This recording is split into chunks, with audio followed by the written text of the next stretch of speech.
convenient. Same door you walk in to purchase your insurance is the same door you open to file your claim. We can't pretend that the car insurance claims process is fun, but we can promise a hassle-free and speedy recovery without any runarounds. For your home, auto, and business insurance, visit us at the Camacho Landmark Center on Marine Corps Drive in Tamuning. Don't forget to like us on Facebook or give us a call at 475-1162 or text 929-SAVE. That's 929-7283. Docomo Pacific is making the Better Together bundle even better. 2 great services plus more. Get unlimited local calls, SMS, and 20 gigs of data, plus unlimited home internet for $109 a month. Sign up today and get free installation and choose between a free Galaxy S8, S8 Plus, or $100 off select devices. Mobile plus online from Docomo Pacific. Better together. Some conditions apply. See store for details. A pre-Thanksgiving tragedy remains under investigation in New Jersey. 2 arsons at 2 homes owned by 2 brothers. One brother and his family are dead, and now there are many questions left for the other. 51-year-old Paul Canero has not officially been named a suspect in his brother's death, but Paul was arrested for aggravated arson Wednesday morning. He's suspected of starting a fire at his own home hours before his brother's family was found dead in their burning home. Fox's Brian Yennes, the brother, was found shot dead in his driveway. Police think his wife and 2 young children were also murdered before the fire. They also think Paul Canero's wife and 2 daughters were inside his home when that fire was set. No one was injured there. For now, he's held on charges only related to the fire at his house. The body may never be recovered after a U.S. missionary, John Allen Chow, was killed by an isolated tribe on an island off India. Very little known about the tribe, the North Sentinelese, who he wanted to convert. Experts believe it's the most isolated tribe on the planet, and next to nothing is known about their language, believed to be called Sentinelese, so it is hard to imagine even communicating with them. Now, Chow had lived both in Washington State and Alabama and was said by friends to have been a tremendous adventurer and felt closer to God when he was in the outdoors. He apparently had planned this trip for some time and was turned back on an earlier attempt to reach the island after being shot at by one of the tribesmen whose arrow pierced his waterproof Bible. But he went back another time bearing gifts, and that time he was killed. Fox's Amy Kellogg. Chow's family posting a message online that they forgive the tribe for their son's death. They say he loved God, life, and helping those in need. Anthropologists have condemned his visit, though, saying it put the tribe's health at risk. I'm Lisa Brady. This is Fox News. Bring joy to your world and your budget with a holiday loan from First Hawaiian Bank. At a low 4.99% APR, fixed for 1 year, it's a smart way to add ho-ho-ho without budget uh-oh. To apply for a holiday loan, visit any First Hawaiian Bank branch or FHB.com. For more information, call 1-877-640-2337. Additional restrictions apply.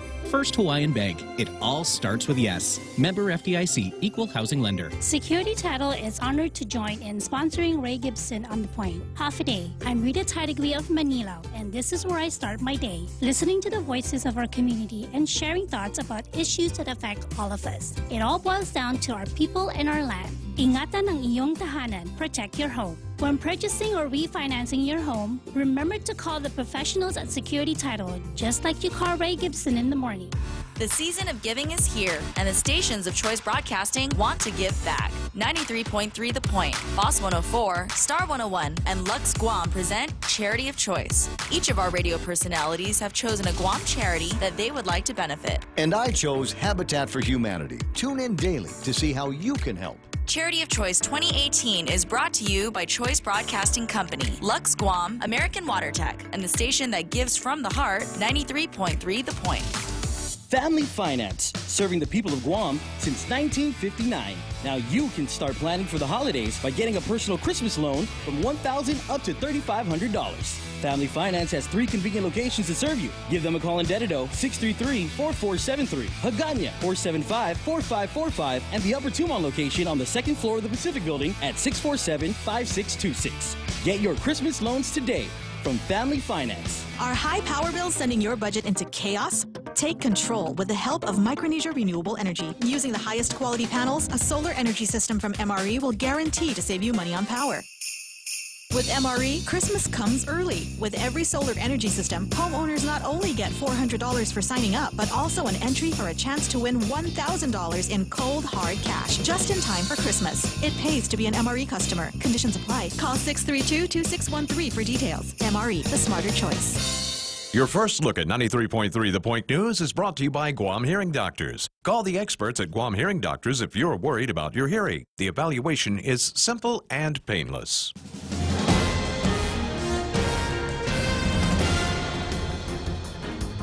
Half a day and good morning, Guam. News time here at The Point is 8 minutes past 6 a.m. this Friday morning. I'm Kevin Kerrigan. Here's a look now at some of the top stories from the Guam Daily Post.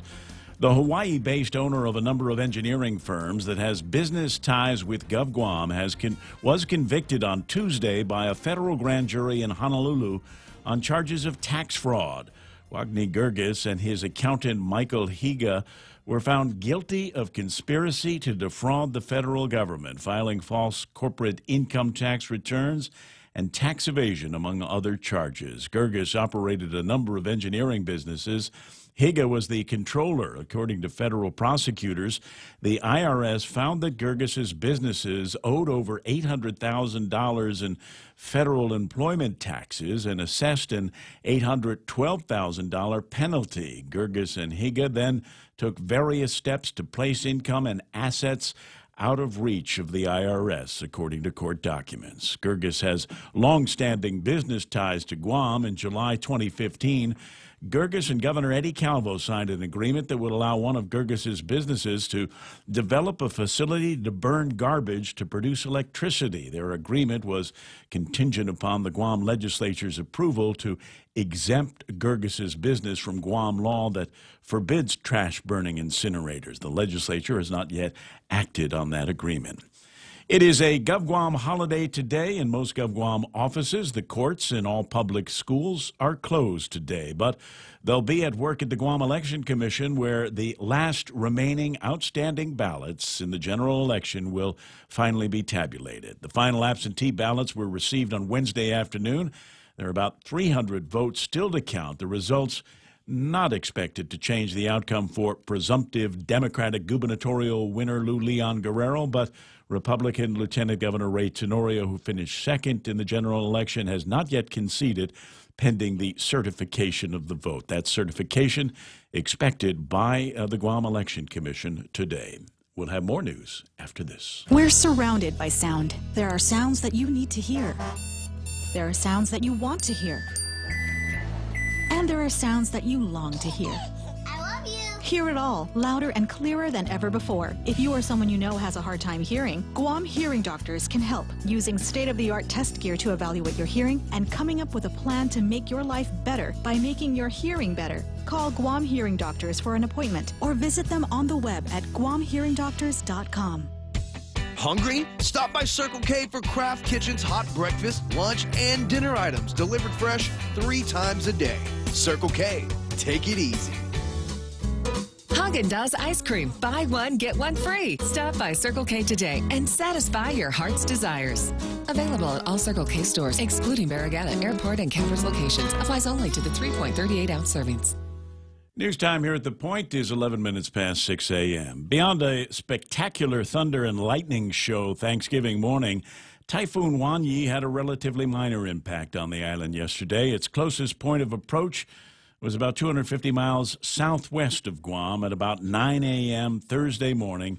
Winds ranged between 30 and 40 miles an hour as expected. A gust of about 59 miles an hour was recorded in southern Guam. 57 people sought refuge in the 3 shelters that were opened on Wednesday evening. There have been no reports, however, of any serious damage or injury.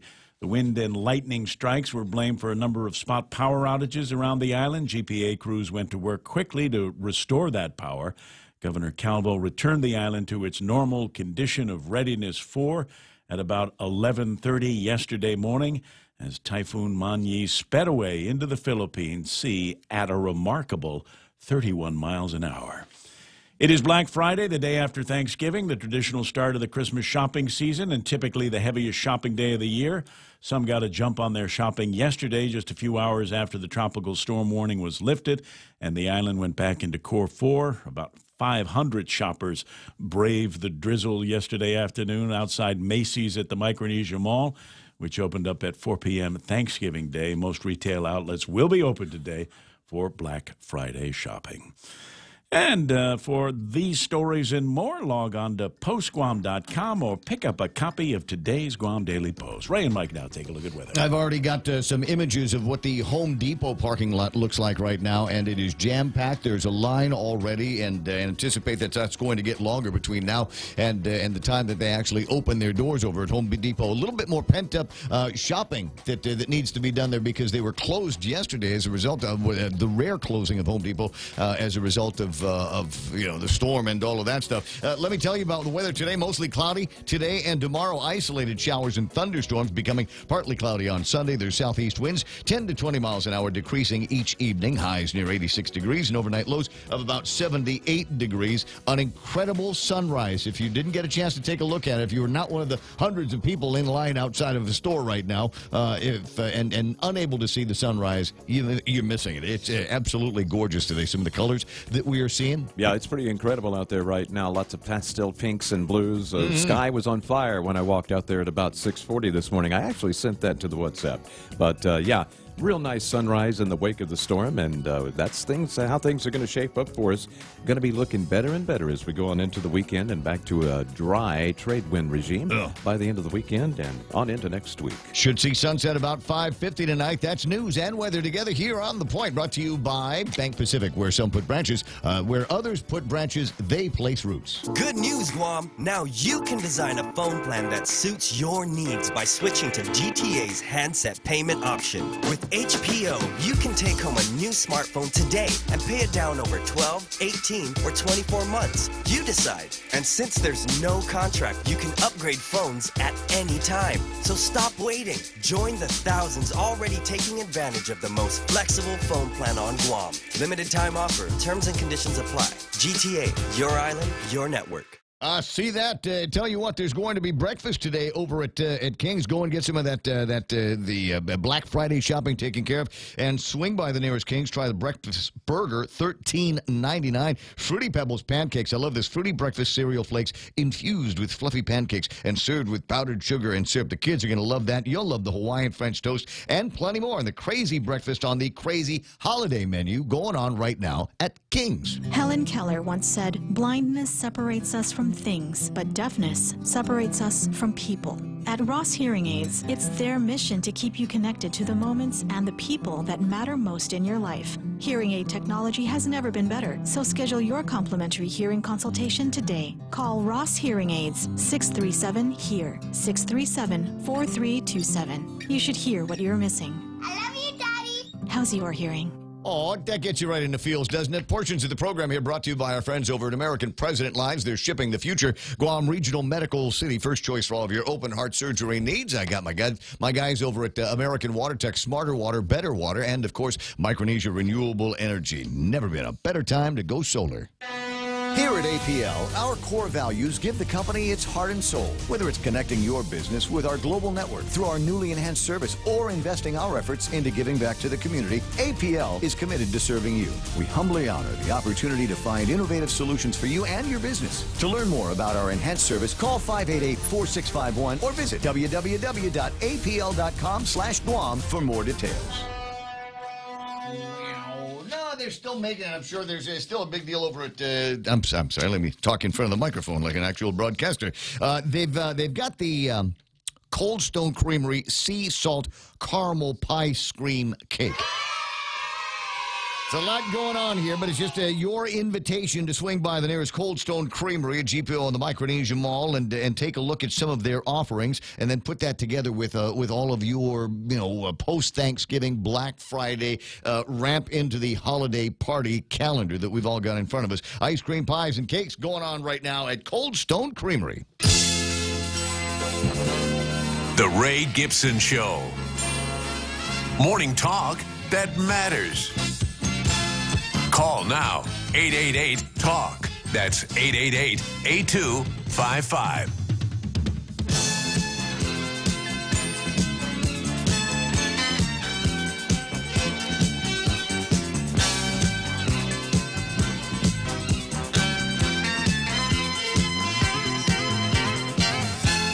Where are my peeps?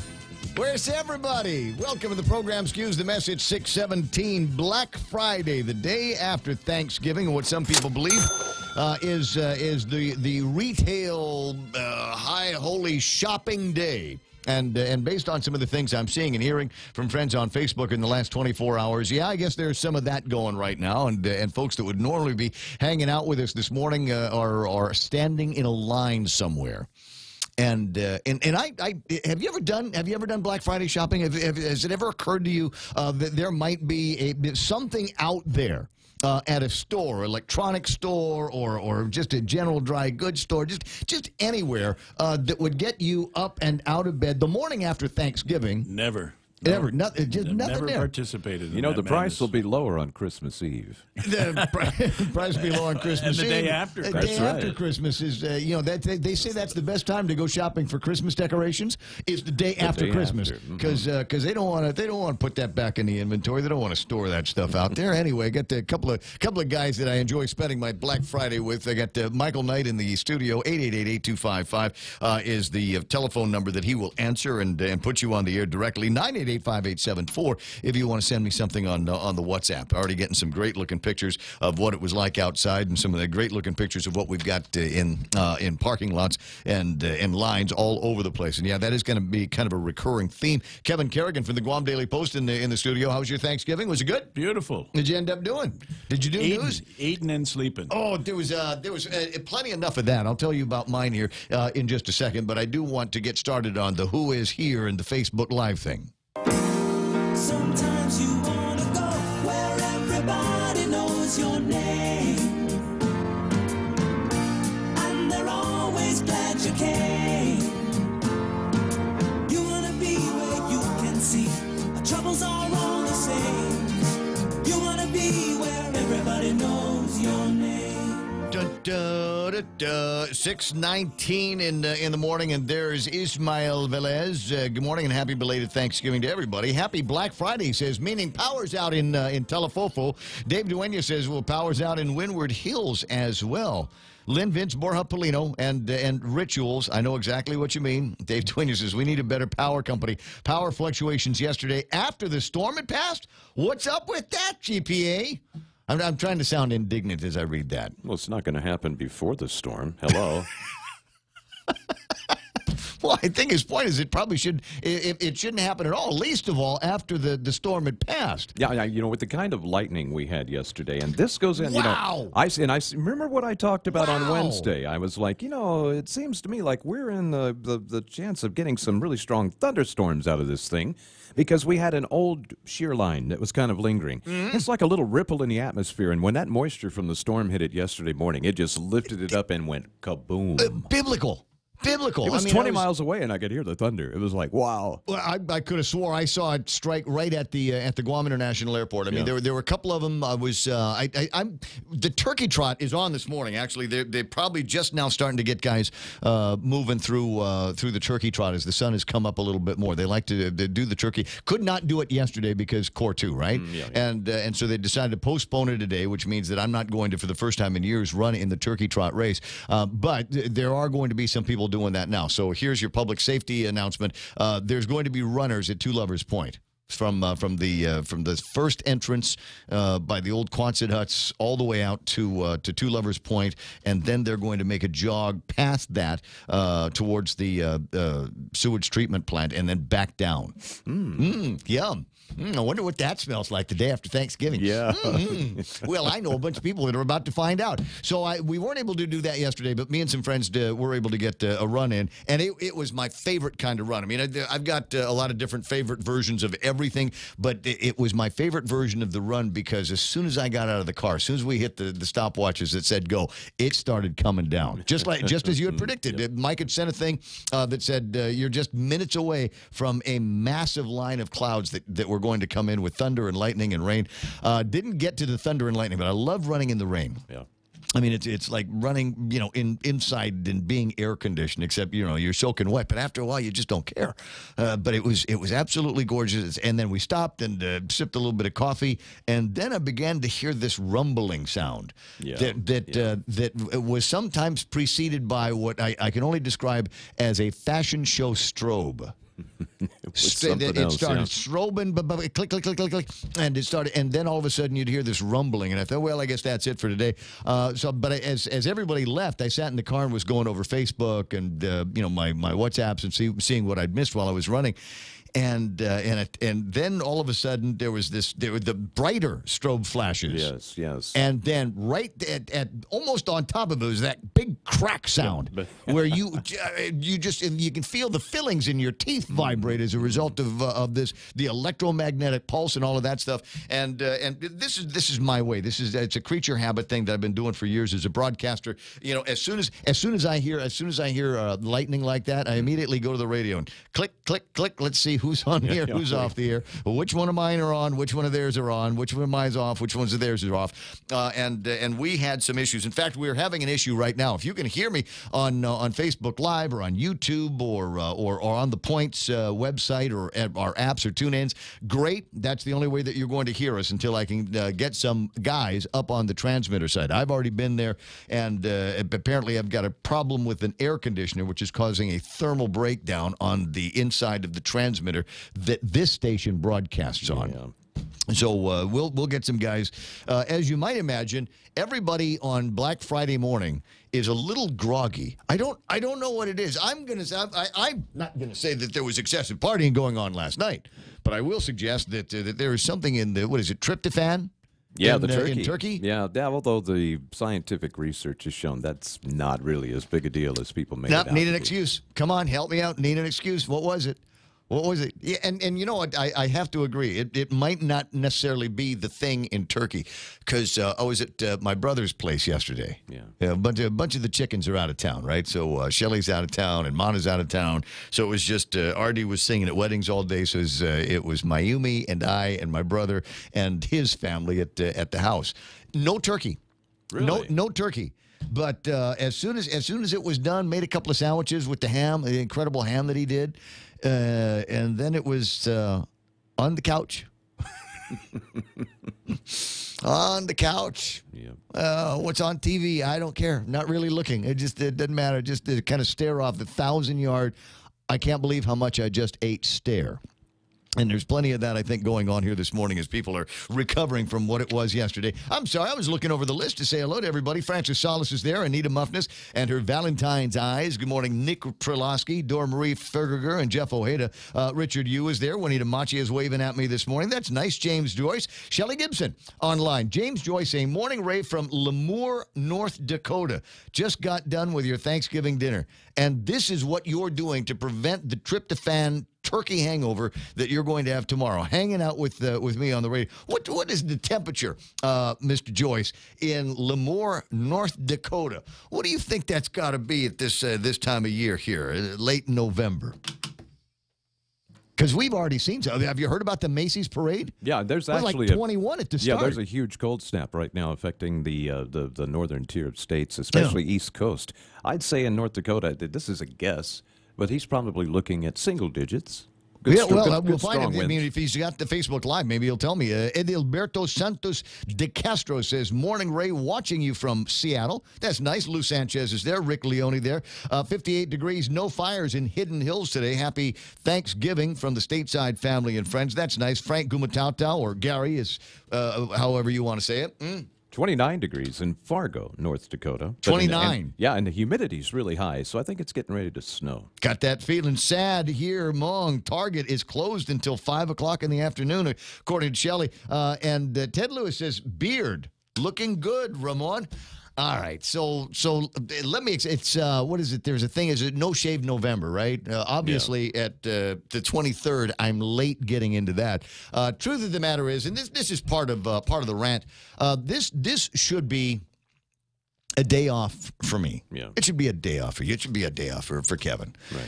But it's not. You know why? because we're in the private sector. Yeah. This is a working day for us. If we're not on the air, we can't run the ads. I thought you were going to say we're here because we love it. Oh, no, yeah. Oh, sorry. But because we love our job and we're here. Day after Thanksgiving, 58 degrees in Billings, Montana, according to Ted Lewis. Thanks for the weather update there.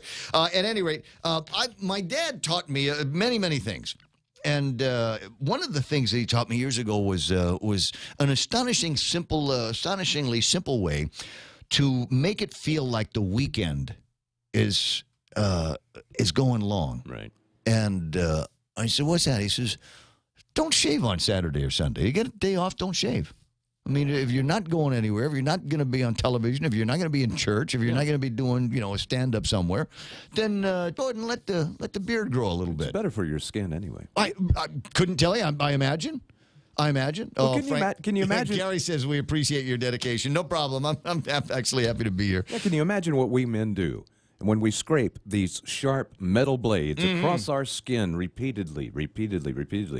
I like the artistic way you put that. It wears it out, man. Oh, yeah. I was happy that my genes didn't make it where I had and maybe to that's shave what happened a lot. to me. Maybe that's what happened to me is I worn it all out by shaving all these years. Anyway, so in tribute to my father who passed away this year, I've decided that I'm going to try to make this Thanksgiving weekend last as long as possible. So when I shaved on Wednesday, that was it. Woke up yesterday, went running, didn't shave, and took a picture with my daughter, stuck it on Facebook, looked at it, said, "You know what? I don't think I'm going to shave until Monday." And maybe not even then, depending on what this thing comes out looking like. Because if you're watching on Facebook Live, and I love watching me on Facebook Live, you will note that the color of the hair in my face is different than the color in the hair in my head. And I'm not sure why that is. You are aging. I am aging? So eventually That's it will all be the same? I don't want to look like Santa Claus. So you have to shave. Well, I'm hoping it comes out with at least a little bit of fun here. We've got 39 degrees. I got the guys off. All of the off-island folks are chiming in with their weather. 39 degrees in Seattle.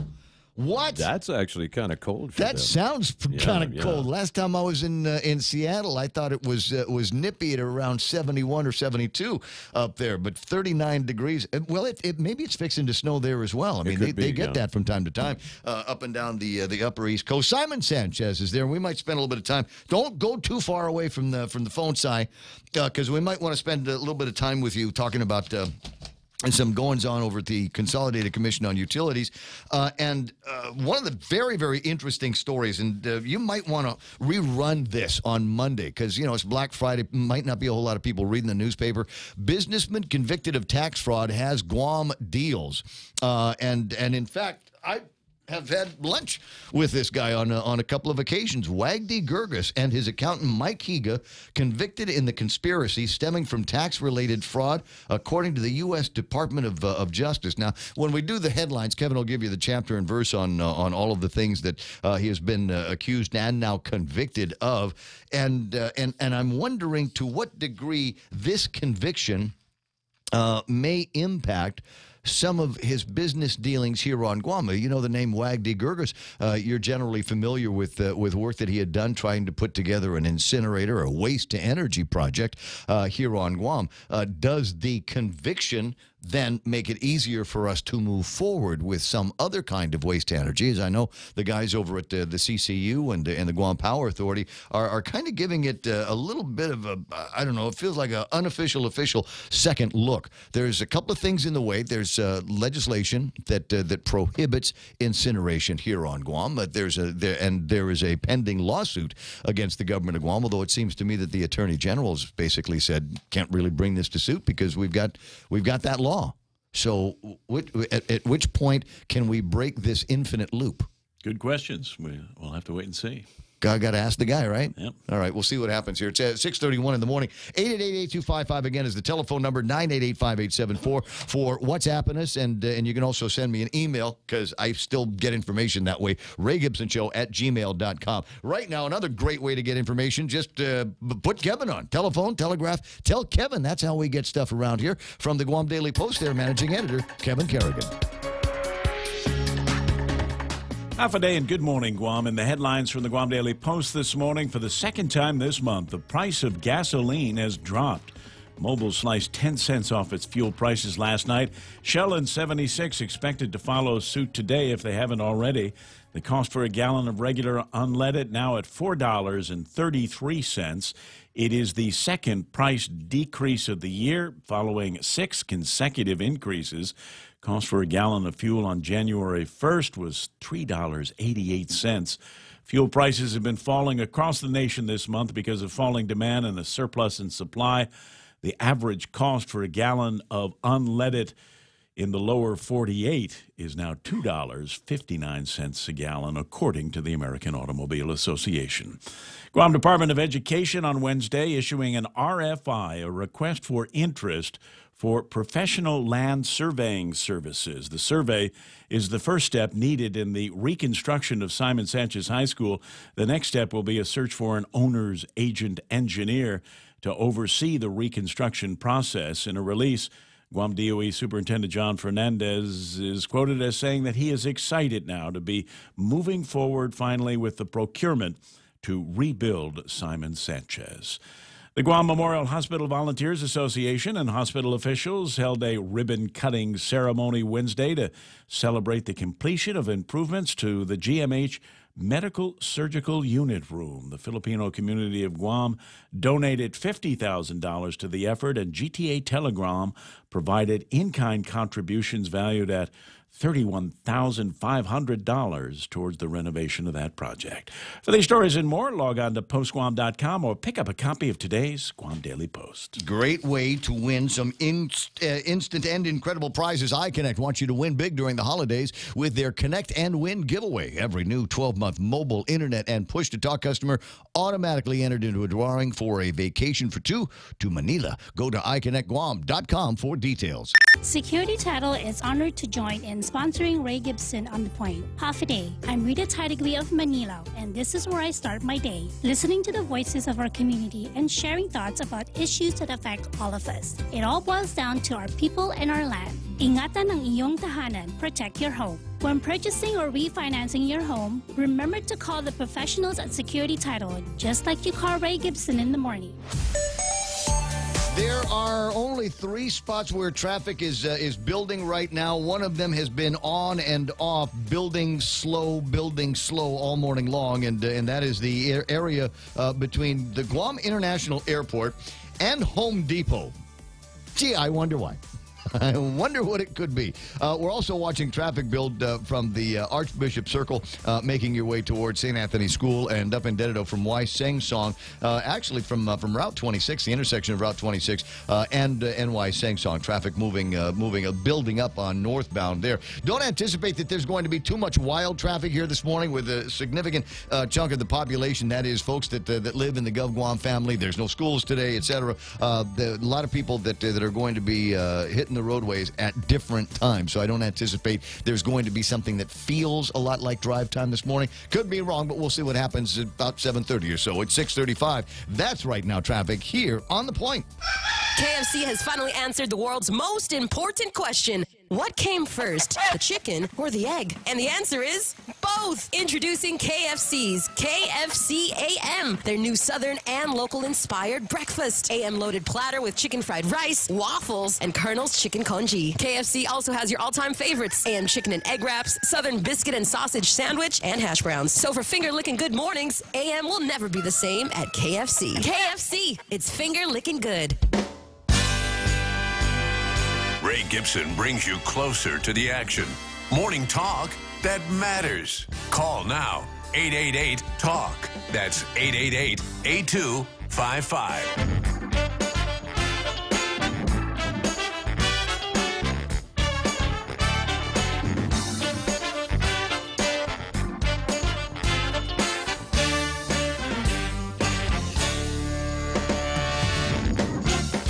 Closing in on on, 7 o'clock in the morning. It's 4 of the fastest hours on radio, ladies and gentlemen. At least it's fast for me. This is the Ray Gibson Show on 93.3 The Point. Thanks so much for being there if you're on Facebook or YouTube or the actual thepoint.gu website, watching what's going on here in the studio. We might do a little bit of back and forth. I know I get some folks coming in here this morning. I'll tell you about that a little bit later on. It's kind of something I want to continue doing. There's and I don't want to make it sound this way, but it's going to be very difficult. But you know, in the last couple of weeks or so, I've had a couple of attractive women here in the studio.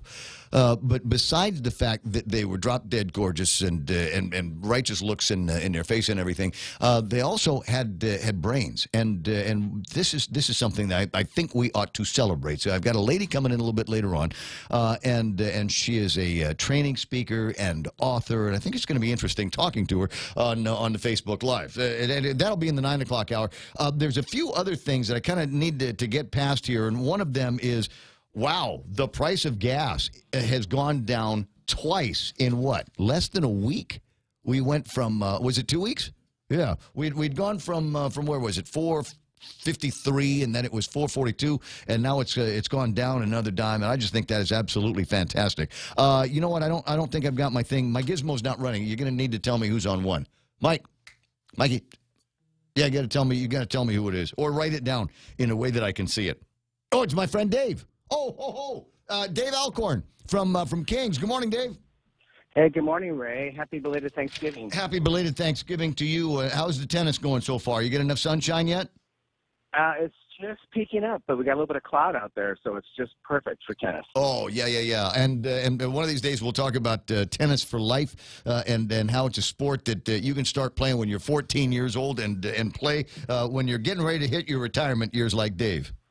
Can't wait for it. Yeah, we'll do that conversation one of these days. So over the weekend, and it's written down in a bunch of places, is word that we shouldn't be eating romaine lettuce, and it sounds all of a sudden like the people in the federal public health system and the local public health system are saying don't eat it. Period. Like ever. It's got E. coli, and you're going to get sick. But it occurs to me, Dave, as I think about it, every time I've had a salad someplace, it's not iceberg lettuce like in the old days, and they're using some fancy foo-foo leaves in there now, but the base of most salads that I get anymore is romaine lettuce. So how's that going to impact the restaurant business these days?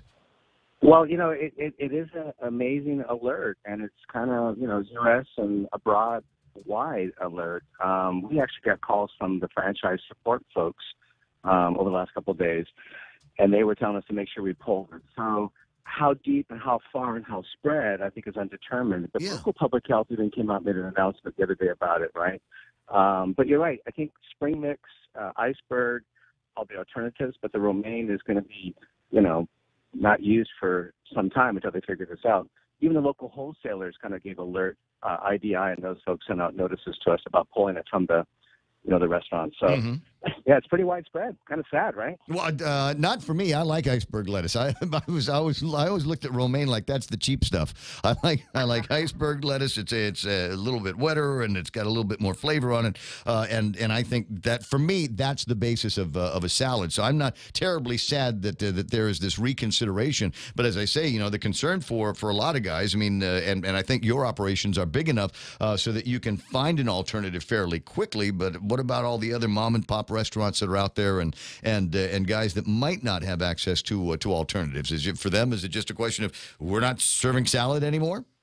You mean like spring roll Olympia Vietnamese style without iceberg or without romaine? Yeah, it'd be difficult, right? Yeah, that's going to be tricky. Yeah. Yeah, you know, good question. I just hope everybody is paying attention because this could be very serious. Public Health Local made the comment that it's a 3 to 4 day illness you could have if it is contaminated, and that's pretty serious. So the smaller operations, I mean, you know, they've got to figure out what they're going to do. It's, you know, people food service are pretty innovative these days. A lot of great operators in Guam, a lot of great people doing great things. So they'll figure it out, right? Hopefully. I got you. Now, what do you think the impact is going to be nationwide? I mean, there's obviously a lot of people that are in the business of growing romaine. Does this become one of those things where, based on, remember, like the Tylenol scare back in the early '80s? Is this one of those things that's going to cause people to decide not to eat romaine lettuce, no matter what happens, and no matter how much better they think they're going to get at controlling the E. coli? Do you think it's over for that particular brand of salad works? I think you're spot on with that thinking, because recovery from something like this takes a long time. A lot of losses in the industry for this, right? But, romaine became popular because the greener the leaf, the healthier it is, right? So, this is going to be some slow recovery, I think. So, and also you don't grow lettuce overnight, right? So, no. Well, but before you get back on the tennis courts, just a couple of quick hit and run questions. How are you feeling about the economy these days? We're rolling into the holiday season, and certainly you can give me a perspective of what it's going to be like for the retail food business. But how do you think things are going to be overall for Guam in general in this massive retail period? I think it's going to be flat still, just a little bit, until the turn of administration. But I do want to give a shout-out to Olympiaco for winning that amazing contract, the prime vendor on base. That was a significant win for those folks. I guess they recompeted. They were the incumbent. They won again. And I think that's what the local companies have to look forward to, is winning some of these local contracts. Yeah. I think that it's got to stay home. It's got to stay with us, right? We got the talent. We got the ability. We just got to go out there and bid them. All right, I got you. There's usually a couple of other very fun places where we can take the conversation, but I think maybe next time we'll do it while we're in the studio and you're not itching to get back on the tennis court. Dave Alcorn from Kings and Ruby Tuesdays and Chuck E. Cheese, and I hope you don't mind, but I'm doing all of my blurbs for Kings these days off the crazy holiday menu. Is that all right? Oh, that's a terrific menu. It really has a terrific response. We're very happy with that. It is kind of kooky, right? Kind of crazy. So, it's the combos. I mean, the Fruity Pebbles pancakes are in there. The roast turkey and bone-in ham steaks and marinated fried chicken and pot roast and all kinds of other stuff here. And I'm looking at the prices. You're not making any money on these things, but the food absolutely looks terrific. And I think there's going to be a lot of people that are going to enjoy taking the kids and the family for the crazy holiday menu. That's right. Have a crazy Christmas, Ray. I think I will, Dave. I'll see you out there, buddy. 888-8255. That's 888-TALK. Interesting. The last couple of comments and the mention that he made, I'm going to have to find it now. I got to dig it out of 4 days or 2 days worth of newspapers, but yeah, it looks like Michael Imtiaco and his crew have lined up with a pretty important contract, $288 million worth over the next 7 years, basically transporting food. It didn't sound like they're making it. It sounds like they're just transporting it. Tracy is online. I can see you there, and if Mike is near a telephone, go ahead and have him call me up at 888-8255. That's 888-TALK if he can help me out with some of the details on this and some of the different ways it's going to work, because it looks like it's a kind of a combo deal where he's going to be providing food not just to military installations and places like that, but maybe even some of Guam public sector activities. 6:44 in the morning. Mark Mendiola's online. So is cousin Tedo, Carm Leon Guerrero, Tracy is there, Vivian Leon, and Donis Mendiola, Brian Bumba, Dave Duane. Is that Brian from the gas station? There's another crazy innovation going on. I don't know if you've seen it on social medias, but apparently growlers have come to Guam. Hafeteri Pablo Malari and Nersai Sanchez again. Do you know what a growler is? I know what I've referred to as a growler is something that I can't actually refer to on the air, But apparently there is another way of doing this. I was introduced to the concept last December. I went to go visit my dad and my sister, stepmother, and brother-in-law in North Carolina. And whenever I'm with my brother-in-law, we will always get some brother time and go hang out in a place called the Beer Temple. Don't ask why. Well, I think I the mean, it's name by obvious, itself would, isn't it? And the beer temple has it's like you'll find in most towns. You got some place where you've got 3 or 4 or 5 or a dozen or 2 dozen different pulls, and behind each one of the pull is a different kind of craft beer. Because I've noticed whenever I've gone to the beer temple, they never have Budweiser. They don't have Budweiser. They ain't got Coors. There's no Miller. Nothing like that. I mean, it's names of beers that you've never heard of. Sound like horses' names in a horse race. You know, that's what some of these beer names sound like. So anyway, we go to these places, and you can. And I think it's interesting the way they have it there. You can go with your own bottle and fill that bottle up. I don't know what is it, 12 ounces, or how much beer you can put in them. And I think those are called growlers. And that's the thing is you'll be able to go and get your favorite drinks and enjoy it while you're there. And then you put them in this big, look like a half-gallon jug, and then they cap that off for you, and you can take it home and enjoy that same beer temple craft beer, but in the privacy of your own home. But I've been seeing on social media, I guess they're working with Guam brewers, and I'll get more details on this because beer drinkers are going to love the idea of being able to go, I believe, to the foodies, and they have, what is it? Beer Falls. Beer Falls. I think they're using the waterfall analogy because they've got a bunch of these different pulls with all of these Guam brewery beers on the other side of them, and then you can take your. I mean, I don't think they've got an on-premise license. I'm pretty sure you have to take it and you fill up your growlers and then you go. Is the plan, but I think it's an interesting innovation and one that I'm surprised at because I hadn't heard that it was coming. So I think it's an interesting thing that they were able to keep it some kind of a secret. Tedo saying, congratulations to Mike L. and John being awarded that military contract. Yeah, you can tell it's a big deal if Dave Alcorn is talking about it on the radio. 647 and more. The price of gas down, that's worth talking about. Maybe we'll get into some of that a little bit later on. And then I don't know who you're able to find this early in the morning and on Black Friday. So it might be a little bit tricky, and you'll have to forgive me if I begin to repeat myself for topics as the course of the morning goes. Among the other interesting things that are out there, and it's the observation, I think it's a correct observation, is we had the run-up to this storm. And I think everybody knew kind of what was going on. I know that there were a lot of people, if maybe this is the way you felt about it, I really should put the shutters up. Really should put the shutters up, and, in the places where I'd taken shutters down. You pass by my place, I still got a couple of shutters up. But I was thinking maybe I should put the other ones up, and then I thought, yeah, but it's Thanksgiving. We're not going to get a typhoon on Thanksgiving. We're not going to get devastation and destruction on Thanksgiving. They wouldn't do that to us. We haven't been that bad this year. And so I kind of looked the other way while every once in a while checking back.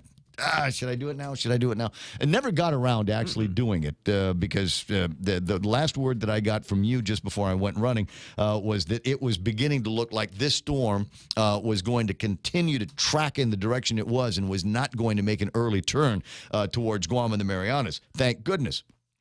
And then it started raining, and then there was lightning, and then I went home and took a nap. My power never went out. I was okay. I got to my brother's house, and just as he was about to put something in the oven, the lights went off. And it's like 1 in the afternoon. And it was, wait a second, this storm, closest point of approach was what, 9 o'clock in the morning? So, and that now we are getting power glitches, and the lights are going off, and the radio station is not on 93.3. What the heck is going on out there? And so that's kind of one of the things that I want to find out about this morning is what happened to generation, what happened to transmission and distribution. Somebody had told me that they lost down around Assen in the PD area that they might have lost a couple of transformers. And, I know that they've got crews that are working on holidays. So I knew that if something went out, it was going to come back on. But why did it go out? What was the situation there? How did that happen that way? And what were the steps taken? And did that also cause problems with water? Were there any other issues that were plaguing the utilities as they were trying to make their way in and out of the storm and the coverage of the storm? Like I said, it's one of those things where you're going. We had the run up to the storm. We had what little of the storm that we got. And then what happened after that? Why did the powers go out? And maybe Simon knows. Good morning, Si. Hey, happy Thanksgiving, Ray. Happy Thanksgiving to you and Auntie Lou as well. Yes, I'm still full. I did my best. I tried really, really hard not to go back for seconds, but it was impossible because my brother's a great cook and the food on the table was really good. So I went back for seconds, and then for thirds. And this is something I think all boys know is sandwiches. You take the soft bread and whatever meat you've got, and there's mayonnaise, and there's mustard, and there's cranberry, and you make a couple of things and just jam those in your face, right? Well, we had a great turkey. We had some poke. We had lots of vegetables. No romaine lettuce. Lots of desserts, and then we had a breakfast, and then we had a lunch. So it was, and then that storm, of course, we also had a lightning and thunderstorm right over our head. What a show! Why some of the system lost. People got zapped. And some people were out of power. I think most of the system held up, but then I saw all of that. But that was all part of the storm. And then 23 miles an hour by 10 o'clock, it was back to condition 4. And where's it now? That way. Yeah, I was just looking at the maps a few minutes ago because I wanted to see exactly the answer to that question. It's that way. It is about on our same latitude. But what do you think? It's about 400 miles to the west of Guam right now. Yeah, it's almost easily, directly due west. Yeah, that's easily 400 to 500 miles due west of us now. Yeah.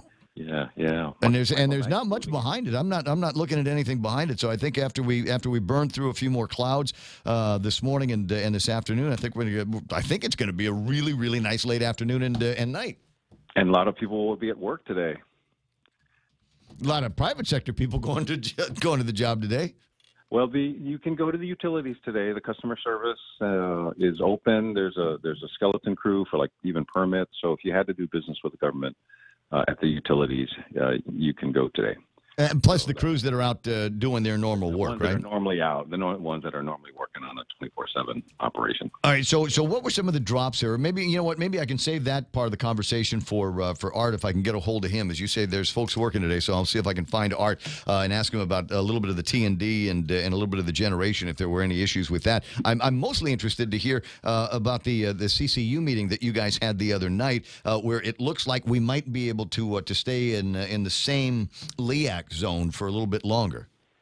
So that's a work session, right? So that's where the management says, this is what we're going to present to you formally on Tuesday, but it gives us an idea to look at it, ask questions. So I wasn't there for that meeting, but from what I saw, holding the LEAC steady, I think that's their recommendation of John. So I have a question I'm actually going to send to him today, because there was a point where we had advanced almost $20 million worth of, when we didn't recover from the ratepayers. We kind of slowed the raising of the LEAC. But that's because oil has fallen. And so much. The projection is oil is looking to stay lower for the next LEAC period, February through August of next year. I believe, and I apologize, I wasn't at the meeting, but from what I saw, that holding it steady would eliminate the remaining under recovery.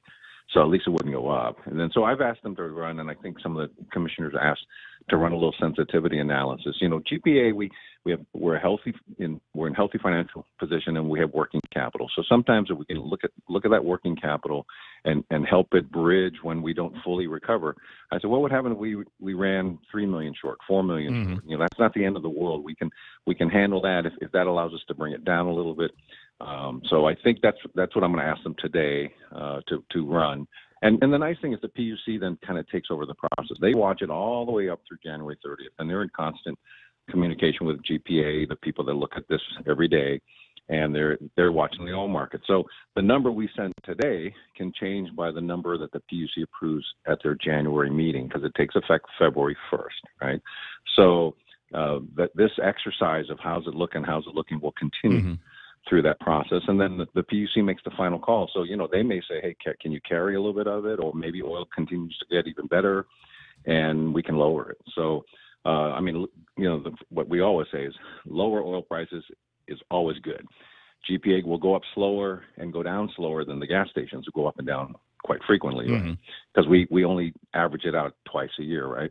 Hawaii does it every month. Some people like it that way. It doesn't really matter. You just have to at least recover the fuel costs, right? But I think we can carry some.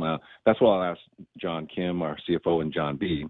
to look at. I think that's what some of the other commissioners mentioned they would ask about on Wednesday, but I wasn't at the meeting. But so our decision on Tuesday will send a proposed LEAC adjustment, and I think John B. is saying no change, and we're going to see if we can lower it a little bit and see what that does. And we'll make a decision Tuesday. Yeah, because the lower little bit sounds good.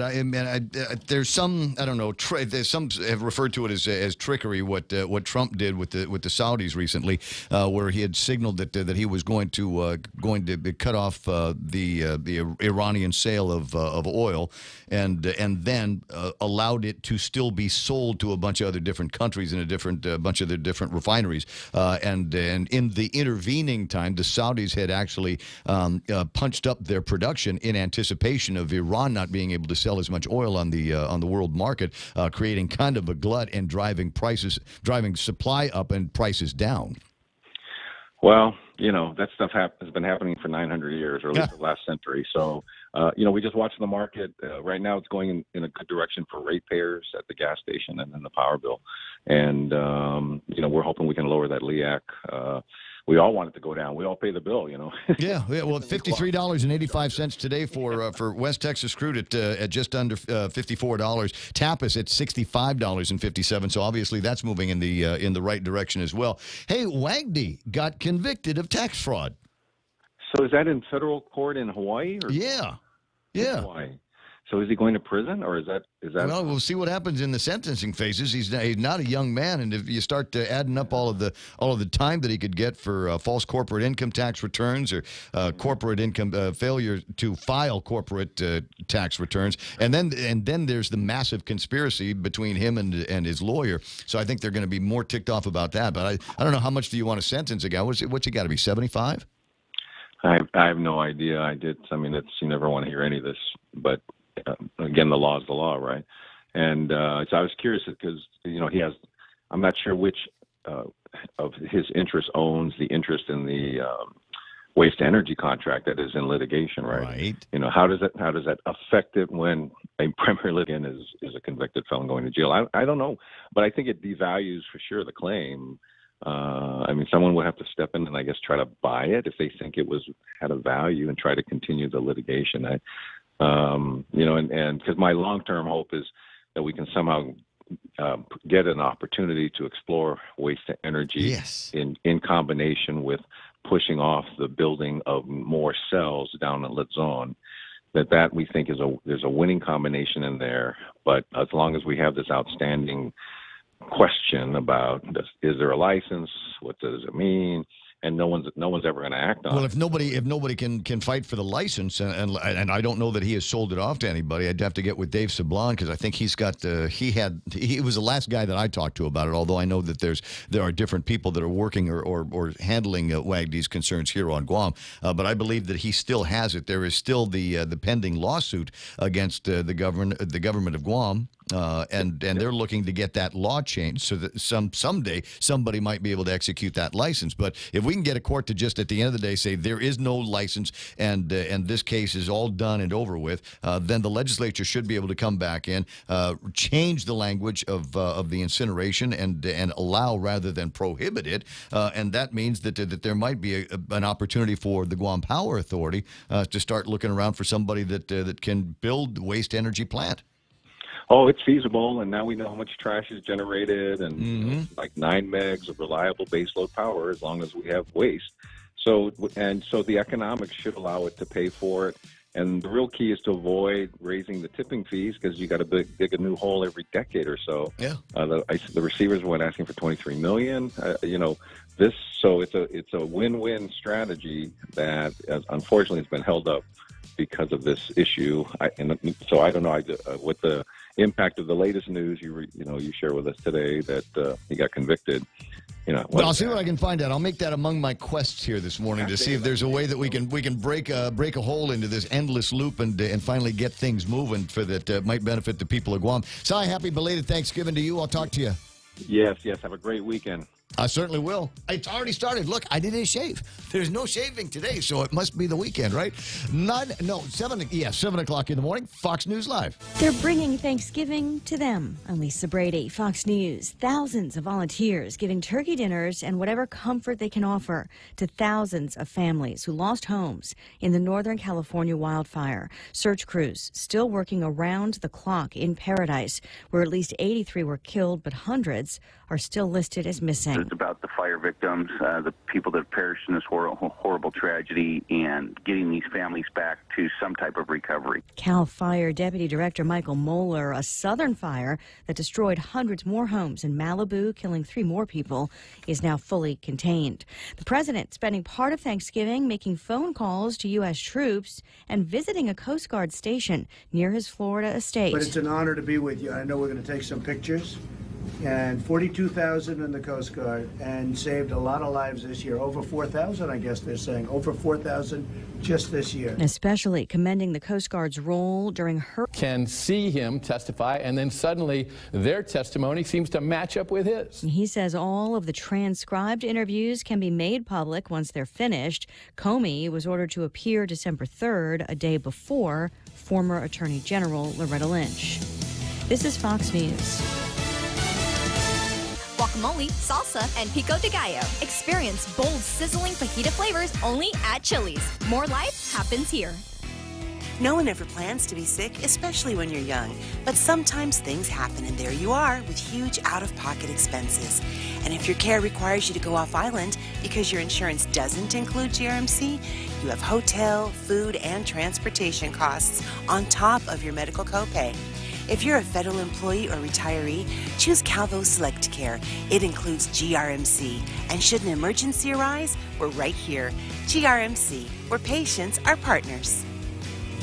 The U.S. surging Mexico again not to let thousands of migrants continue to the U.S. border as the Border Patrol and thousands of support troops continue preparations. On Thanksgiving morning, President Trump doubled down on his directive to allow active U.S. troops deployed to the southern border to use force if necessary, even if it's lethal. Do I want that to happen? Absolutely not. But you're dealing with rough people. On Wednesday, Secretary of Defense James Mattis reminded reporters at the Pentagon that of the nearly 5,800 troops currently at the border, most of them are not armed. Secretary Mattis says their role is to support the National Guard members already there, as well as the Border Patrol.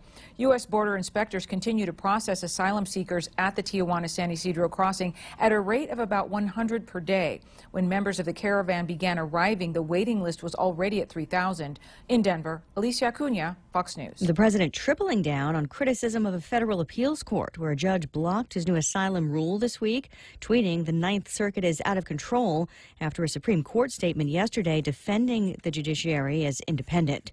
An unpleasant flight for some Thanksgiving travelers. He did more than just annoy the other passengers on board a Delta Airlines flight from the nation's capital. He traumatized some of them. 34-year-old D.C. resident David Toaf allegedly made disparaging comments about Jews, demanding that any Jews on board raise their hands so he could identify them. Toaf taken into custody when police met the plane as it landed in Atlanta, but his bad behavior allegedly continued. He now faces charges of obstructing police and disorderly conduct, locked up in the Clayton County Jail. Fox's Jane Metzler. Record cold in parts of the east, and in Massachusetts, animal rescue volunteers say more than 4 dozen sea turtles have died of exposure after washing ashore in frigid conditions on Cape Cod.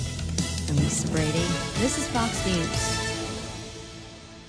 Happy Day, I'm Rod Boss. As the new president and CEO of Docomo Pacific, I want to personally thank you for voting us Pika's best mobile, internet, and cable service provider for 3 years in a row. For friends and families serving in the armed forces, you voted us Best of the Pacific again this year. Thanks. Ask your friends and family to come over and give our mobile network a try, and we'll give them 3 months free. We have select devices up to 50% off. Sign up today. You plus Docomo Pacific. Better together. KFC has finally answered the world's most important question. What came first, the chicken or the egg? And the answer is both. both. Introducing KFC's KFC AM, their new Southern and local-inspired breakfast. AM-loaded platter with chicken fried rice, waffles, and Colonel's chicken congee. KFC also has your all-time favorites, AM chicken and egg wraps, Southern biscuit and sausage sandwich, and hash browns. So for finger-licking good mornings, AM will never be the same at KFC. KFC, it's finger-licking good. The season of giving is here, and the stations of Choice Broadcasting want to give back. 93.3 The Point, Boss 104, Star 101, and Lux Guam present Charity of Choice. Each of our radio personalities have chosen a Guam charity that they would like to benefit. And I chose Habitat for Humanity. Tune in daily to see how you can help. Charity of Choice 2018 is brought to you by Choice Broadcasting Company, Lux Guam, American Water Tech, and the station that gives from the heart, 93.3 The Point. Bring joy to your world and your budget with a holiday loan from First Hawaiian Bank. At a low 4.99% APR, fixed for 1 year, it's a smart way to add ho ho ho without budget uh-oh. To apply for a holiday loan, visit any First Hawaiian Bank branch or FHB.com. For more information, call 1-877-640-2337. Additional restrictions apply. First Hawaiian Bank. It all starts with yes. Member FDIC, Equal Housing Lender. Security Title is honored to join in sponsoring Ray Gibson on The Point. Half a day. I'm Mark Beneventi of Santa Rita, and this is where I start my day, listening to the voice of our community and sharing thoughts and issues that affect us all. It all boils down to our people, our land. Protei Igumamam. Protect your home. When purchasing or refinancing your home, remember to call the professionals at Security Title, just like you call Ray Gibson in the morning.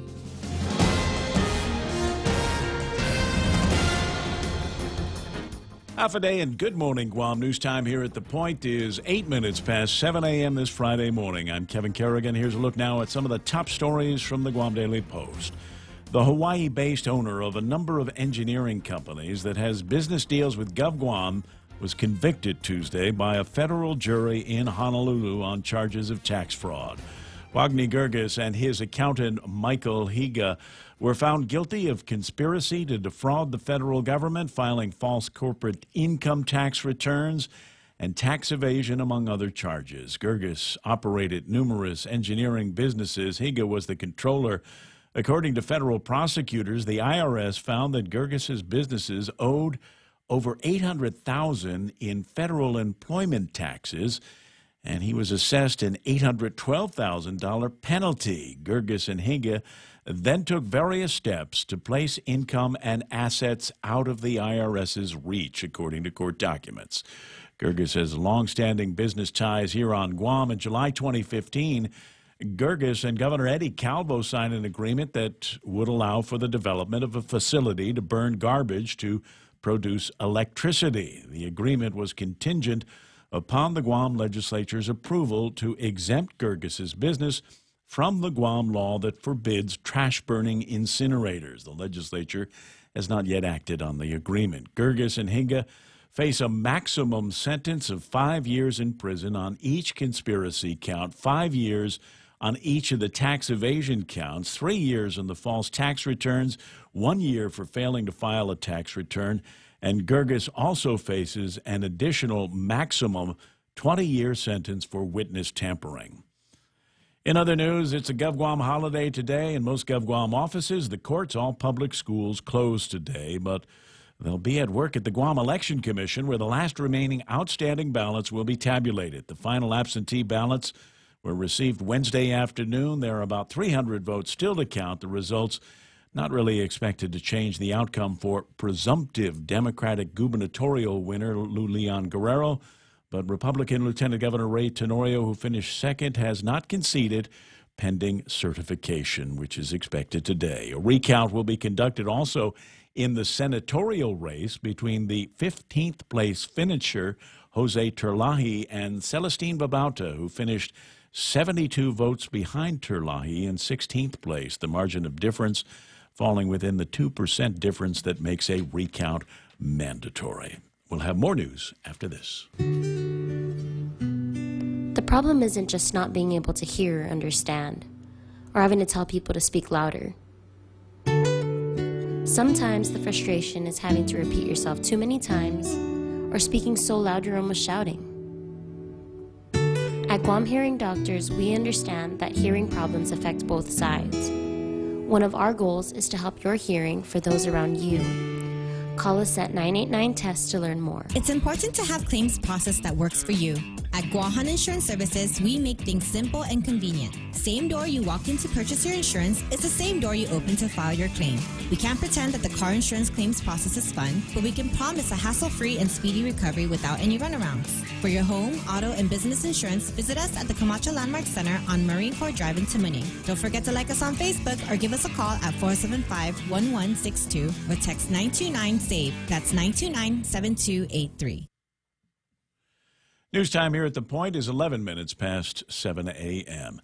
The Department of Defense has awarded to the Guam-based business Pacific Unlimited a $288 million contract for full food line distribution. It's a 7.5-year contract that runs through May of 2026. The contract is for food delivery to the Army, Air Force, Navy, and Marine Corps, as well as the Guam Department of Education. The contract was awarded by the Defense Logistics Agency in Philadelphia. The funds are coming from the 2019 fiscal year Defense Working Capital Fund. Pacific Unlimited is a locally owned family company founded in 1986 by Juan Limtiaco. Pacific Unlimited provides trucking, equipment, topsoil, and compost, as well as food services. For the second time this month, the price of gasoline has dropped. Mobil sliced 10 cents off its fuel price last night. Shell and 76 expected to follow suit today if they haven't already. The cost for a gallon of regular unleaded now $4.33 a gallon. It is the second price decrease this year, following 6 consecutive increases. The cost of a gallon of fuel at the start of the year on January 1st was $3.88. Fuel prices have been falling across the lower 48 this month because of falling demand and a surplus in supply. The average cost for a gallon of unleaded nationwide is now $2.59 a gallon, that according to the American Automobile Association. For these stories and more, log on to postguam.com or pick up a copy of today's Guam Daily Post. Ray and Mike now take a look at weather. Mostly cloudy today and tomorrow with isolated showers and thunderstorms, becoming partly cloudy on Sunday. There's southeast winds up to about 20 miles an hour today, decreasing each evening. Highs near 86 degrees and overnight lows of about 78. If sunset tonight looks as good as sunrise did this morning, we're in for another great show. It was spectacular this morning. Sunset will be at 5:50, sunrise tomorrow morning at 6:23. 7:13, that's news and weather together here on The Point. You got anything you wanted to add to that? I can't really add much more than that. We took care of everything. It's all wiped out. It's all clean now. Oh, yeah. All right. That's Michael Knight. He'll get the phone when you call at 888-8255. I've got the WhatsApp going, 988-5874. Send me an email, would you, at raygibsonshow@gmail.com. It's 7:13. Be right back. Are high power bills sending your budget into chaos? Take control with the help of Micronesia Renewable Energy. Using the highest quality panels, a solar energy system from MRE will guarantee to save you money on power. With MRE, Christmas comes early. With every solar energy system, homeowners not only get $400 for signing up, but also an entry for a chance to win $1,000 in cold, hard cash, just in time for Christmas. It pays to be an MRE customer. Conditions apply. Call 632-2613 for details. MRE, the smarter choice. Hey, check the crazy holiday menu going on in full swing at King's. Delicious breakfast, lunch, or dinner options and seasonal flavors that you are going to love. They've got combos that are all just turkey. They're turkey and cranberry sauce and stuffing, and you can, I want to say it's turkey and a side. You know, you get breakfast, you got 2 eggs and toast, and what kind of meat do you want? Well, in this case, you're going to get roast turkey, but do you want ham? Do you want fried chicken? Do you want shrimp? Do you want lumpia? Do you want shrimp patties and barbecue ribs? Right? So you can craft almost your own kind of combo plate with turkey at King's while they are celebrating with their crazy holiday menu. So today I went into iConnect to sign up for their 12-month $19.99 mobile plan. I decided to switch from my old carrier to start saving money for Christmas. And guess what? I won an instant prize just for signing up. And they automatically entered me in their Connect and Win drawing for awesome prizes, including a vacation for 2 to Manila, all for signing up. Go to iConnectGuam.com for details or call 888-8888 to learn how you can connect and win with iConnect. Conditions apply. Yeah, it's Turkey Hangover Day here on 93.3 The Point, and Rico Blancaflor saying pretty much that. Good morning to the day after, and then he types in the word burp. I don't know that there is an emoji for that is available on the app. We'll have to work on something like that. Portions of the program brought to you by First Hawaiian Bank, where it all starts with, yes, American Water Tech, smarter water, better water. Micronesia Renewable Energy, never been a better time to go solar.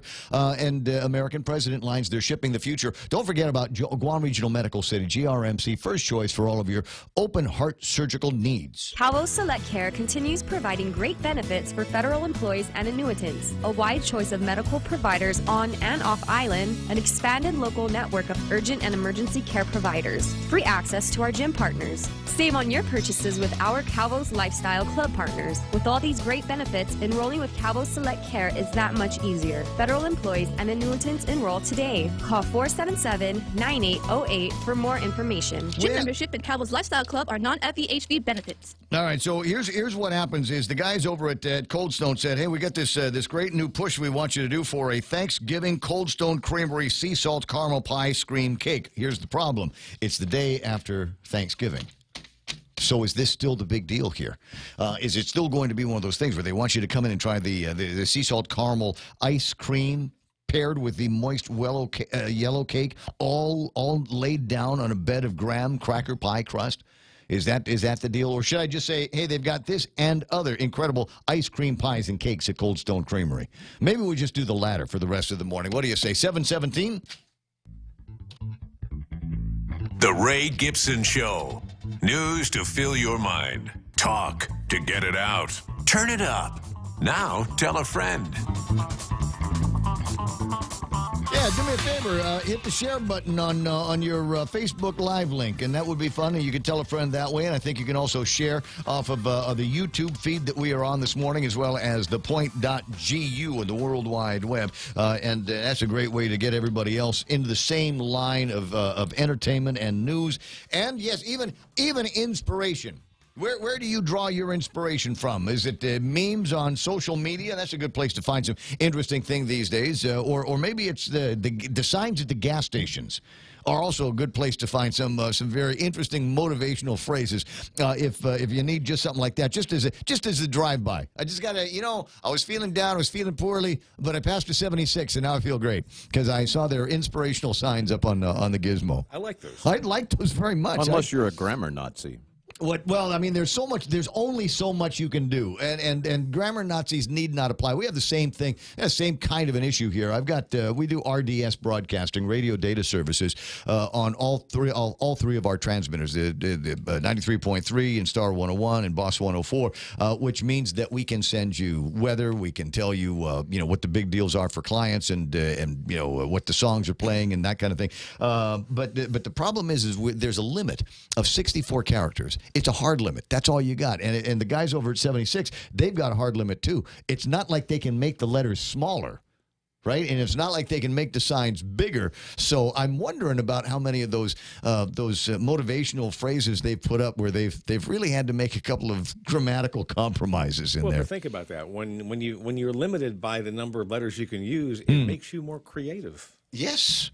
Yes, it does. Yes, it does. And that's why a lot of people on Twitter did not like it when they went from 144 characters to 288. When they doubled it, yeah. 288. Did they do that with everybody? It's been a long time since I've actually tried to post something of any length or weight on it on Twitter these days. Everybody's got it. I'm not sure. I couldn't tell you. I remember when they were they're only going to keep it to like the blue letter guys or something like that. They weren't going to be giving it out to everybody because they didn't want everybody micro-blogging, at such a bigger pace, if you will. But I don't disagree with that. That's an old writer's trick, isn't it? Yeah. Yeah. Just reduce the amount of space that you've got to write, and you'll find your writing will become that much more concise. And do the same thing with radio shows. We got to be able to take everything that we do in 4 hours and compress it down to just a couple. Someone's got software that can do that kind of thing. I know. Well, you think about it, if you eliminate the commercials and the newscast and the traffic reports and all the other stuff, there really isn't much by way of content that we do here. Ray has 17 minutes, so it's all Ray at that point.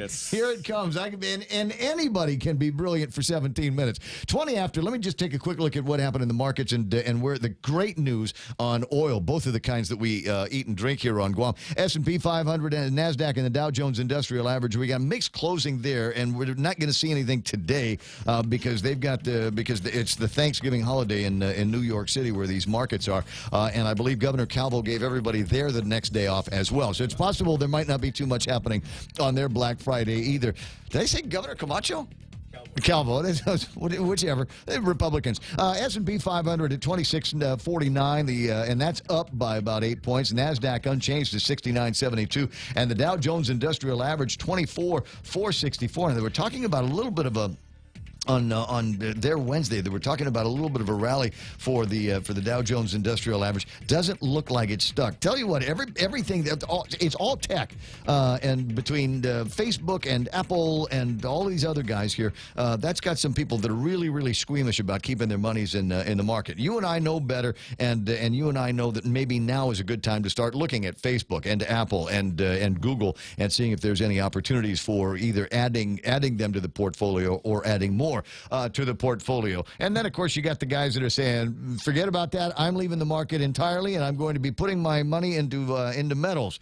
Well, gold is down by a dime, $1,227.90, and we've got silver trading at $14.46 for an ounce of that. Now, as I said, the very good news here today, and Jerry's been clamoring. Every time I've read a report about Tapas going down, Jerry says, well, bring that price down. Lower those prices. Lower them down. And they did. $4.33 for a gallon of gas at least one gas station, and that's probably as soon as they're all down now. As soon as everybody gets over the turkey hangover, then they're all going to be coming down to $4.33. We say $4.33. It's $4.32.9 is the way they do that because I don't know. I don't either. Really? It's a throwback, no right? I mean, you're older than I am, and they've always done it. They've always had a fraction of a cent. 0.9 has always been. Because why? And for Google that, sir.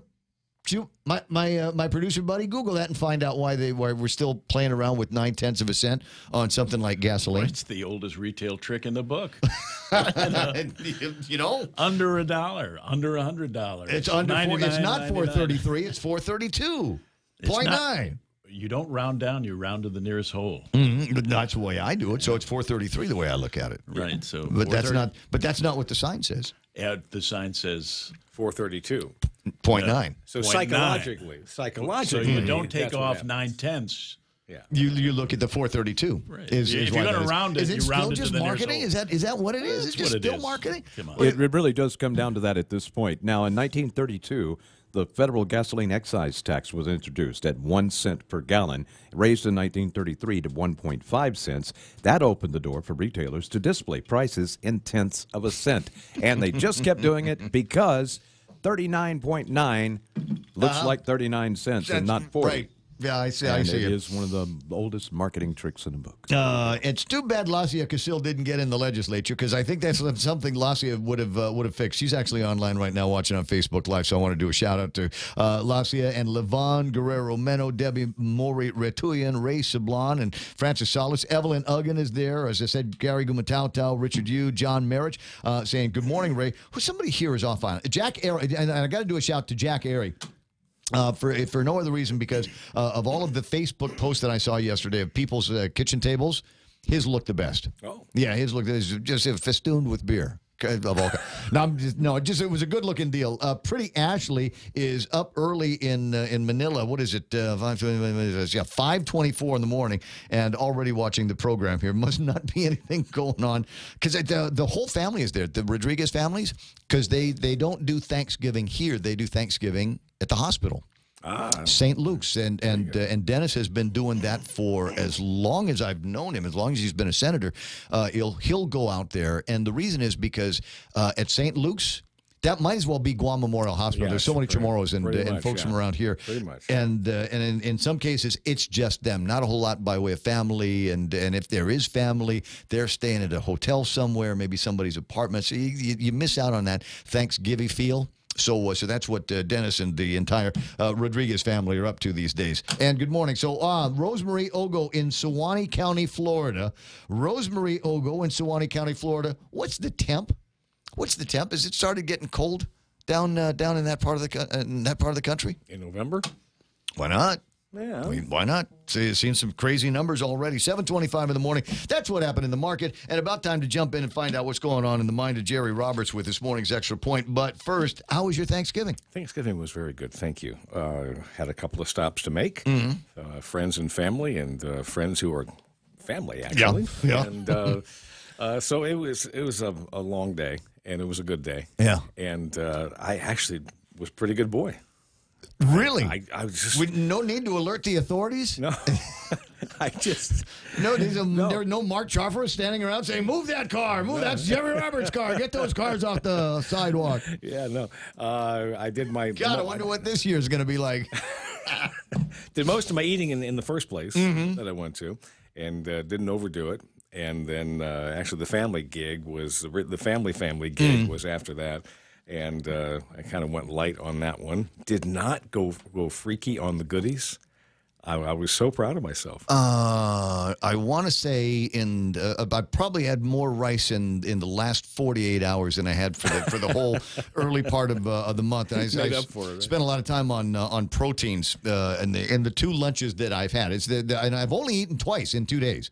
Because it's not a diet. Running? It's a preference now, and I'm trying to get my weight down a little bit more. So I'm only eating once a day. But I don't think it makes much difference if you're eating 4,000 calories at a shot. You know, there was a buffet over at Roots on Friday, and I wanted to go check that out. So it was me and about 100 men and women in BDUs from the Guard that were having lunch there at exactly the same time. So I went all the way through the buffet.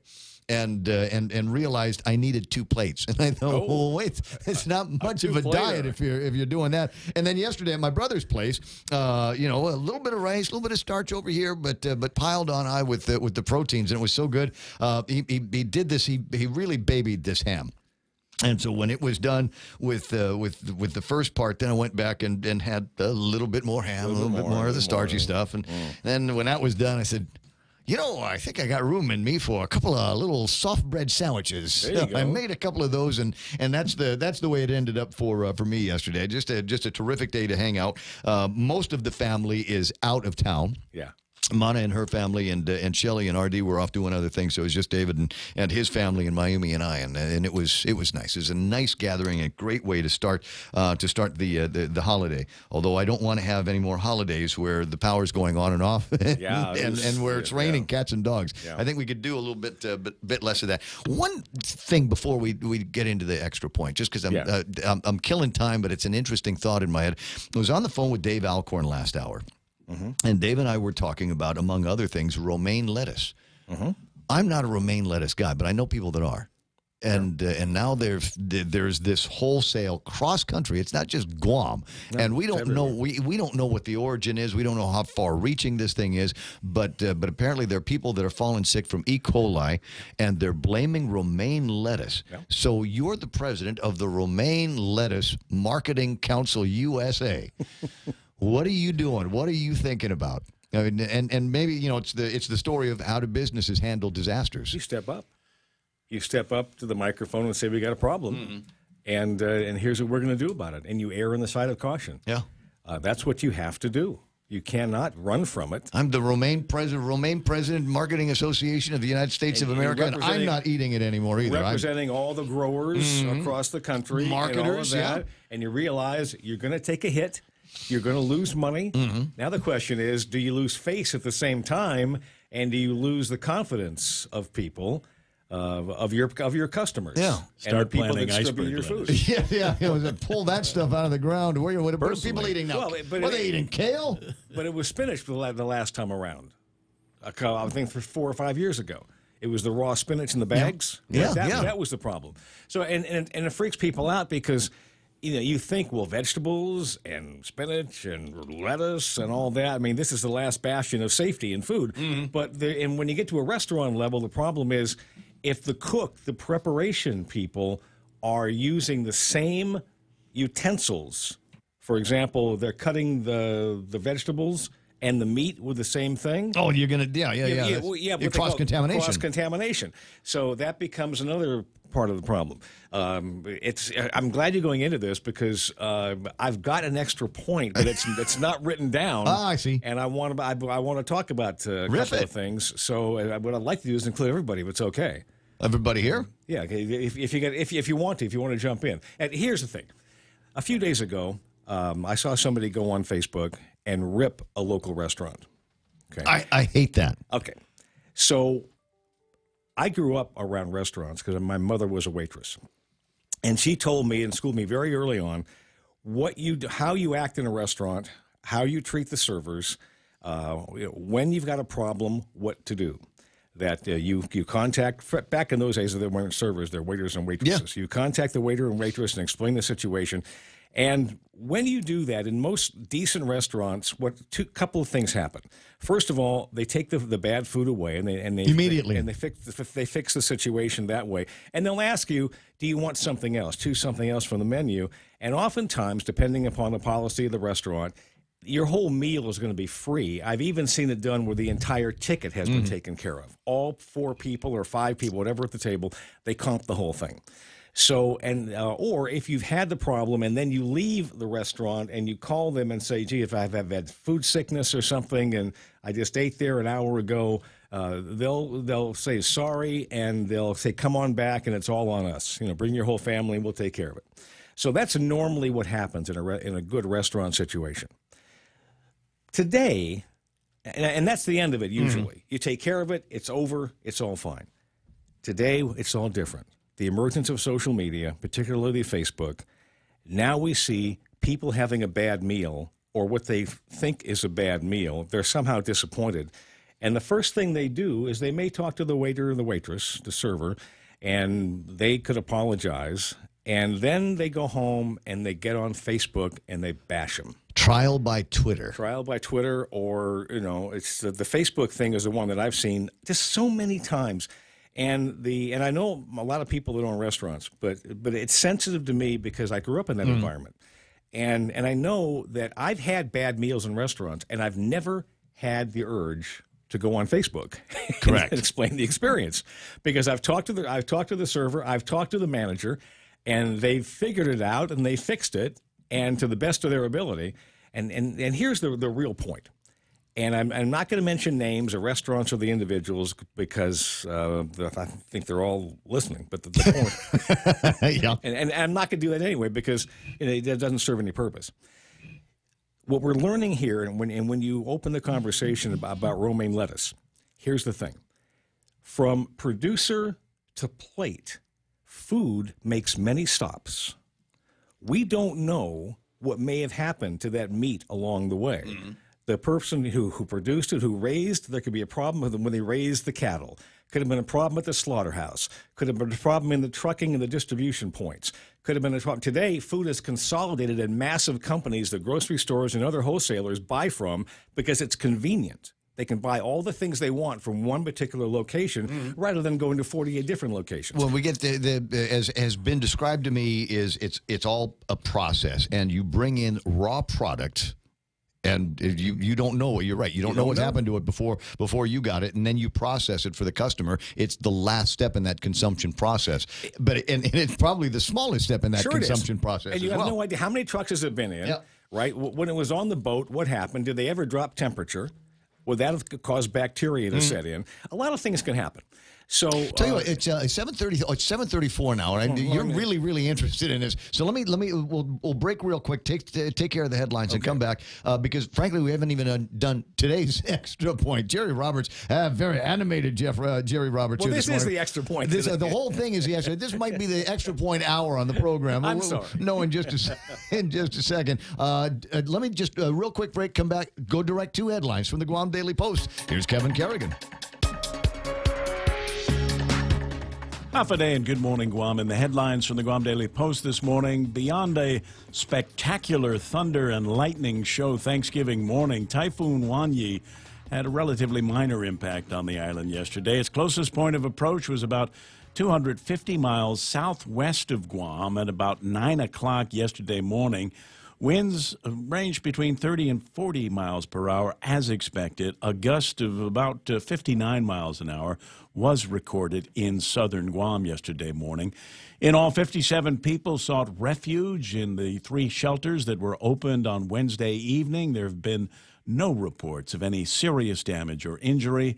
The wind and lightning strikes, however, have been blamed for a number of spot power outages around the island. GPA crews went to work quickly to restore power. Some spot outages still reported this morning, however. Governor Calvo returned the island to its normal condition of readiness at about 11:30 yesterday morning as Typhoon Manyi sped away into the Philippine Sea at a remarkable 31 miles an hour. The Guam Department of Education on Wednesday issued an RFI, a request for interest for professional land surveying services. The survey is the first step needed in the reconstruction process for Simon Sanchez High School. The next step will be a search for an owner's agent engineer to oversee the reconstruction process. In a release, Guam DOE Superintendent John Fernandez is quoted as saying that he's excited now to be moving forward with the procurement to rebuild Simon Sanchez. Today is Black Friday, the day after Thanksgiving, the traditional start of the Christmas shopping season and typically the heaviest shopping day of the year. Some got a jump on their shopping yesterday, just a few hours after the tropical storm warning was lifted and the island returned to Core 4. About 500 shoppers braved the drizzle yesterday afternoon outside Macy's at the Micronesia Mall, which opened up at 4 o'clock yesterday afternoon on Thanksgiving Day for holiday shoppers. Most other retail outlets opening today, and the lines are already forming.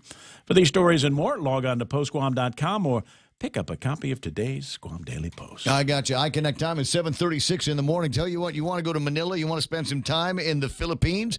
Here's the deal. Swing by the nearest iConnect location and sign up for any 12-month plan, and you'll be automatically entered in the grand prize drawing. We got weekly drawings. In fact, they're going to be doing some today for some weekly prizes, and then there's instant prizes on the day that you sign up. It's a great plan that they've got and a great way to win. Try it today with iConnect. Family Finance, serving the people of Guam since 1959. Now you can start planning for the holidays by getting a personal Christmas loan from $1,000 up to $3,500. Family Finance has 3 convenient locations to serve you. Give them a call in Dededo, 633-4473, Hagåtña, 475-4545, and the Upper Tumon location on the 2nd floor of the Pacific Building at 647-5626. Get your Christmas loans today from Family Finance. Attention federal employees and annuitants. Enjoy free health screenings and learn about Take Care's health plan offerings, including rates 19% lower than last year for its federal non-postal high option at the Micronesia Mall every Saturday from November 10 to December 8 from 10 a.m. to 4 p.m. Join us for raffle prizes, group fitness demos, and a health fair while getting to know the team. Hope to see you there from your friends at Take Care.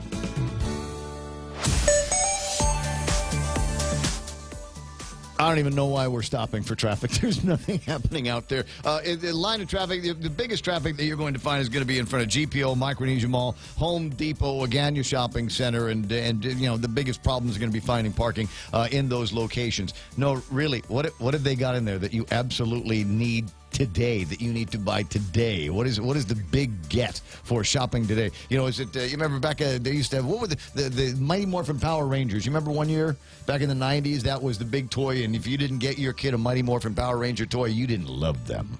At a rate, we've seen that kind of thing happening around here. So I'm wondering what it is today. 888-8255 if you want. Tell me about it. Coming up, we'll finish the conversation with Jerry Roberts and the Extra Point and why he feels bad for restaurants that are given a black eye on social media, and usually for not good reason. We'll get back to that in a second. Super Typhoon U2 has become one of the strongest storms on record to date. APL recognizes the damage that U2 has left behind and sees an opportunity to help our neighboring brothers and sisters in the CNMI. We humbly ask for the community's assistance in providing donations and supplies to our fellow islanders. All supplies can be dropped off to our APL office or coordinated for pickup and loading. Call 588-4651 for more details and to learn how you can help today.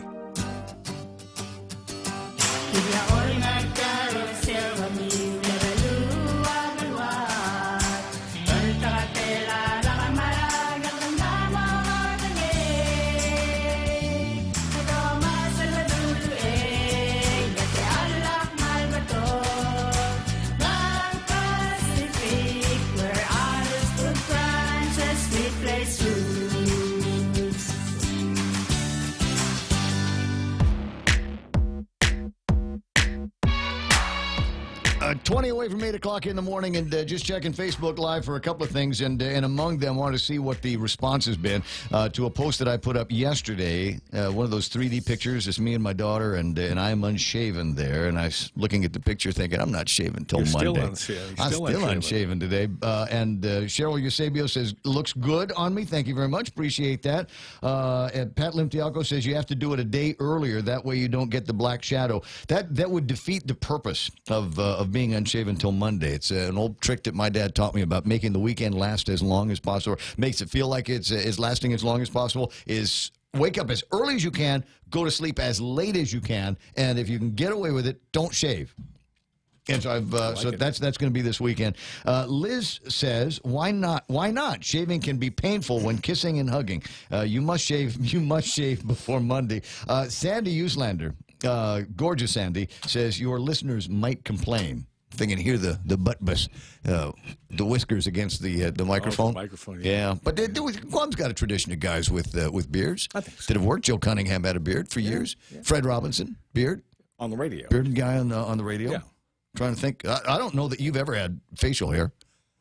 Well, the mustache. Oh yeah, back in the old days. But now no hair at all.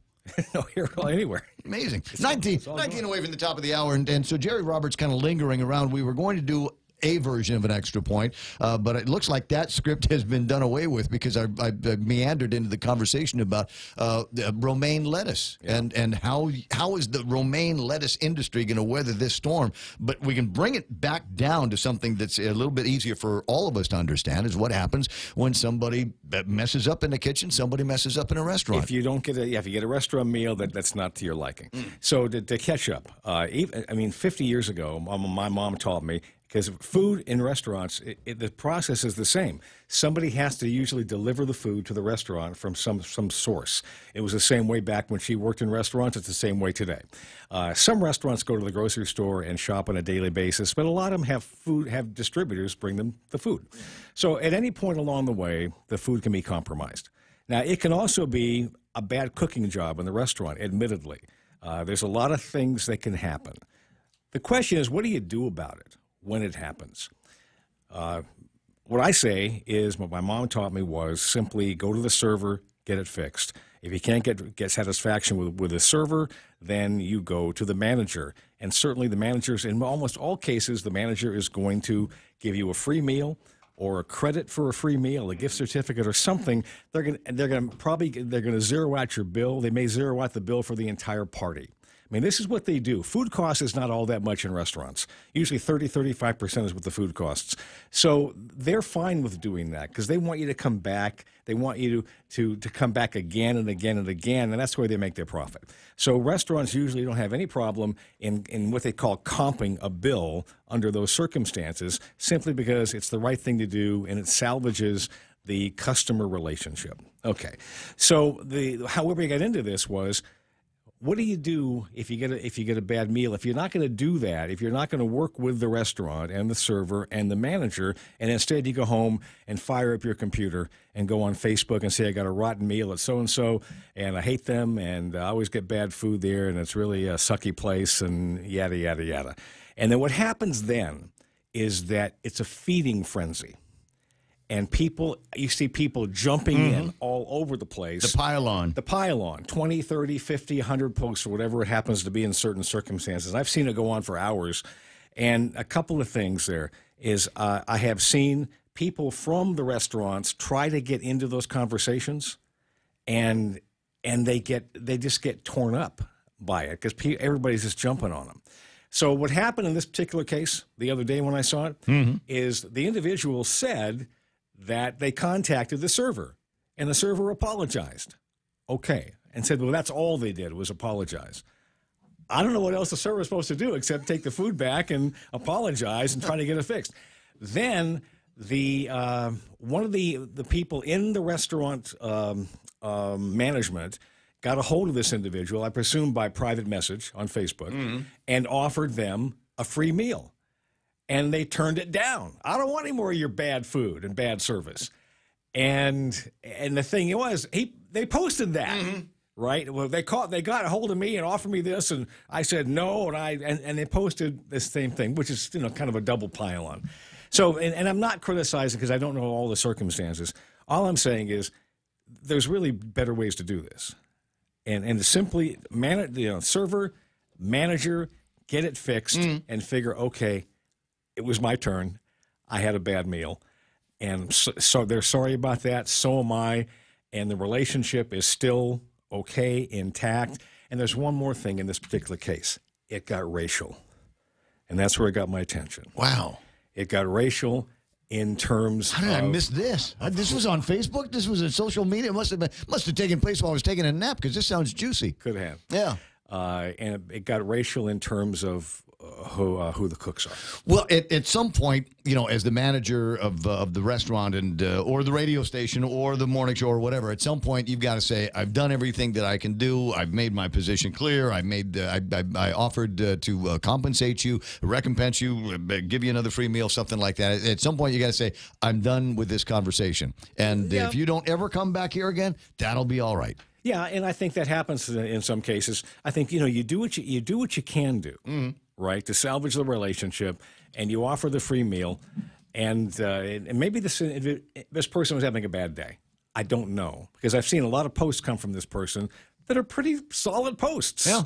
I mean, for political and things, and usually has a pretty intelligent opinion on things, and I was just so surprised that this one came out at the temperature. Yeah, and then the piling on, and I felt bad for the restaurant people, and I felt bad for everybody, because I mean, even people who really don't go to the restaurant, they found this out.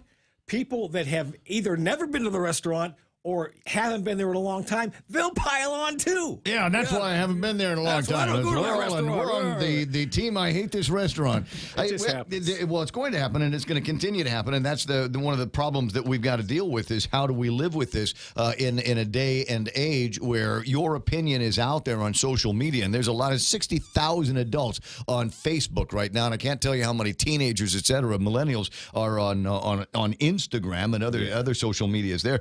So it is possible for something to go far and wide. I mean, the gun grabbing memes, sure, the kill death hit pieces against Frank. Absolutely. I mean, those are things that are out there, factual or not, and you just got to figure out how to weather the storm. Something bad is going to come up, and you know what? Tomorrow there'll be something else, and they'll be going after somebody else. So you just got to figure out a way to weather the storm and move past it. So in certain courses that we have a customer service course called CSI Guam, Customer Service Initiative. And what we do, we teach in there what the business should do if this comes up. Basically, you do what we're talking about. The frontline person does what they can do, what they're authorized to do with the customer.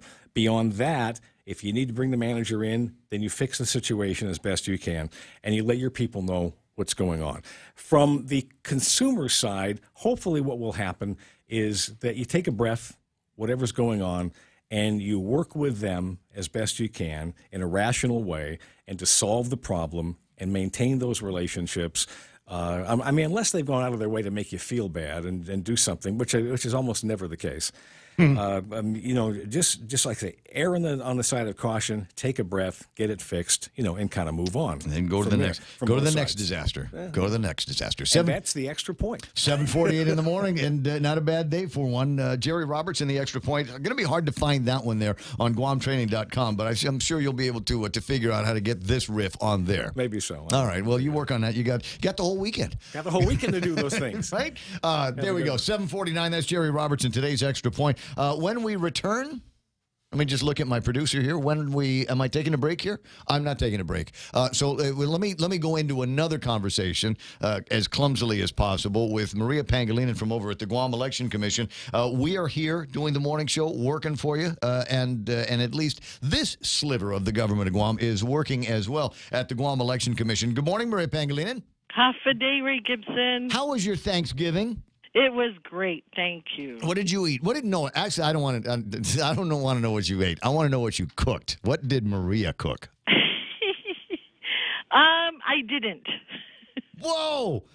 So it was a spectacular Thanksgiving for you. Absolutely. Nice. My husband cooked a roast pork, pot roast. He cooked pot roast, and he made at Magosu bitter melon. He pickled some for the table to keep everybody healthy. Oh, that is so good. Mm-hmm. Have you ever, next time there's an opportunity to go up to Carl Gutierrez's place, he's got a great bitter melon recipe. And it's still got the bitter on it. It's still got the crunch on it. But he does something to it that the very, I don't know, the very, very bitter part. I forget what the word is in Chamorro. But the very, very bitter part is almost completely eliminated. So it's that good. Anyway, so I'm glad that you and the family had a nice Thanksgiving, a break, and instead of taking the day off like most of the rest of the government of Guam is doing, the Guam Election Commission is actually going to be working today. Now, I got an idea of what it's going to be like later on in the day, but what is the preparation process that will begin when you officially open the doors? So at 9 o'clock, we will have a meeting first. We will go through the agenda. We'll just take care of a couple of correspondences and present a summary of what has happened and what will happen. And then we should immediately begin with the count of absentee and provisionals. And so it will be almost like the precinct where we will call out the names of the qualified provisionals and the absentees that have been rendered qualified. We will call out the names and then slip the ballot envelopes into the ballot box after we've gone through that process, and then we will open the ballot box and organize the ballots inside. Simple. Mm-hmm. And then once everything is organized, then we set it aside for counting later on. Well, what happens is we have e-ballots. If, as you may know, off-island voters have an option to select e-ballots. So those electronic ballots do not get sent out to the precincts. So we keep those. So we have maybe about 150 of those. Mm-hmm. So those have to be replicated by the board so that they will transfer the votes of those voters from the electronic ballot onto a regular ballot so it can be fed into the computer. How many people is it going to take to do that? I mean, it sounds like one of those things where, because you all of a sudden, somebody over at the Election Commission is proxy for that voter. Is that a process where you've got somebody watching over the... Absolutely. Okay. So we will have, we're going to try to have 3 teams. And so we will have a Democrat and a Republican sitting there with either the independent commissioner or the legal counsel observing. Okay. So it's a process where, as I said, it's not private. In this case, it's going to be public to assure that there's accuracy in the transfer of what's on the e-ballot to a paper ballot.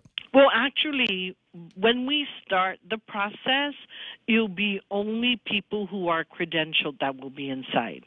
Of course, we will have media representatives, and we will have both party representatives. Interesting. Yes. Okay.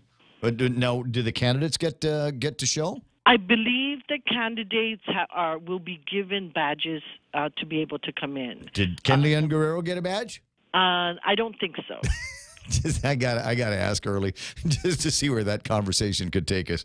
I got you. And then, so once we've got all of these things taken care of, the Election Commission reconvenes? Well, that happens, and then after that, they'll do the recount. How long is that anticipated to take? 4 to 5 hours. Oh, so starting what time are you going to start doing that? We start the meeting at 9, and we just keep going and keep going. Oh, I see, punching through. So there's not going to be another meeting like at 5 this afternoon. Oh no, we're going to keep going until we finish. All right. So, what is your estimate on when we might be able to have final certifiable numbers? I want to tell my staff before 5. Shooting for before 5. Yeah, sometime before 5. Well, we'd like that very much. Well, Bob Klitsky's on the radio. Somebody can call in and give us the number. Well, we should have it up on our website real quick. Oh, really? Okay, so keep an eye. If you're not going to be paying attention to the media, then hit the Guam Election Commission's website, and that will give you a clear indication and the final numbers and certified numbers, certified positions in all of the races. Yes, and then the media. The media can be well represented here, too, as well. Well, I imagine that there's one or two people, maybe the guy sitting next to me is going to make sure that he is there as well tonight so that he can be among the first to bring the information and the news of certification so we can stop referring to Lou as the presumptive governor-elect. That's our plan. I think that's something that people would like to get to. All right. Well, listen, it sounds like there's a big day ahead of you, and we got in at least the Guam Daily Post story an indicator of how much it might be costing the taxpayers to go through everything that you guys have been doing on holidays like yesterday and the Gov Guam holiday today. So is everybody working making 88? I don't. Yeah, I think so, and they'll be here. Some of them beat me into the office this morning. Of course, if it's 88, I'm me. Where's his holiday pay, McGuire? I'm shooting for holiday pay and OT. No, even on a regular day, this is typical. Okay. Well, you got a great bunch of people over there at the Guam Election Commission, and we look forward to the fruit of everybody's labor. And then after that, certification and the election's over, right? We're done. There's plenty work to do after that. Like, for instance? We have to go through and tag those that didn't vote. And then we have to go through and check the campaign finance reports. By the way, Ray Gibson, yes. May I? Monday, November 26th is the deadline for election campaign contributions and expenditures report, the final report for the general election. Uh-huh. Yes. And so turn it in or you're going to get fined. That's the option the commission has. What happened to that the PAC? There was an action commission, a political action committee that was a political action committee until they had to make their reports, and then they didn't want to be a PAC anymore. And then when you guys threatened to fine them, they said we'll sue you back. Yes, and then they sent us a note that said that they will hold off on any action until after certification of the election. Any action like we're going to pay you? Or we're going to sue you. Or we're going to sue you? Yes. What difference does the end of the election, why would that make a difference? Well, I think one of the things they said was we know that one of the things the PAC said was... I see. If our Gudzu didn't win, we'll just go ahead and pay the fine. See you later. But if it looks like our Gudzu might still be in the race, we're going to continue to fight? That's not what they said. It's what it sounds like, though. I mean, is the inference that I'm drawing. That's okay. You guys are lawyered up. I know you're lawyers. I think you'll be able to survive this one. Thank you so much. Maria Pangilinan, thank you so much. And we'll get all the information. It'll be Friday, and then you've got Saturday and Sunday to rest. And I cannot imagine a reason why I would need to call you on Monday, but then we haven't started counting yet. Okay. So we'll see what happens, all right? Otherwise, thanks so much for the access. You've been great. Hagumas, Ray Gibson. All right, Maria Pangilinan from the Guam Election Commission. Closing in on about a minute in front of 8 o'clock in the morning, and I'm looking at the traffic gizmo going, there ain't no traffic today. I see traffic starting to busy up around the intersection of 1 and 3 and 4. I'm sorry, not 1 and 3 and 4, but 1 and 3 for sure. The Chicken Joy intersection northbound is starting to get heavy. You know why? Because there's a Micronesia Mall there, that's why. And everybody in the world thinks that if they don't get into Ross and Macy's right now, that's it. Christmas is ruined. So that's why there's so much traffic there right now, and there's no school and all of the rest of that stuff. So I hope you're enjoying your incredible Black Friday morning. My name is Ray Gibson. You're listening to 93.3 The Point, or you're watching us on Facebook or YouTube or thepoint.gu. Thanks, appreciate it, and we'll round up some more news from the guys over at the Fox News headquarters, and then Kevin Kerrigan from the Guam Daily Post. Stay right there.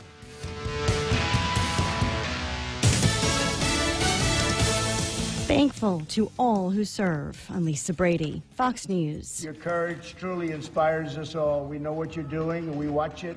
President Trump holding a Thanksgiving conference call with each branch of the military and visiting the Coast Guard near his Florida estate, praising their life-saving efforts, especially during hurricanes. What they've done in Texas, what they did in Florida, what they did in Puerto Rico, the Coast Guard has really become a symbol of strength and perseverance and toughness and genius, actually. It's purely genius. Speaking to reporters today, he again defended his decision to stand with Saudi Arabia's leaders, despite suspicion that the Crown Prince may have ordered the killing of journalist Jamal Khashoggi.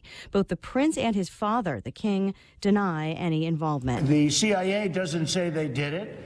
They do point out certain things, and in pointing out those things, you can conclude that maybe he did or maybe he didn't. Fox's Benjamin Hall. Ever since Tuesday, when President Trump made his statement on Khashoggi, he's been laying out why the relationship with Saudi Arabia is so important. Everything from national security to the fight against Iran, to the economy, to jobs, to oil prices. He's faced some bipartisan criticism in Congress, accused of putting financial concerns ahead of human rights. More heavy rain coming in Northern California, where search crews remain at work on Thanksgiving. The soggy and now windy conditions not only make it more difficult for crews to sift through burned down homes, but it can be pretty dangerous with the threat of falling trees, flash flooding, and mudslides. Despite the difficult conditions, search and recovery teams will continue working to bring closure to as many families as possible. The death toll rising to 83, the number of unaccounted for people lowering to 563. Fox's Jeff Paul at one of the shelters in Chico, where volunteers are serving Thanksgiving dinner to thousands. This is Fox News. Docomo Pacific is making the Better Together bundle even better. 2 great services plus more. Get unlimited local calls, SMS, and 20 gigs of data, plus unlimited home internet for $109 a month. Sign up today and get free installation and choose between a free Galaxy S8, S8 Plus, or $100 off select devices. Mobile plus online from Docomo Pacific. Better together. Some conditions apply. See store for details.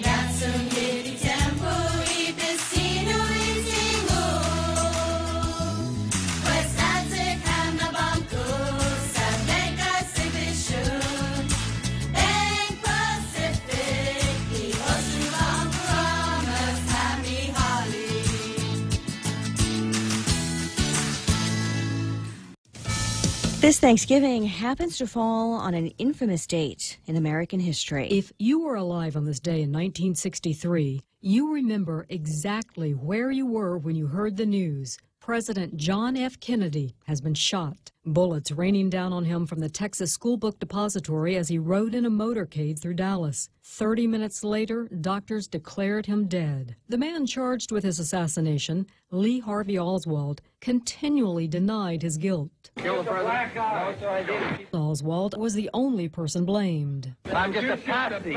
He never got to prove that. 2 days later, Dallas nightclub owner Jack Ruby shot and killed Oswald on live TV. And to this day, conspiracy theories abound about who killed America's 35th president. Carmen Roberts, Fox News. Missed opportunities. That's the bottom line in a new report on the deadly terrorist attack at an Ariana Grande concert in Britain more than a year ago. Lawmakers here out with a critical report detailing failures by security services in the build-up to the bombing in Manchester, England. As a result of the failings, potential opportunities to prevent it were missed. Lawmaker Dominic Grieve saying there were errors in how British intelligence handled the bomber, an Islamist extremist who'd first been flagged in 2010.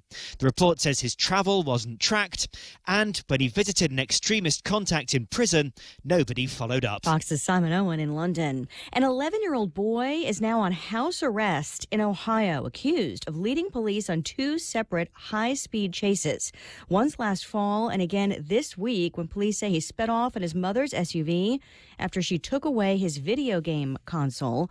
The boy has denied charges, including grand theft and failing to comply with a police order. I'm Lisa Brady. This is Fox News.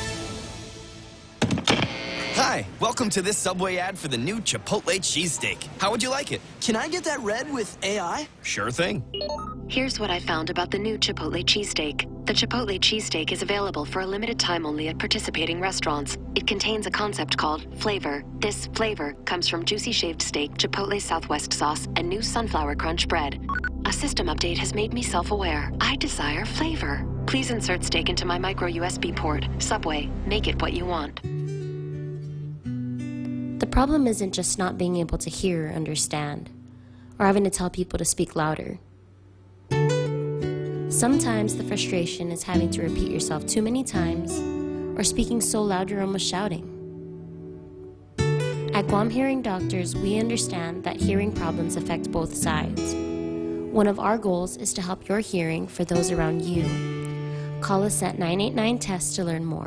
The season of giving is here, and the stations of Choice Broadcasting want to give back. 93.3 The Point, Boss 104, Star 101, and Lux Guam present Charity of Choice. Each of our radio personalities have chosen a Guam charity that they would like to benefit. And I chose Habitat for Humanity. Tune in daily to see how you can help. Charity of Choice 2018 is brought to you by Choice Broadcasting Company, Lux Guam, American Water Tech, and the station that gives from the heart, 93.3 The Point.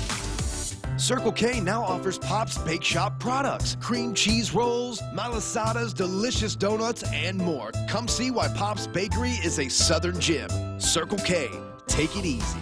Circle K now offers Bento Chef Sushi. Enjoy a selection of sushi, maki, and musubi made fresh every day. Circle K, take it easy. Are high power bills sending your budget into chaos? Take control with the help of Micronesia Renewable Energy. Using the highest quality panels, a solar energy system from MRE will guarantee to save you money on power. With MRE, Christmas comes early. With every solar energy system, homeowners not only get $400 for signing up, but also an entry for a chance to win $1,000 in cold, hard cash, just in time for Christmas. It pays to be an MRE customer. Conditions apply. Call 632-2613 for details. MRE, the smarter choice.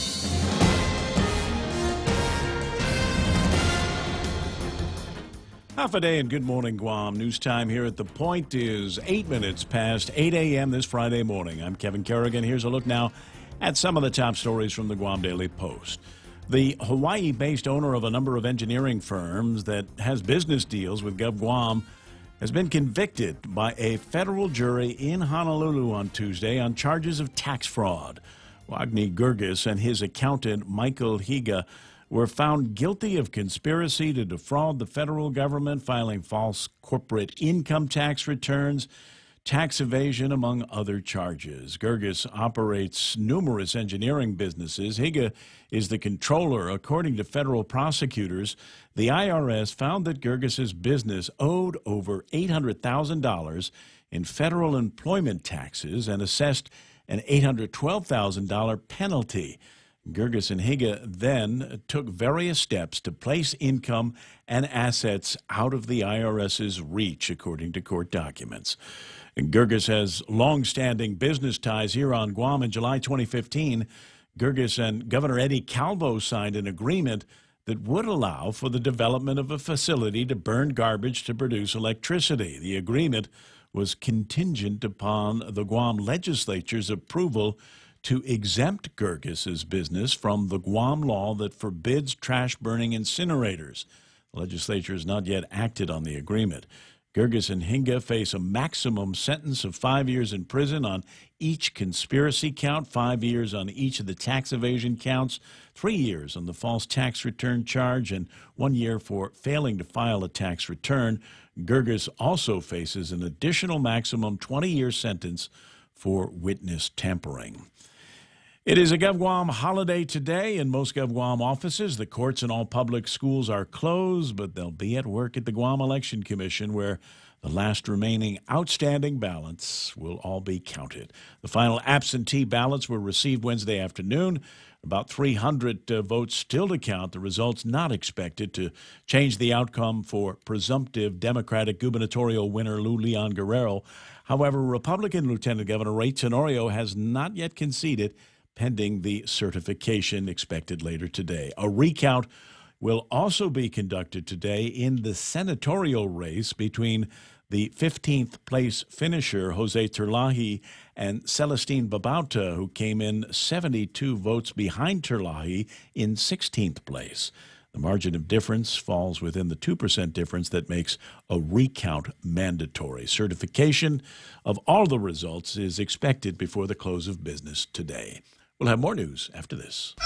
KFC has finally answered the world's most important question. What came first, the chicken or the egg? And the answer is both. Introducing KFC's KFC AM, their new Southern and local-inspired breakfast. AM-loaded platter with chicken fried rice, waffles, and Colonel's chicken congee. KFC also has your all-time favorites, AM chicken and egg wraps, Southern biscuit and sausage sandwich, and hash browns. So for finger-licking good mornings, AM will never be the same at KFC. KFC, it's finger-licking good. No one ever plans to be sick, especially when you're young. But sometimes things happen, and there you are with huge out-of-pocket expenses. And if your care requires you to go off-island because your insurance doesn't include GRMC, you have hotel, food, and transportation costs on top of your medical copay. If you're a federal employee or retiree, choose Calvo Select Care. It includes GRMC. And should an emergency arise, we're right here. GRMC, where patients are partners. 11 minutes past 8 a.m. here at The Point. The Department of Defense has awarded Pacific Unlimited of Barragata a $288 million contract for full food line distribution. It's a 7.5-year contract that runs through May of 2026. The contract is for food delivery to the Army, Air Force, Navy, Marine Corps, and the Guam Department of Education. Contract was awarded by the Defense Logistics Agency in Philadelphia. The funds are coming from the 2019 fiscal year Defense Working Capital Fund. Pacific Unlimited is a locally owned family company founded in 1986 by Juan T. Limtiaco. Pacific Unlimited provides trucking, equipment, topsoil, and compost services as well as food services. Beyond a spectacular thunder and lightning show yesterday morning, Typhoon Wan Yi had a relatively minor impact on the island Thanksgiving Day. Its closest point of approach was about 250 miles southwest of Guam at 9 o'clock yesterday morning. Winds on island ranged between 30 and 40 miles an hour as expected. However, a gust of about 59 miles per hour was recorded in southern Guam yesterday. In all, 57 people sought refuge in the 3 shelters that were opened on Wednesday evening. There have been no reports of any serious damage or injury.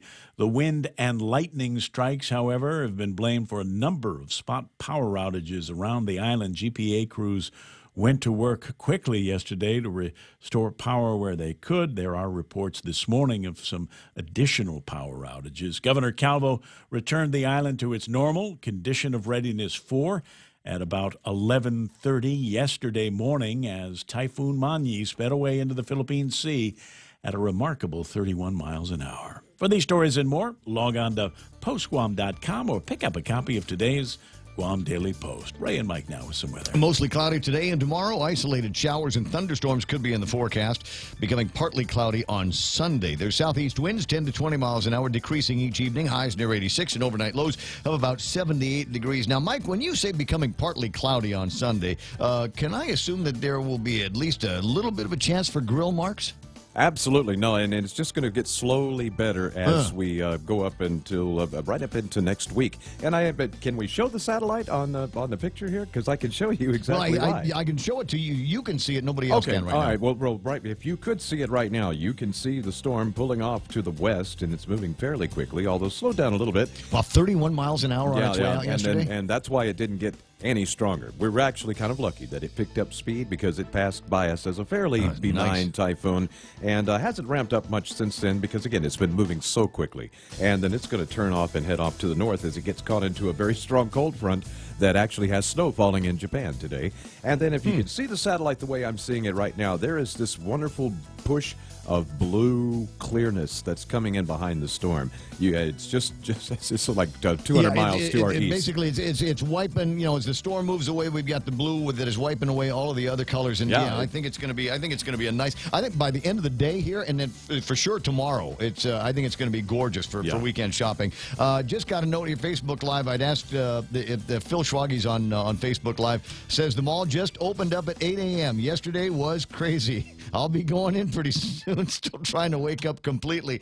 Phil has got excellent chefery in the house, and so I'm sure that you indulged yesterday. So it's nice to see you there. Dennis Bensour's online, and in Paz Obligui, Dennis Kuzjin, Lynn Vince, Borja Polino, et cetera, et cetera. A lot of people that are online with us this morning on Facebook Live. Transmitter's back on at 93.3. So if you normally pick us up that way, or if you're going to be headed out shopping, you'll be able to stay caught up on what it is that we're talking about. And what we have to talk about today is sports at this time. So we'll get around to doing that here in just a second. Sunset tonight, 5:50. Sunrise tomorrow morning at 6:23. And that will be sunrise over the Gatorade run. Supposed to be taking place at Chamorro Village. Usual deal, showtime at 5, go time at 6. I'm told there's some really, really cool swag that they're going to be trying to give away, usually to the first, X number of runners. So try real hard today to be among the X number of runners. They should have completed just a little bit ago the turkey trot, which should have taken place yesterday. And we'll talk more about that here in just a second. That's news and weather together here on The Point. Helen Keller once said, "Blindness separates us from things, but deafness separates us from people." At Ross Hearing Aids, it's their mission to keep you connected to the moments and the people that matter most in your life. Hearing aid technology has never been better, so schedule your complimentary hearing consultation today. Call Ross Hearing Aids, 637-HEAR, 637-4327. You should hear what you're missing. I love you, Daddy. How's your hearing? They have the crazy holiday menu going on at King's these days. The holidays are now in full swing, and so they've got they've taken a lot of their regular menu and crazied it up with flavors of the season. So I think you're going to like this. But they've got the crazy local menu with beef broccoli and kare, pork adobo, and kudun munuk. That is a chicken soup, tender stewed chicken thighs, seasoned with garlic and onions, local style, and served over steamed rice. I'm salivating. I've got the totla, lawai, that's all over my mouth right now as I'm looking at this holiday crazy. And you can tell it's crazy because they spelled crazy with a K. That's Madcap Zany, I'm telling you. So find that for lunch or dinner or breakfast at King's. Knowing that we have choices in medical providers locally and outside of Guam is important and reassuring. This is the reason why Calvo Select Care provides quality health care options to its members. From a wide array of local, primary, and specialty doctors and clinics to a comprehensive hospital network on island and outside of Guam, you can trust Calvo Select Care to be there for you. Federal employees and annuitants enroll today. Call 477-9808 for more information. It's 8:17 in the morning, and the folks over at I'm trying to figure out how I can fold in romaine lettuce with security title. There's got to be a way. If it comes to you while I'm thinking about it, then just point it out, and I'll riff in that direction. But the security title of portions, sponsor portions. It's still with the totally in my mouth.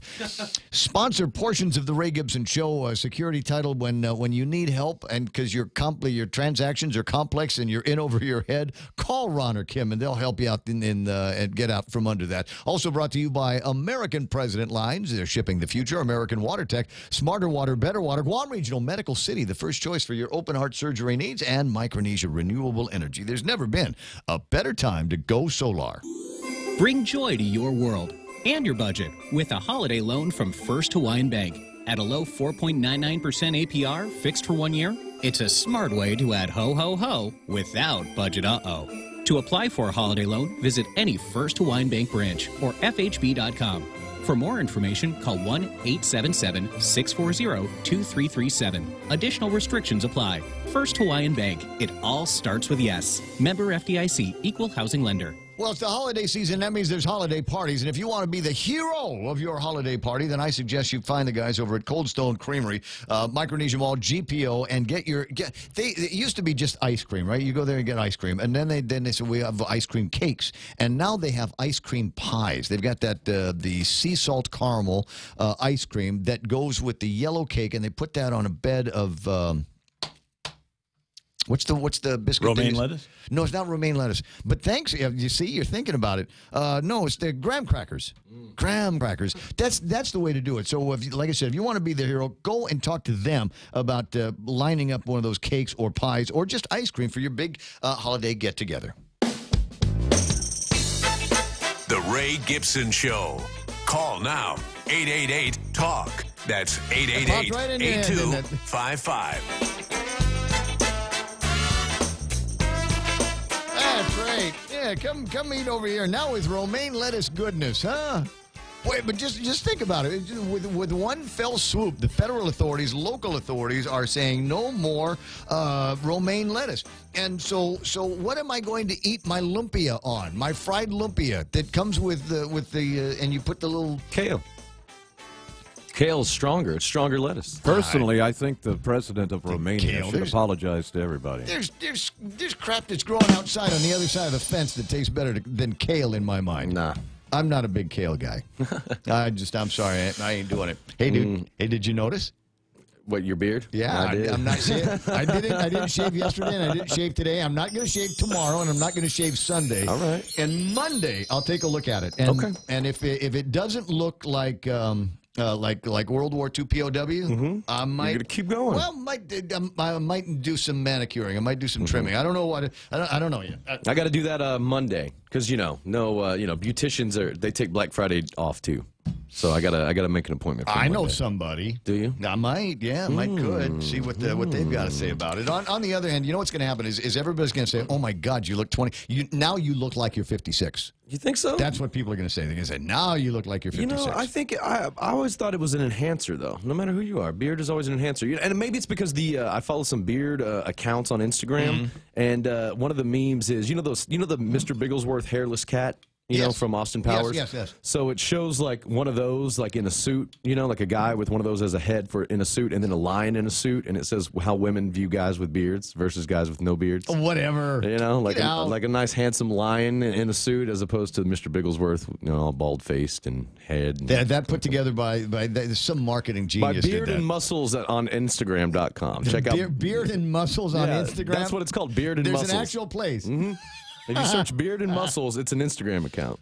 And it's like, motivation, pretty girls, biker-looking dudes. Pretty girls with beards and muscles? Pretty girls hugging guys with beards. To see, like, look. Let me see. Beards and muscles. Yeah, some pretty boys in there. And there's too many guys in that page. None of those guys know how to fix a flat tire. Yeah, but it's guys with their kids, guys just hanging out, guys and girls. They're models. They're not guys. They're guys. They're models with beards, is what they are. There's not one of those guys know how to do anything practical like climb a tree or. Oh, they're chopping wood. Yeah. I'm telling you, look, if you have a beard and you can't do at least one manly skill like change a flat tire, cut your beard. They're chopping wood like the girls are working on cars. Whatever. People work out that way these days, right? People just they do like sledgehammers and, they do stuff like that. I like the one where you're flipping tires. That's one of my favorite crossy exercises where you got to take a tire and flip it, which is great if you're 19. But if you're me and you got the old man back, maybe not. Got a note here from Phil Flores. Several banks and credit unions are closed today, and he wants you to know that Bank Pacific offices are open until 6 o'clock to serve you, and tomorrow, Saturday, until noon as well, where others put branches. We place routes. Yeah, Daryl will take care of all of the rest of the scheduling later on. Anyway, 8:23 in the morning. It's time for Sports with Blake.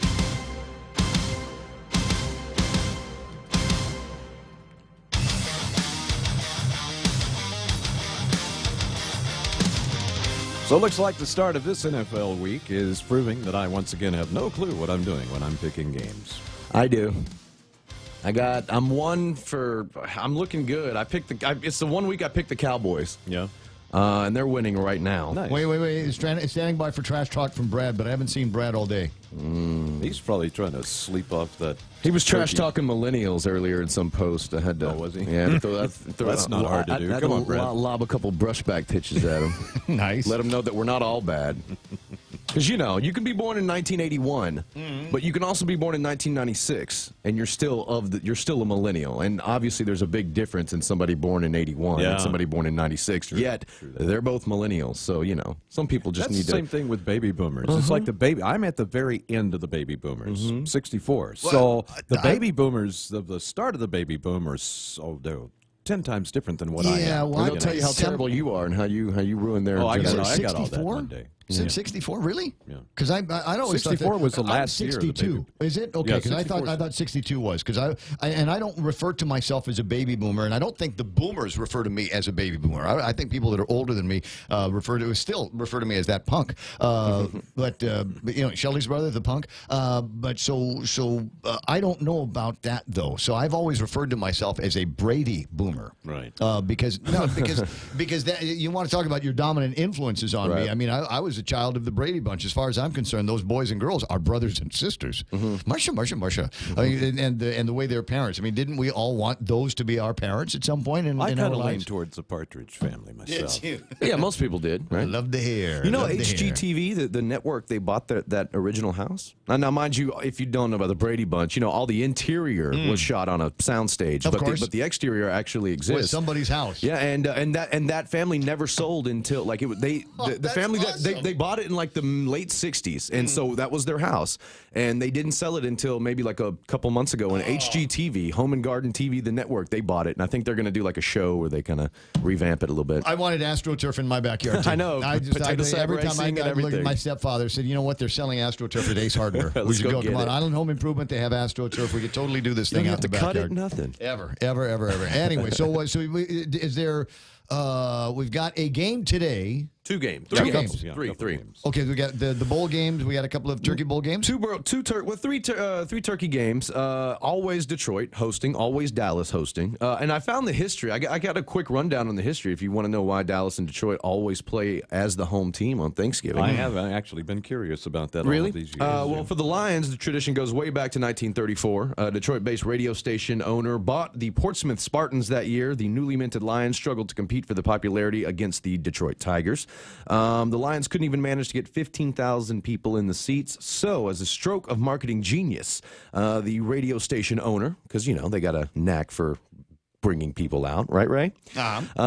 He decided to host a game on Thanksgiving in part because of his power as an owner of a large radio station. He convinced NBC to carry the game on 94 radio stations across the country. That was enough to get the national influence, and interest started peaking, and the first nationally broadcast NFL game was that 1934 Thanksgiving game, and ever since then they went on to just start doing it now.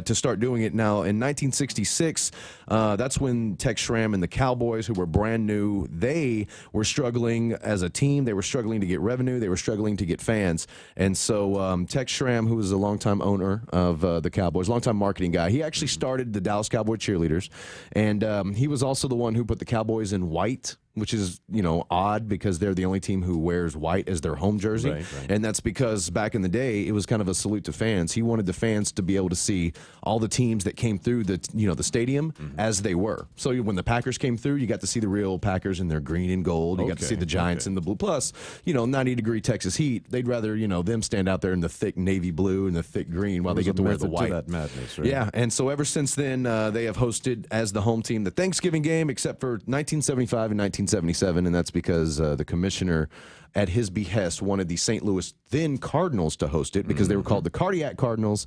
Back then, they would win games by a small margin, but those games weren't as popular, so the Cowboys resumed. And that, ladies and gentlemen, is what I call Blake splaining. There you go. Yeah. There you go. So it could have just, with a little bit of basics, and but no, we're throwing every single possible detail. What I want to know, though, is why do the Lions always lose? I can't. Well, because Bobby Lane. Because Bobby Lane was traded away from the Lions, and he cursed them in like 1951. And he put a curse. He said, the Lions will never win the championship now that they've traded me, and they never have since then. So it's the curse of Bobby Lane. Isn't that interesting? Dallas's own, Highland Park's own. Got a hex. Bobby Lane. There you go. Got a hex going. And that's off the top of my head. That's now, what are they going to have to do to get out from under that? They won't. They don't. Yeah, so in the 70s, they both solidified in stone that the Cowboys and the Lions will forever be the home team for the Thanksgiving Day.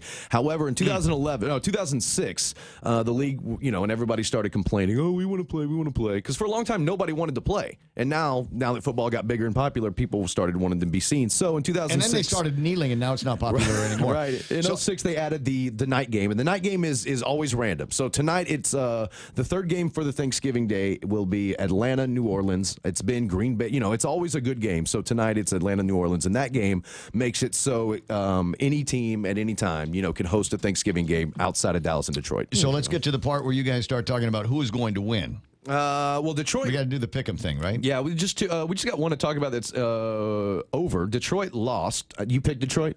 I did, yeah. I was. They were the early game, and that's a big division rival. As the Bears are trying to get to the playoffs, they were without their starting quarterback, but it didn't matter because they pull out the victory, 23-16, the early game on Thanksgiving, and currently the bitter rivals, the Washington Redskins and the Dallas Cowboys, are fighting for first place in NFC East.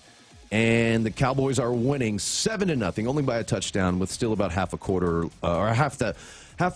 second quarter to go. So almost halftime, 7-0. Yeah, the third game you're talking about should be a good one. Yeah, I mean, this is going to be a shootout, just like the Rams and the Chiefs. And then the night game, which will start here after the Cowboys-Redskins game, that'll be New Orleans, Atlanta. I got New Orleans to win that game, only because I don't think anybody can beat them right now. They're really tough. But I sure know Atlanta can. We'll see. Yeah, so there you go. Those are your 3 games in the NFL for today. But are we not having any games over the weekend? We got more this week. We got Jaguars at the Bills. I got Jaguars. I got them as well. All right, Bengals are hosting the Browns. I picked the Bengals. I'm going to pick the Bengals, too. All right. Actually, you know what? I'm going to pick the Browns to upset. Oh, okay. Yeah. That's not a bad idea. It could be. The thing to note is that almost all of the games this week are divisional rivalry, yes. Yep. Patriots at the Jets. Patriots all day. Yes, sir. Eagles hosting the Giants. I'm going to pick Philly only because that game's in Philly and they have to win. Yes, same mentality here. Buccaneers hosting the 49ers. Yes. This is actually an old NFC West matchup when the Tampa Bay was, for whatever reason, in the West, but they're not anymore. Even though they're based on the East. That's the creamsicle Buccaneers, right? Yeah, the creamsicle. I'm still going to take Tampa Bay. I really am, too, on this one. We always pick Carolina if they're playing Seattle, Mike. Yeah, well, especially at home. We never pick Seattle.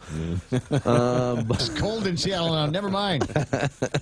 Ravens hosting the Raiders. Man, the Raiders they've given up on purpose. Got Ravens on that one. I got the Chargers. Yeah, I do as well. I got the Chargers beating the Cardinals because we shouldn't spend much time on that game either. Right on. Chargers at home on that. Got that too. Steelers at the Broncos. Steelers. I got to go with the Steelers, although the propensity right now for Yahoo voters is to go with the Broncos because it's at home. It's a weird, that air's weird. It's very thin. Mile High Stadium, especially this time of year, could be kind of dicey. So I get to pick. I think Ben Roethlisberger and the Steelers are just that much better than Me the Broncos. Colts hosting the Dolphins. I'm taking the Colts. They're making a bit of a They're comeback. quietly on the come up. I'm not real happy about that. Yeah, I bet you're not. That's your divisional foe. Vikings hosting the Packers. Give me the Vikings. Yeah, me too. It's in Minnesota too. It is. Yeah. Finally, the Monday night game is going to be the Texans hosting the Titans. I picked the Texans. I think Houston takes care of. You picked the Texans? We're on a roll, man. I think New Houston takes care of Old Houston. There we go. There you go. Nice. Texans over the Oilers. Give me the Texans. All right. And I think the only other thing that I can add to any of this is congratulations to everybody that went out and raced in this morning's turkey trot. Should have been done yesterday, but we were in court too, so that didn't happen. They moved it over one day, and I believe that is all taken care of now. And it's hard for me to let you know. I mean, I'm sure I could get the information, but it wouldn't mean anything to you because I can't make it mean anything to me. When it comes to turkey trots, how the winners are selected is beyond me. Yeah. I mean, I think we need our own Guam Election Commission to sort through that and figure out how they do that kind of thing. So generally, the way it works is whoever won the actual turkey in today's turkey trot is the winner. Is it one of those John Madden six-legged turkeys? You ever seen those? Could be. But I mean, you understand the concept of the turkey trot, right? It's a handicapped race. So the slower runners will start first, and Derek Mendel and Ryan Matienzo will go last. And the goal is to try to stay in front of Derek and Ryan as long as you possibly can. As long as you can. Yep. So I'd like to know if there was anybody that was actually able to do that, because those guys will pass you like you're going backwards. You know, my mom's tradition growing up, we always ran in the downtown Dallas turkey trot every year. So that was always. I always loved turkey trots. You know, It's always a fun time. Well, it's just a reason to goof off and get up and put shorts on. And most people like to dress up. You know, they wear like in Dallas, you run. Oh, sorry, excuse me, Kevin. They run underneath this underpass, Highway 75, and when you run underneath there, a lot of people will gobble, so it'll like echo, you know, underneath the big like underpass. So as you're running, you can hear turkey gobbles. That does sound like fun. And there are people here that will dress up for 5Ks just because they're 5Ks, not that they have anything to do with anything. And I always think that's cool. 8:34, and so the last thing is Gatorade 5K this weekend. Chamorro Village, go at showtime at 5, go time is going to be at 6 o'clock. And now that everybody is done with the sprints and the triathlon activities, we're going to start seeing a whole lot of fast runners returning. So the competition, I think, tomorrow is going to be brutal. And it's high training season coming up, right? I mean, the marathon's only a couple months away. I know GRC's got their new February run coming up soon. So, yeah, it's running season is about to start kicking up. Going to be crazy. Time, 8:35. Radio station 93.3 The Point. That's Blake. I have headlines and more with Kevin Kerrigan. Stand by. Hungry? Stop by Circle K for Craft Kitchen's hot breakfast, lunch, and dinner items delivered fresh 3 times a day. Circle K. Take it easy. Haagen-Dazs ice cream. Buy one, get one free. Stop by Circle K today and satisfy your heart's desires. Available at all Circle K stores, excluding Barragata, Airport, and Campers locations. Applies only to the 3.38-ounce servings.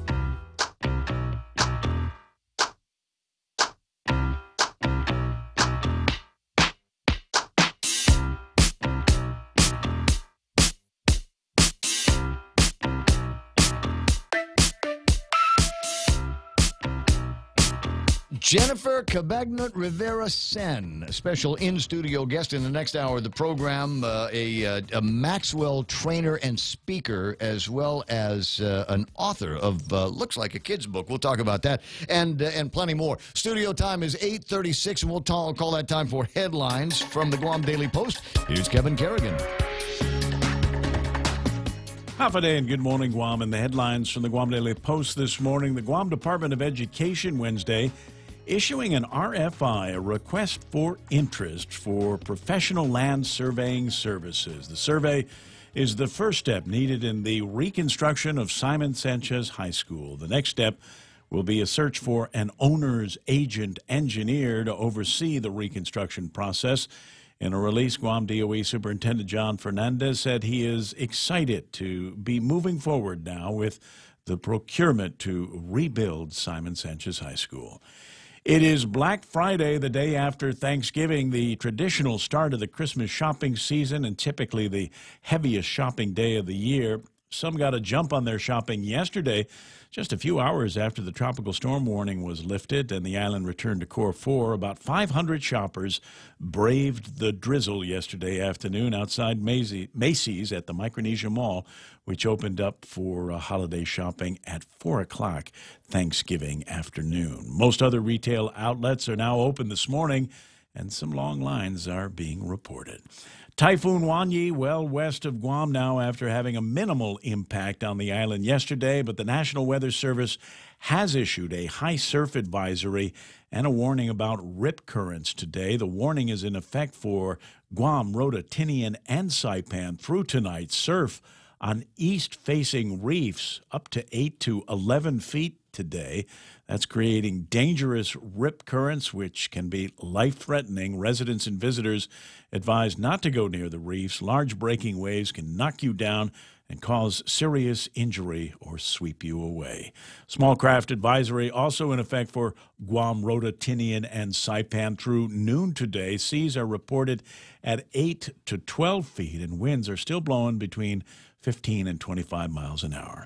For these stories and more, log on to postguam.com or pick up a copy of today's Guam Daily Post. Will do. It's 8:38. That's iConnect time. Swing by the nearest iConnect and sign up for any 12-month plan, push to talk, mobile or internet, and then you'll be instantly qualified to win the grand prize drawing. Ticket for you and a friend to Manila. Go and stay at the Holiday Inn resort, not the resort, but the Holiday Inn hotel that they've got, their brand new one. Express is what it's called, and you are going to absolutely love that. I stayed there for a few hours just a couple of months back and certainly enjoyed the ride. I think you will as well. But it all begins with a trip to iConnect. It's important to have claims process that works for you. At Guahan Insurance Services, we make things simple and convenient. Same door you walk in to purchase your insurance is the same door you open to file your claim. We can't pretend that the car insurance claims process is fun, but we can promise a hassle-free and speedy recovery without any runarounds. For your home, auto, and business insurance, visit us at the Camacho Landmark Center on Marine Corps Drive in Tamuning. Don't forget to like us on Facebook or give us a call at 475-1162 or text 929-SAVE. That's 929-7283.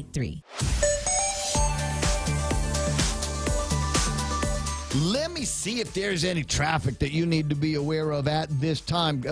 Charles, southbound in Gigo. I don't know why, but there's a little bit of traffic there. Maybe everybody just trying to get into the KFC or something like that. I've got traffic southbound in Dededo as you make your way towards where the flea market is, but it begins to clear up after that. That's the new one, not the old one. And then it's smooth sailing right until you get to about where Kmart is. Wow, Friday after Thanksgiving. Why would it be crowded up over by Kmart? That just doesn't make any sense to me at all. 8, 10, and 16 is looking pretty good right now, though, as usual, you get a little bit of a slowdown on your way to that intersection on Route 8. Don't see anything happening in the Tamuning area, but be advised, though, that there's big selling going on over at Home Depot, so you might get caught in some of that crossfire as you're making your way through there today. I got inbound traffic in Agana also building up, but it's moving. Don't see anything in front of Navy Hospital. Haven't seen anything in front of Sumai or Anderson Air Force Base, and I think that might be why we're seeing a little bit more traffic in town and not so much at the intersections that take you into the big bases, because they don't have that trusted traveler program. Right. So it's the only people that can go shopping at the exchange are people that can go on base. Yeah. So I mean, there's a lot of people that can't go on base anymore since they changed that policy. Right. And there's a lot of folks that the conventional wisdom is that's going to be good for retail sales here. Yeah, all I can say is that I'll gladly pay someone Tuesday for a couple of boxes of those 150 lot multi-light flashing lights, the inside ones. You need I'd be very need grateful. What? For a what? The flashing lights. For inside. 150, yeah, 150 small flashing. I've got some, but they don't flash, and they'll be all sold out by today. Well, probably. I won't get there. So I mean, what's your backup? Oh, I got lights. Yeah. I just You want the ones that flash? I want the ones that flash. Do you want the ones where they've got like a little volume knob on it and can make them flash even faster? And, any variability of flashing would be fine. Variability in flashing is quite important. Variability, because now in today's world, the military guys are all on a 4-day weekend. Interesting. So what does that mean for base shopping, Ishmael? And by the way, Ishmael, very early in the program, told me how much gasoline was, and I bit through my tongue, and it's now finally recovered, so I might actually get around to telling you what it is on base, because we're all like, hey, the price of gas went down. How about that? We can now buy gasoline on Guam for $4.33 a gallon. Look at us. Woo-hoo. And Ishmael's like, yeah, base $2.73. Love you. Mean it by. I think it was $2.73, right? At any rate, so there's that goal. But in 2018, this day and age, we now have LED technology, which means we no longer have to suffer a yellow light bulb that is only a yellow light bulb. True. Now with the LED technology, the yellow light bulb is also a pink light bulb, is also a red light bulb, orange, green, yellow, virtually any color under the sun. And I love the way that works out. I actually have some LED light strips that I was going to put in the studio. I was thinking about doing something like that, underneath the border, right? So I've got this. This is not decoration. This is an actual piece of wood, and I thought it would be cool if I could take some of this LED material and put it down here, and then turn on a soft white, or maybe a Scotch caramel brown. Underneath here, and just something to set things off, or just make it change. Just like it looks like a buy me drinky bar. I was going to say I was afraid that there it would was a look part too of me much. that was kind of also shooting at that, going, just how much can I get into buy me drinky bar motif here in the studio? But I tried to keep things as basic and as sober as possible. We can put keg, dispensary, ice. Glasses. Oh, don't get me started on all the things that I had to take off the list. Got plenty of room for it right in there, man. There were all kinds of things. I had a list. You know how I got that list of crap I want Lou and Josh to fix? I had a list of crap I wanted to install into the studios of the radio station, so I could do all of that. See, if I could pour beer into glasses in here for us, I wouldn't have to bring it with me to work in my cooler. And I'd make it so that there would be a way that I could reach through the wall here and grab whatever it is that you were pouring into the gizmo. Frankie Gutierrez online this morning. Hello, Joy Santa Marina is watching us on Facebook Live. Darlene Bloss is there. Frank Torres, Juanita Machi, Felix Regis, Mingo Ree. I just like saying Mingo. And Casey Bejarana. It'll say Roel on the screen, but that's really KC. You might remember him from the night show at Hit Radio 100 years ago. Joe St. Augustine, not that one, the other one. Sonny Cruz is there. Dennis Ben-Sur and Phil Schragi all found a way to hang out with me for a little bit. Greg Karabrock and Chirag Bajwani from PNC listening to the broadcast this morning. Hey, how do I say this? Is there a story here that I might have on the table of contents that you guys don't have just yet that you could turn into a big deal story tonight? Let me see what I can work on here. I'll take a look at that. Kegerator, says Dennis Ben-Sur. Kegerator. Pondering. Is there any way I can get that sponsored by somebody? Because at the end of the day we're in radio, which means that we're cash poor but barter rich, right? You know, there was a story of a radio station got robbed, and $200 in cash went missing, but $5,000 in trade gone. Radio guys will get that, but so in terms of cash, I don't know that I could buy a kegerator. But if for instance, one of these liquor distributing companies wanted to come by and say, we'll install this for you, sure. and whenever it goes empty, we'll come in and we'll put something else in for you. Right on. And all you have to do is talk about our businesses on the radio. And every once in a while. Just get one of the cameras and put it there so that every time I draw a drink. Well, I'd put the microphone on it so that it'll be in every shot, right? So that's the way it would be, like the microphone and the little pour thing. Nice. Anyway, so it's like that. Nate Horn says, sponsored by Midpack. You know, that wouldn't be a bad thing, except Midpack actually owns their own radio and TV stations. And as far as I know, those guys don't have any kegerators in their place either. We might be giving them ideas now. Might make it more fun to listen to. Ellen Wilkins, I'll get into this here in just a second. Paul Tapau, if you don't mind. It is 8:46.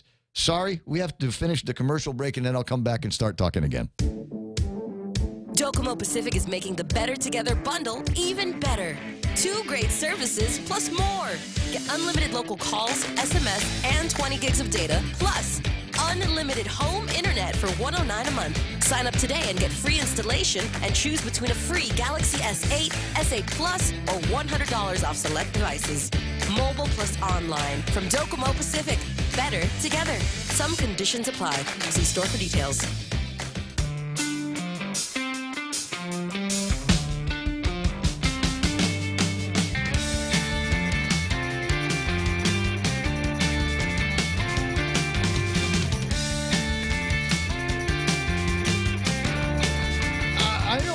What the heck is going on in this town? And Chirag, maybe there's a story here for you to cover.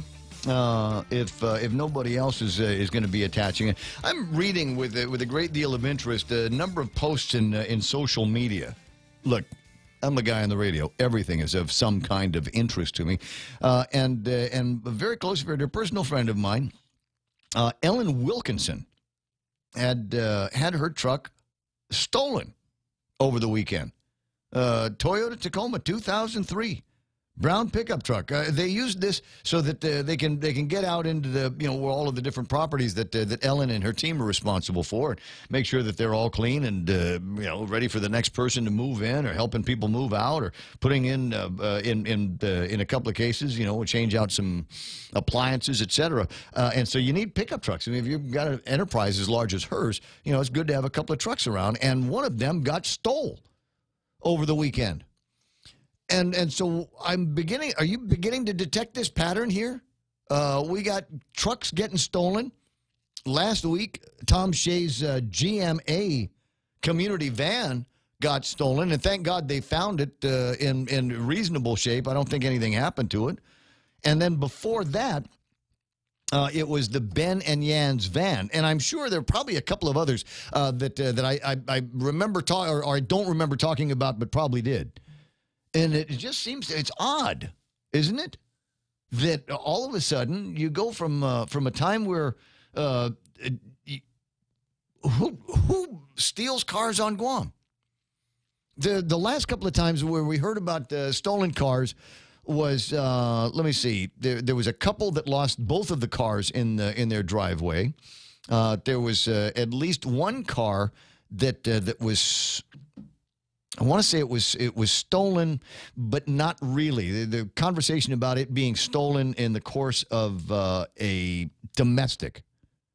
Right, where basically there was the guy had a car with the girl. And then went and got the car from the girl, and the girl said, "No, that's my car. You can't have that." And it was, a laughable, dramatic Facebook moment, right? Where the police were called and eventually, sorted everything out. Yeah, I guess it is her car. No, I'm sorry. It was his car that he had loaned to her, and then he got it back. And then it was Fatal Attraction. Oh, I know. I'll use this one. It was Palacious. I mean, there were all kinds of stuff that was poured in the engine. There was junk in the car, and they slashed the chairs and all of this other stuff. Yeah, I remember that. And so that was, it was kind of a car theft, but it wasn't. And so the question that I've got here for my friend Paul Tapau from the Guam Police Department is what do we need to do to curb what is beginning to feel like a rash of joyrides and car thefts around here? Good morning, Sarge. Happy Thanksgiving. Happy belated day of giving thanks. Yeah. How'd everything go for the police department yesterday?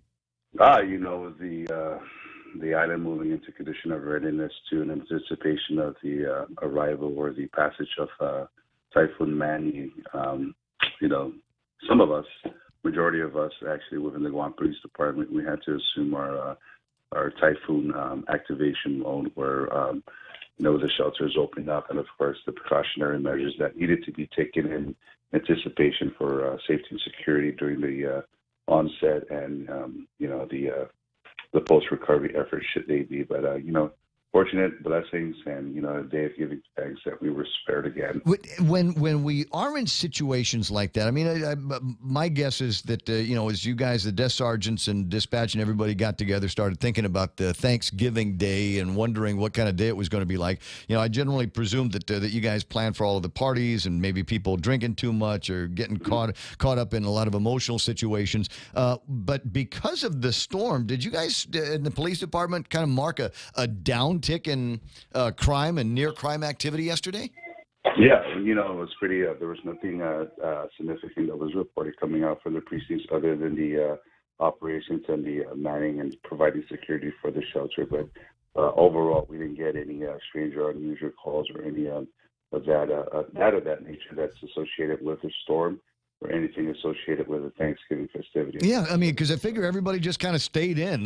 We don't have time to screw around. There's a storm. It's raining all day, and then there's going to be Thanksgiving and eating. But I think it was a little bit more of a reserved holiday yesterday than maybe at other times where we don't have the threat of inclement weather. Yeah, absolutely. It was, in the end, when the Typhoon Manny had passed well west of us, start to see the roads starting to be inundated with vehicles and everything. I guess it's people moving to and from, and there were a lot of different cancellations and adjustments. But overall, the island did well. The community pulled together again as expected, and like I said, there was nothing strange or unusual that was reported from our side with public safety with law enforcement. But that's good news. Now, getting back to the reason for the telephone call, I mean, I like talking with you just as much as anybody else, but I think there ought to be a reason, some kind of a topic that we can exchange here. So I'm curious about what feels like a rash of auto thefts here in the last bunch of days. You get the Ben and Yan's van. Ellen lost a truck over the weekend, and there's what was it? The GMA community service van that got lifted up over the weekend. Thankfully, it was found, but what's going on? Do anybody have any idea or theories as to what's driving this? We're pretty much absorbing what comes out of the reports, the complainants who initially filed the complaints. And we've had cases where apprehensions were made, and we're starting to see it with the apprehensions. The responsibles are that of the youth, the minors actually, and this has been a topic in which we've been discussing about what's going on with the same token with the recent rash of vehicle theft within our island, and the responsibles being that of minors. It really is alarming because these are kids who actually pretty much have a lot of time on their hands and a lot of time to contemplate and think about what they're going to do and how they're going to do it. So, a lot of the incidents in which we've made, there was a vehicle theft with apprehension of 3 minors that really kind of provide and put everything into perspective that, these incidents where cars that are being stolen, taken for joyrides, we are pretty much narrowing it down to that of our youth within our community that are committing this crime. So where are they learning how to do that? I mean, this is not 1973 anymore. It's not like you can just pull the wire harness out from underneath the dashboard and jump over one or two of the others. I mean, some of these vehicles that they're getting are sophisticated electronic ignition systems and things like that. I mean, is it still that easy to swipe a car? Believe it or not, some of the victims of the related, vehicle thefts, they actually left the vehicle unsecured and stuff because we saw no tampering to the doors or have you and stuff. And how they're manipulating the starting or the ignition, it really is, a question in which we're trying to answer to as well. But, the best way to approach this and combat this as a community is really an individual or, within a family member take the responsibility by securing and locking their cars. Invest in an alarm system that can, attract attention to you, and of course bring an alarm to, the perpetrators, because, this is going to be a busy season for us with, theft and everything because of the holidays and people out and about, and it's, again, every year we anticipate this, and with theft being our main concern with law enforcement as we approach, past the Thanksgiving holidays, but when a citizen within the community does their due diligence by making sure and assuring that the vehicle is properly secured and everything, I know it's cumbersome to have that train or that mindset, because of the fact that we're going to be, we're going to see a lot of customers out and about in our merchant retailers and everything, and it's really just taking the time, choosing where you park, selecting a parking area, are you able to, maintain visual in your vehicle while you're away? What's the best way in which you can draw attention to your vehicle? Not just only the person who's intended to steal your car, but also passerbyers or just constituents that are utilizing the parking lot to draw attention towards that vehicle. So, there's a lot of different ways in which we can actually do a very proactive approach. But really, once you become a victim, we encourage and we strongly endorse that you report it immediately to the Guam Police Department, and get involved with your social media, communication line that you have, such as a neighborhood watch program, a sophisticated program that's really simple. It's the information sharing that's spread out there because, like we mentioned in previous shows, it's not just the Guam Police Department that has eyes on the vehicle. Now you have the entire community, by two folds that are constantly remaining vigilant. And case in point with Dr. Shade's van, it was a bar owner who actually spotted the vehicle and. But everybody knew to be on the lookout for it. I mean, that's the good news for with social media the way it is. You can buy online at Amazon.com miniature, portable, real-time personal and vehicle GPS trackers, and the way they work is they operate obviously through the GPS system and the cell services. So it is always looking for a GPS signal, so it knows where it's at, and then you put a SIM card in it. You can get SIM card from everybody, and low cost data plans that do just that, so that you'd be able to dial into this thing from wherever you are or from wherever it is and from wherever you are and see where that is for like $14. I want to say is what this costs. I might actually get one just for grins to see how it works here, and for the other reason, that is, if somebody wants to steal it from my driveway, steal the car from my driveway, I've got a mechanism to be able to track that. Share share the information with the police department and say, the Adam Henry is over there. Go get him and get my car. Adam Henry. I like that. Adam Henry. There you go. That's the blue line. Yeah. You know, I mean, the investments that are out there's fine, gadgets that actually can assist you and everything. And somebody asked me with the community, how can they actually prevent this from happening? And they're in the market of purchasing a new car. And I told them, if you know how to drive standard, get a standard vehicle, because a lot of the people who try to steal cars who are they're going to freak out when they see the stickers. They're like, oh, okay. Oh, that's funny. That's funny. Yeah, you know, I mean, everybody's driving automatic transmission. Like, you know, invest in a standard vehicle, and we're starting to see, a high demand now for standard cars because of that. Just because people have become victims that they switch to standard transmission, vehicles, and it really they're like, I can leave my windows down, and people look at it and like, what is that? Get a standard car because the kids can't drive it. Yeah. If you want to keep secrets from the kids, write it in longhand. Yeah. Write it in cursive because they can't read that anymore. It's 9 o'clock in the morning, Paulie. It's always good talking with you. We'll get together again soon. All right. Happy Thanksgiving. Tell the guys I say thanks for working yesterday. Okay. Absolutely. Thank you for your service and everything, and be safe, Guam, along the bottom, and enjoy the rest of the holidays. Will do. On behalf of the Guam Police Department. Will do. It's KUSG again. You got to break away for Fox News Live. Thanksgiving with neighbors and strangers. I'm Lisa Brady, Fox News. A heartwarming scene in Northern California. Volunteers making turkey dinners for some of the many who lost homes around the town of Paradise. Some of these people traveling as far as 16 hours away just to be a part of this Thanksgiving dinner that's being served up over here. They've got a lot of the traditional dishes. They've spent all morning getting all the food ready to serve the folks who've been impacted by the campfire. 13,000 homes destroyed in this fire. So you can imagine there's a lot of people that need a place for Thanksgiving. These folks out here just trying to give them some sort of slice of that holiday. Fox's Jeff Paul at a shelter in Chico. President Trump offering special thanks to the troops. Because you're the ones who keep America safe and strong and free. You do a job like nobody else. Commending all who serve and their families in a conference call with every branch of the military, including some serving in Afghanistan. The first family spending the holiday in Florida. After all the feasting comes shopping. Many stores opening on Thanksgiving, getting a head start on the annual holiday shopping rush. When people sometimes line up for those Black Friday doorbusters. The National Retail Federation predicts 116 million Americans will shop on Friday alone. And some retailers will be trying new ways to help shorten the long lines shoppers hate. Walmart and Target and Kohl's and others will send workers through stores, letting customers check out with iPads or other mobile devices. The big box chains adopting some of the same strategies Apple uses in its stores.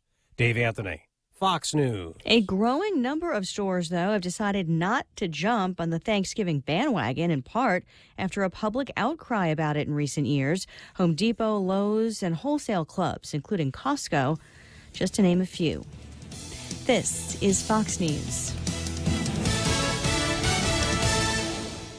Calvo Select Care continues providing great benefits for federal employees and annuitants, a wide choice of medical providers on and off island, an expanded local network of urgent and emergency care providers, free access to our gym partners. Save on your purchases with our Calvo's Lifestyle Club partners. With all these great benefits, enrolling with Calvo Select Care is that much easier. Federal employees and annuitants enroll today. Call 477-9808 for more information. Gym membership and Calvo's Lifestyle Club are non-FEHB benefits. Good news, Guam. Now you can design a phone plan that suits your needs by switching to GTA's handset payment option. With HPO, you can take home a new smartphone today and pay it down over 12, 18, or 24 months. You decide. And since there's no contract, you can upgrade phones at any time. So stop waiting. Join the thousands already taking advantage of the most flexible phone plan on Guam. Limited time offer. Terms and conditions apply. GTA, your island, your network. Former FBI Chief James Comey accusing Republicans on a House committee of leaks and distortions and saying he'll resist any closed-door event with them, urging a public hearing instead. This after Comey was subpoenaed as part of a probe into possible FBI bias ahead of the 2016 election. Comey's attorney issuing a statement, quote, while the authority for congressional subpoenas is broad, it does not cover the right to misuse closed hearings as a political stunt to promote political as opposed to legislative agendas. Fox's Lauren Blanchard, the outgoing Republican committee chair, defends the call for a closed-door hearing, saying all of the transcribed interviews can be made public once they're finished. Record cold for November, gripping parts of the East Coast, but that was no match for tradition. In New York, the holiday season is here, ushered in by Santa himself. The 92nd annual Macy's Thanksgiving Day Parade made its way through Manhattan today.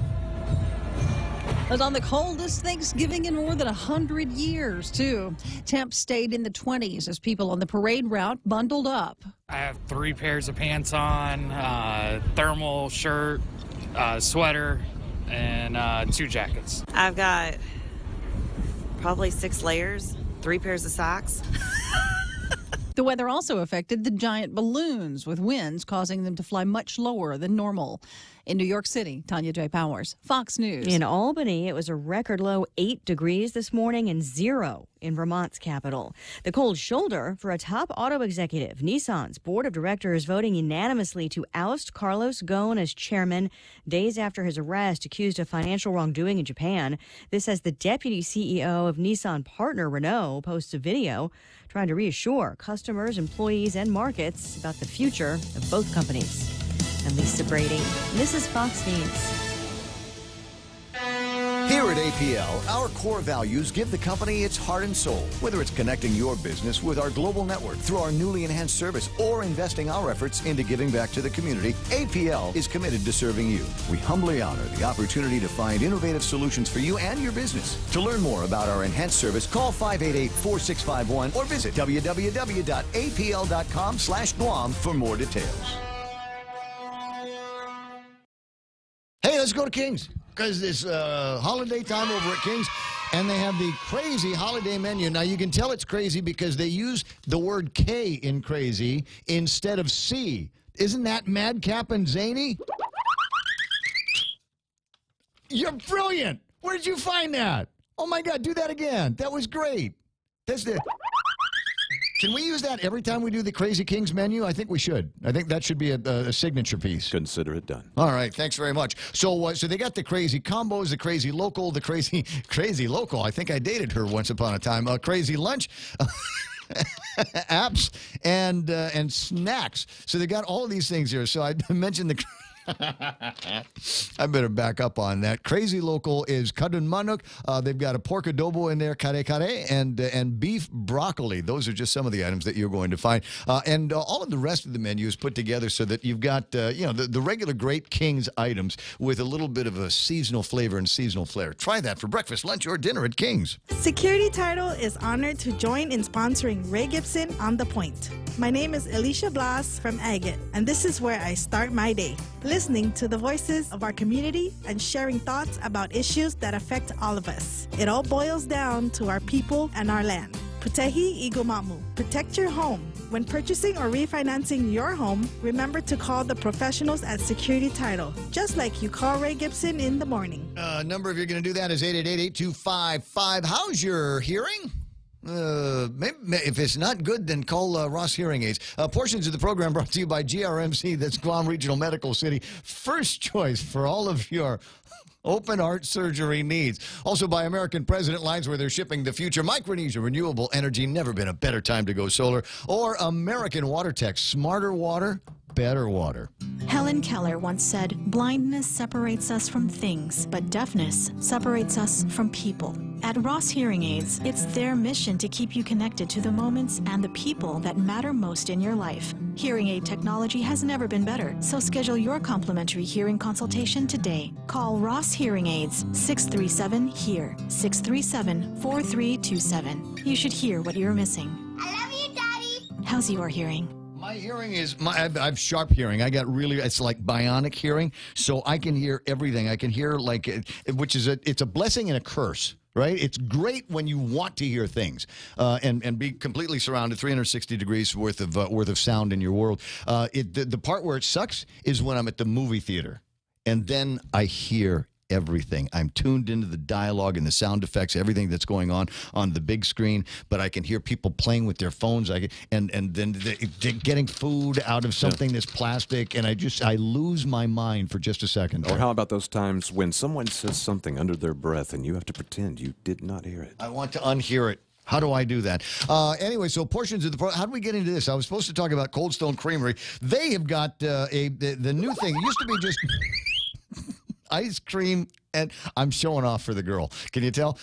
There's ice cream, and then it was cakes, and now they've got pies there. So the next time, if you need to impress the heck out of somebody around the holidays, swing by Cold Stone first. Try this, the sea salt caramel pie scream cake. Pie and ice cream in the same cake gizmo. Fresh sea salt caramel ice cream made with the Ghirardelli sauce. Moist yellow cake, all on a bed of graham cracker pie crust. The word you're looking for is scrumptious. Now, they are open today, and they're going to be open all the way through the holiday season. So if you want to be the hero at your next family get-together office thing, be the one that shows up with something from Cold Stone. The Ray Gibson Show, your new News Talk headquarters.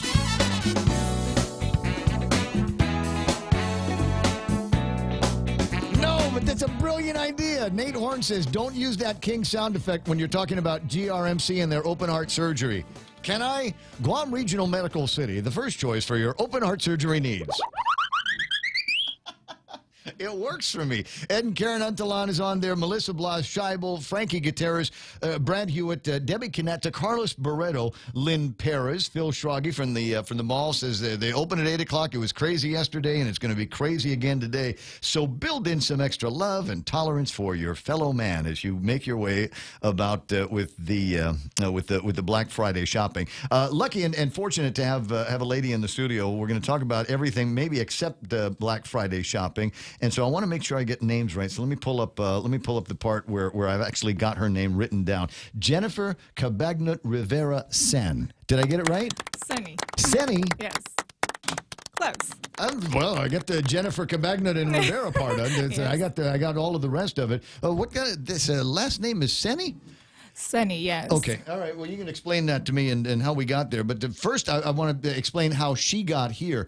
And that is, I originally seen your name and your show up on Facebook Live. And I don't know that you and I had ever met, so I figured, okay, I'm going to right-click and see if there's a little bit more about this person. And sure enough, I get to your Facebook profile page, and then it turns into, oh, my God, this is the most interesting person I'm going to learn about today. Oh, well, that's And so we started talking. And I said, well, I'm going to get her on the radio because this is there's so many different places where I can punch into a conversation with you. And I'll also go back another week where last week I had the opportunity to interview these ambassadors for the Shop Guam app at Guam Visitors Bureau. One of them, Denise Larel from the Philippines, actress and web person, all of that. And the next day, another girl from Guam, but is also an ambassador. And I thought, I should have pretty girls every Friday. But it's not just this is an exception then. No, absolutely not. But but to get somebody in here, and we're going to be talking about girls rule and all of that stuff for the next 4 years now that we've got Lulian Guerrero at Adelup, and there's 10 women at the legislature, right? And so it's time for us to get into the idea that there are a lot of very, very powerful women, a lot of smart, intelligent women, driven women, accomplished women, and they're attractive too. So yeah, if I can kill an hour of talk radio, then that's the way. That, I think, would be an enjoyable way to do it for myself and the listeners. Does it make sense? Makes sense. Okay, so tell me a little bit about yourself, first of all. Well, I've been here on Guam for about more than 20 years now. I originally was born in the Philippines and moved to California when I was early teenager. Actually, my mom was living in Saipan for a while. Wow. And Did you have to live there at all? I came to visit for about 2 months. And then it was all right. And I went back to California. And then something happened. It was just something about Guam that just kind of pulled me back here and met my husband here, and then the rest is history. Now, do you think about what that thing was that brought you back to Guam? I mean, because there are so many things, and we give ourselves a hard time about traffic and trash and things like that. But I mean, at the end of the day, there's something about a sunset, right? Yes, not just a sunset. I think it was just the warm welcome of the people of Guam. I just felt at home, and especially, being from the Philippines, and it's only about, 3 hours away from the Philippines. And it's just, I guess the connection was missing for me when I was back in California. Did you feel like you can meet somebody here and then we're instantly best friends and let's make plans for lunch, or what do like get our kids together? And That's all that? exactly what happened. Yeah. You talk to a person, for like 30 minutes, and then all of a sudden you're playing the rest of your life with them. So. That is something beautiful about Guam. I have to admit, although I'm it's like being a cradle Catholic. I was born and raised on Guam, so I've never lived anywhere else. But I understand the experience and fortunately get to relive it on a fairly consistent basis. You never know where you're going to go, who you're going to run into, but it'll always be good and always be something absolutely memorable. I'm glad that you had that experience and so decided to stay here. Do you have a regular job? I help my husband with a few of our companies. I was in real estate for quite a while, and then I'd had some medical issues that I have to deal with. I'm still struggling with it until now, but I do what I can. People over at Guam Regional Medical City, the first choice for all of your open heart surgery needs? Not yet. Not yet. Well, you might want to make contact with them because they've got a rheumatoid guy now here, and as I said, open heart surgery guys. They've got some pretty good neuro guys that are in town as well. So depending on what it is that you're dealing with, I'm sure there's a guy, maybe even a lady out there. Actually, no. I have a rare condition. It's called dystonia.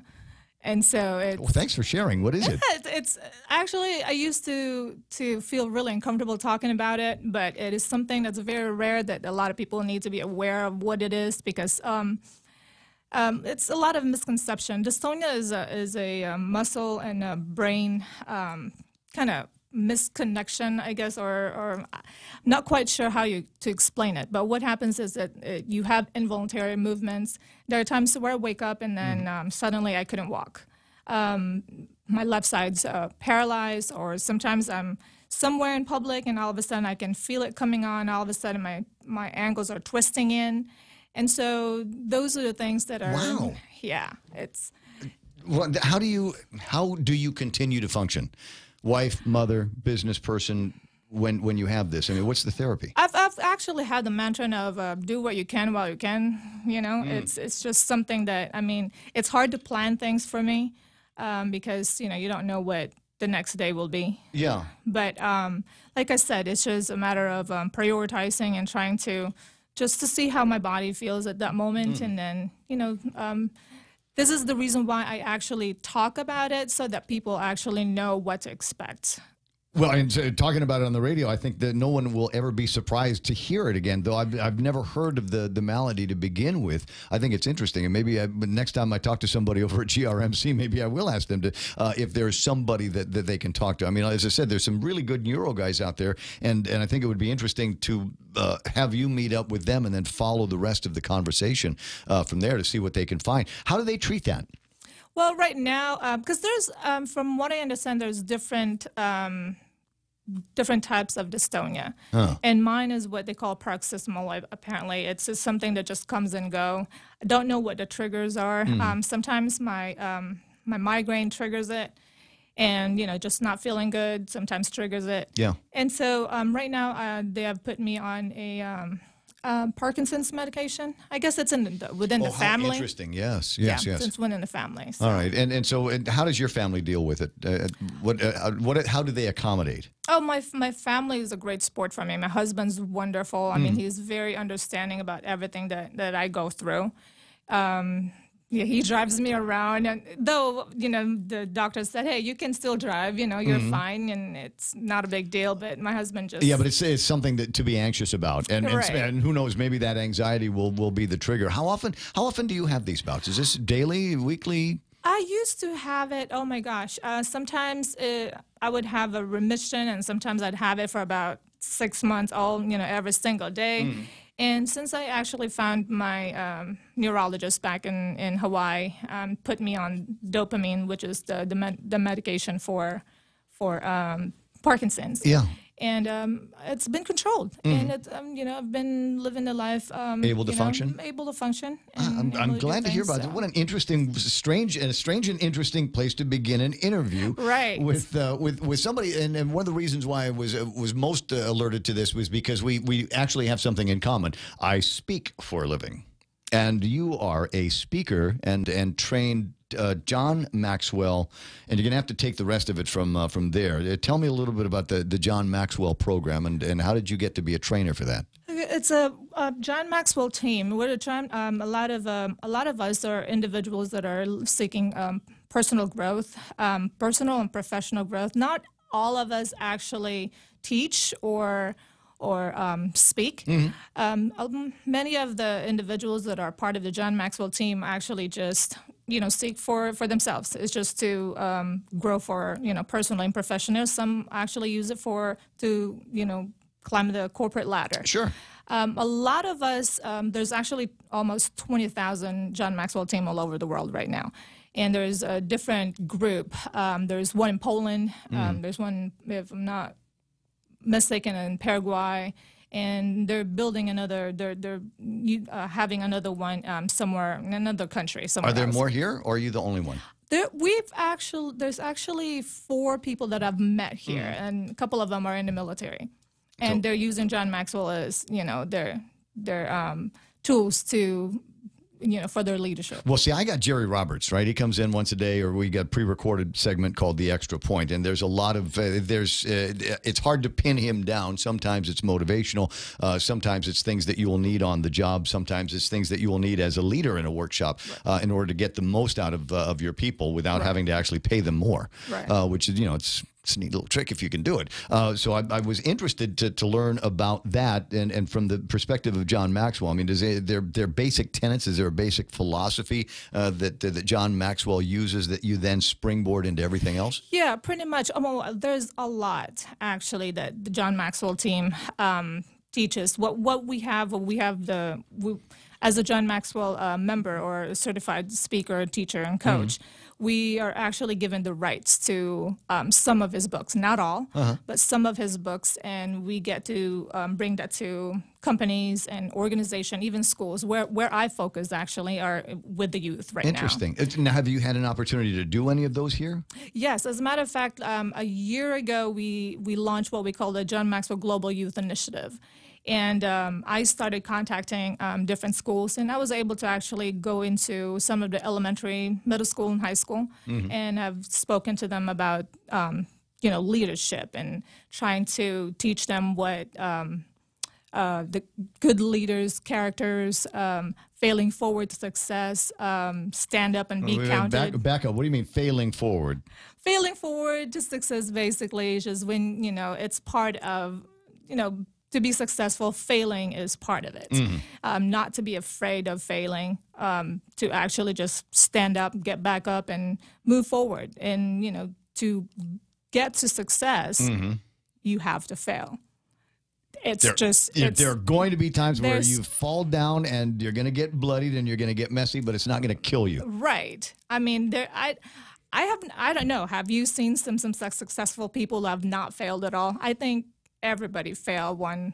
It depends on how you want to categorize the failure. I mean, because there are some people that might be very, very good at business, that might have found their way into a couple of models that seem to be working for them, but then their family life has fallen apart. We're failing at other places where we need to do a better job, right? And so it's a question of finding the balance. The business might be doing just fine, but your home life is a wreck, right?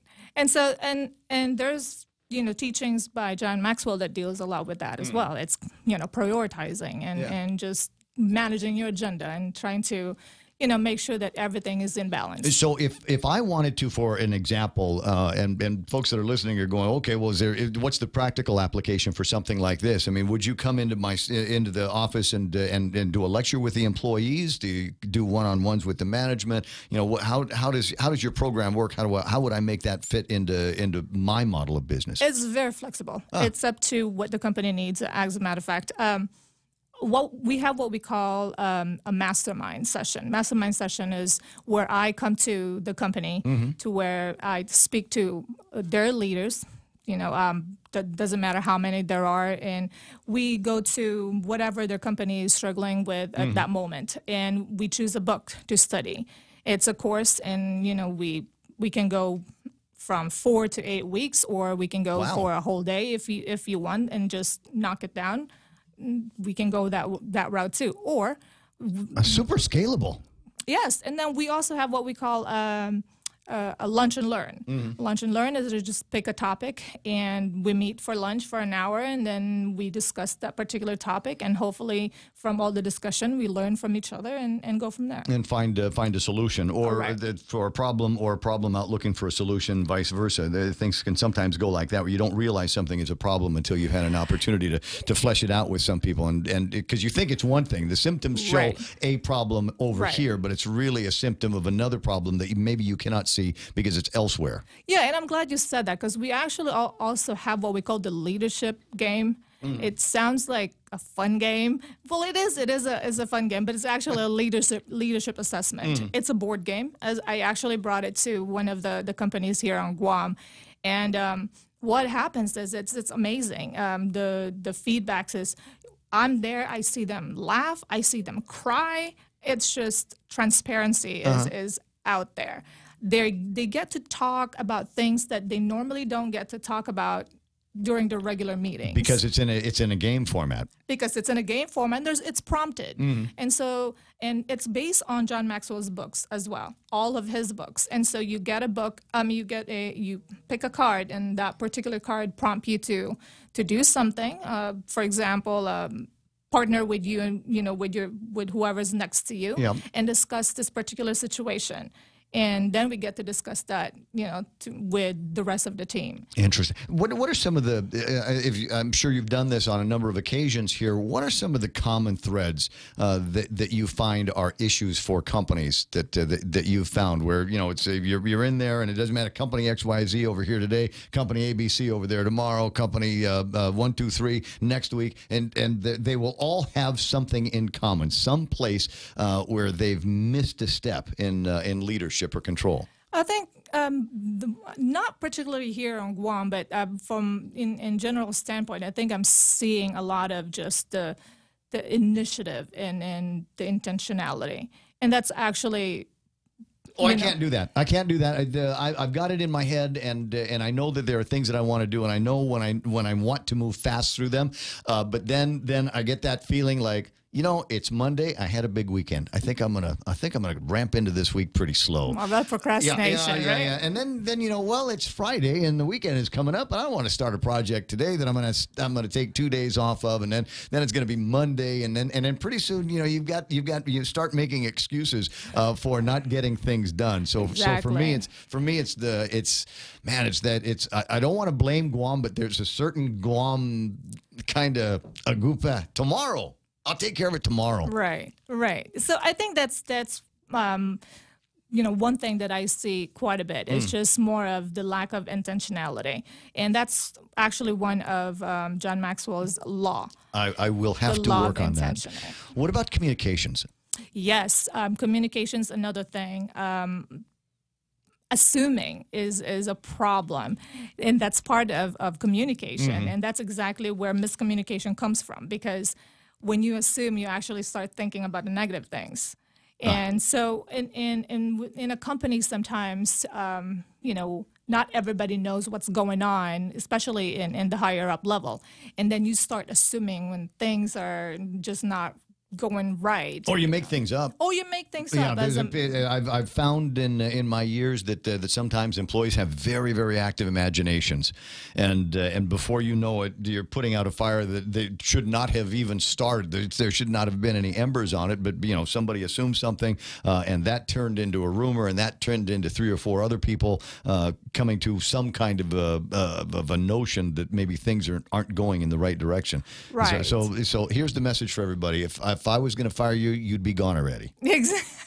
There. So don't you worry about it. You still here? Come to work today? Wonderful. You got a job. Yeah, and I deal with that because we have about 20 staff in my husband's company, and I deal with leadership and customer service and such.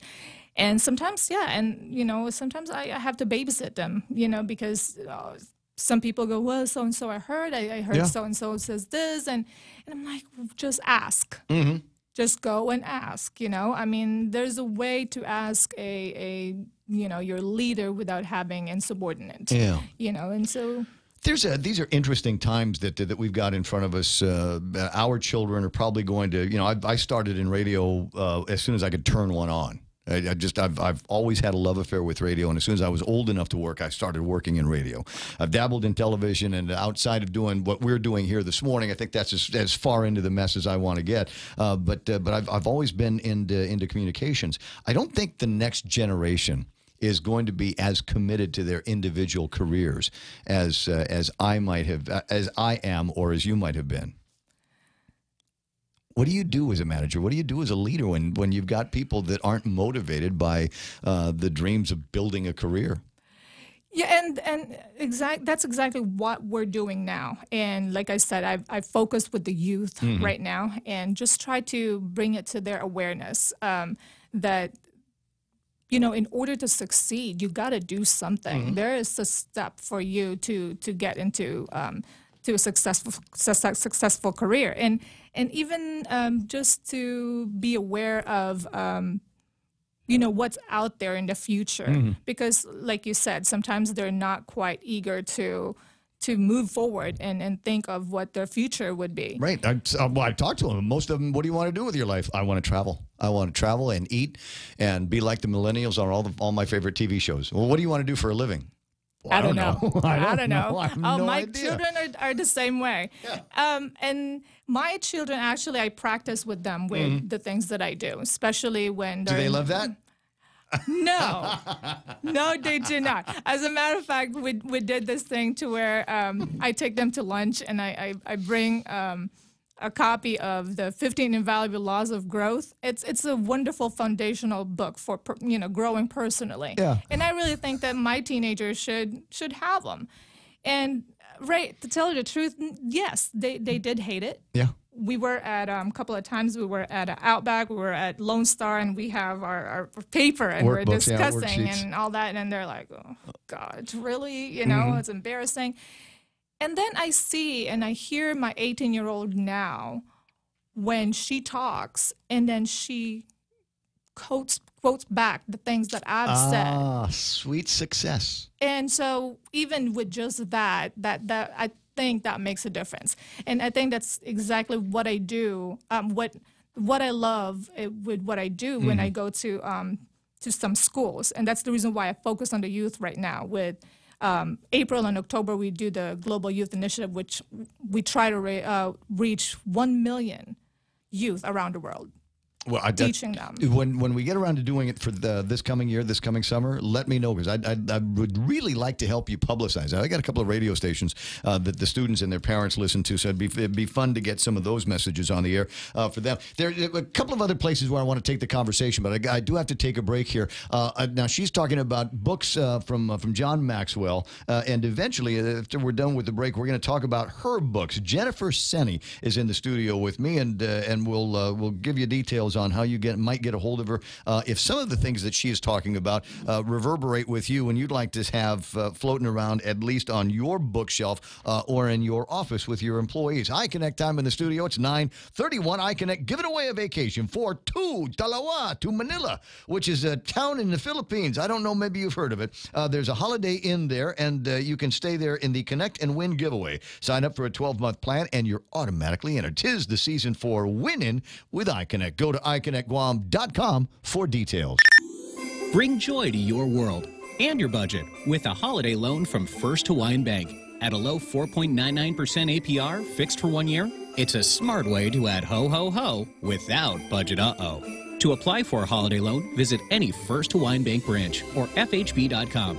For more information, call 1-877-640-2337. Additional restrictions apply. First Hawaiian Bank. It all starts with yes. Member FDIC, Equal Housing Lender. Taste the sizzle at Chili's with our new fajita flavors. Our signature fajitas are served with sliced bell peppers, caramelized onions, topped with chipotle garlic butter, and chopped cilantro.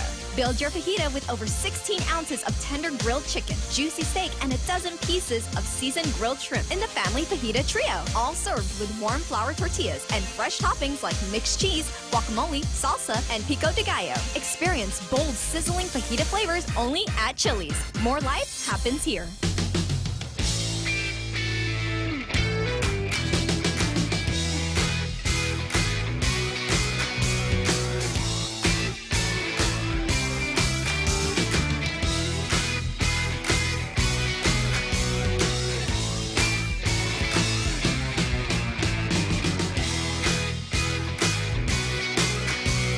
Without using any names, so you played soccer in the Moms League? Oh, gosh. Why? Why? Because that's why. Ask her. She'll tell you I'm crazy like that. Joy did. Joy did. Yeah, I pretended to play. We're talking about intention and wanting to. This is what I do. This is what I'm about. And so today is not going to be a slacker day. Today I'm going to take a look at my to-do list and actually get some check marks on stuff. Actually, I did join soccer. The soccer was more of a because at that moment that's when I first got diagnosed with dystonia, and of course my legs were the ones that were affected in the very beginning.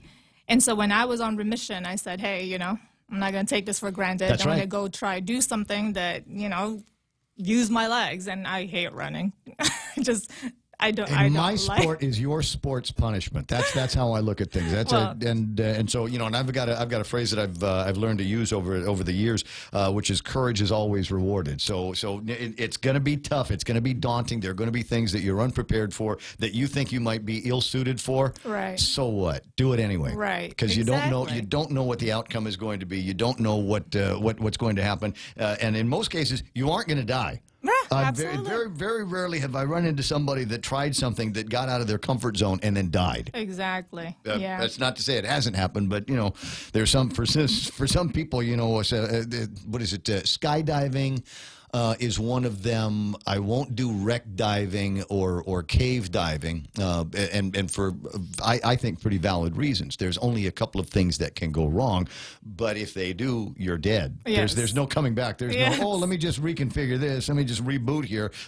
You're falling out of an airplane and you don't have the parachute on, and then you're going to die. But everything else, I'll take a scrape and I'll take a beating. I'll stand it like a man, because that's what we do. So courage is always rewarded through. Absolutely. But I love that attitude. It's like do what you can while you can.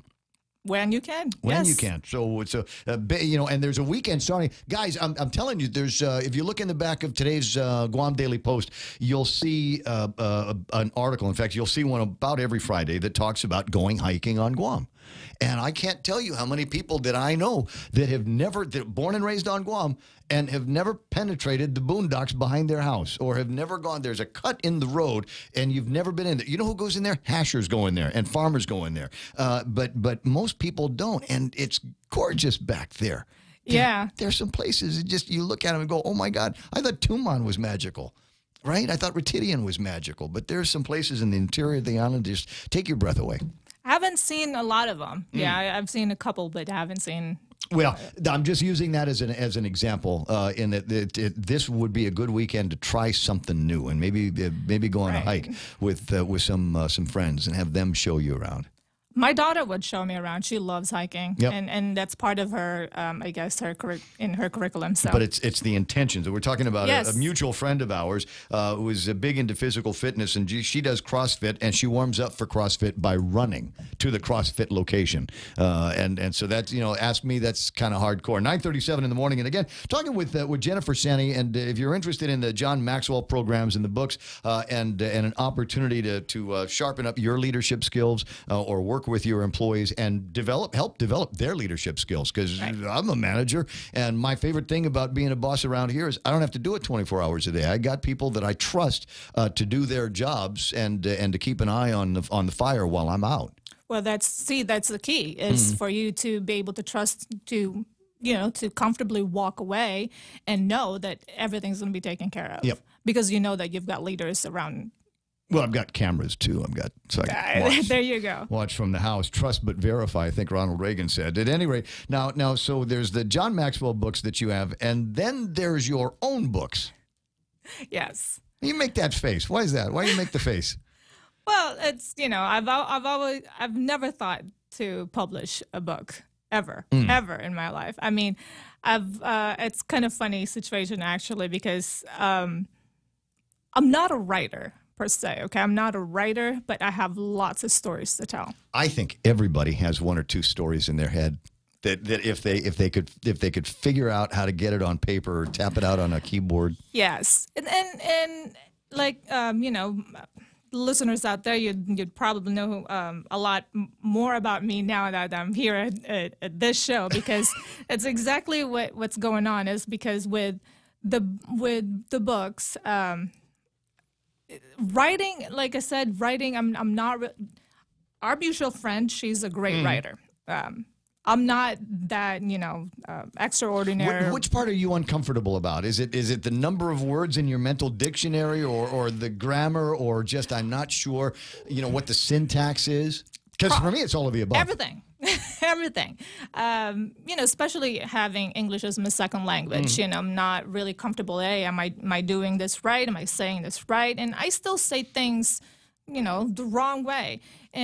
But then it makes me feel better, because I've encountered people that are born and raised back in the States, and they talk to me, and I'm like, what did you just say? So, and that just gives me a little bit of a confidence, right? Right, good, yeah. So, but with writing, actually, what happened was, ever since I was younger, I a lot of people count sheep when they want to fall asleep. I create stories in my head. You have to meet my daughter. I create stories in my head, and then if I end up falling asleep the following night, I try to recall where I stopped or when, that point, and then I try to continue it. Are you lucid? Are you a lucid dreamer? I don't know. Well, the conversation could go in another 100 different directions exactly, here. yeah, Are you one of those people where in your sleep you recognize you're sleeping? Right? Okay, this is it. I'm asleep. This is a dream. I'm in my dream world. Where do I want to go now? I don't know. I don't know. I can't tell you. It's just that all I know is that I knock out, and the next night I just try to, try to remember exactly where I left off, and then try to get back to that place again. Get back to that place again, and then of course, when you reach the REM part of your sleeping, and then of course you don't remember anything on that. Part, so the books that you've got, the books that you've written, are they based on dreams? I created them. Not. I don't want to say they're the stories that I do are actually in my dreams. They're actually stories that I create before I fall asleep. And then, like I said, I go back the next day. Sometimes I can't. Sometimes I don't recall them. But yes, Believe was a book or a story that I wrote. It's a Christmas story. It's a book. I can tell by looking at because it has the same kind of buy me drinky bar lights that Mike wants to have in his house. Believe and Jennifer Sani. There's a little bit of a piece in the back of it. I'm assuming these are kids' books that you've written. It's an older kids' books. Okay. Yes, probably 11 and above. Into the tween years? Yes. Okay. It is a wonderful Christmas story that has a great message of hope and transformation in the lives of those who believe and accept God's perfect gift to mankind, Jesus, which is the basis of everything that we're all supposed to be doing around the holidays. And this one here, I like the timeliness. It was days after Thanksgiving dinner, but Isaac Morrison could not help but think of how empty he had felt that night. It was an interesting opening for a kid's book. A little heavy. Yes, like I said, it's a little bit of it's more of an older kids book geared towards teenager. Mm-hmm. It's Isaac basically being off to college and missing his family, and ended up going back, telling his friend while they're in class, or waiting for their class, telling his friend about the best Christmas he's ever had, and the best Christmas gift he's ever had, and the story actually tells about, teaches us how to be aware during the holidays that it's not just about celebration, it's about looking out for other people around us, around the community that may be struggling during the holiday season, and that we might actually, have the opportunity to go ahead and just reach out to them. And there's the obvious ones. There will always be, obviously, people that are suffering, but then there are people that you cannot see their suffering. Right. That's the tricky part. You gotta have your antenna up really, really good to be able to detect what's going on with them, and go, okay, maybe I need to spend a little bit more time with that one. Yes. Yes. Yeah. So it's it's just a matter of self-awareness, and sometimes we get really focused on ourselves, focused on. I have no idea what you're talking about. None whatsoever. She was looking at me when she said that. Really? I was looking at you the whole time, Ray. So I'm sorry. I was accused of and admitted to being a little bit narcissistic. So now I got to talk to somebody and make sure it stops. Make it go away. But I mean, sometimes even that though is a sign. That there could be some kind of inner dynamic that's gone south, or an inner struggle that needs to get worked on. Right. Yeah. And so, I try to, what I do is a lot of my writings actually geared to helping people, especially children. My upcoming book called Good Morning Mirror. Look at it. That's the sample. It's coming up hopefully in March 2019. Where can people buy where do people buy the Believe book? I mean, I'm assuming that you might be able to get a downloaded version on the Amazons?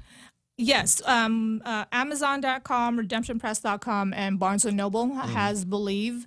Barnes & Noble? Yes. This is a big bookstore here. They get a writer from Guam attached to a big bookstore like Barnes & Noble. Redemption Press is the one that actually had it all taken care of for me. That's the publisher back in Washington. Faith Bookstore also carry them.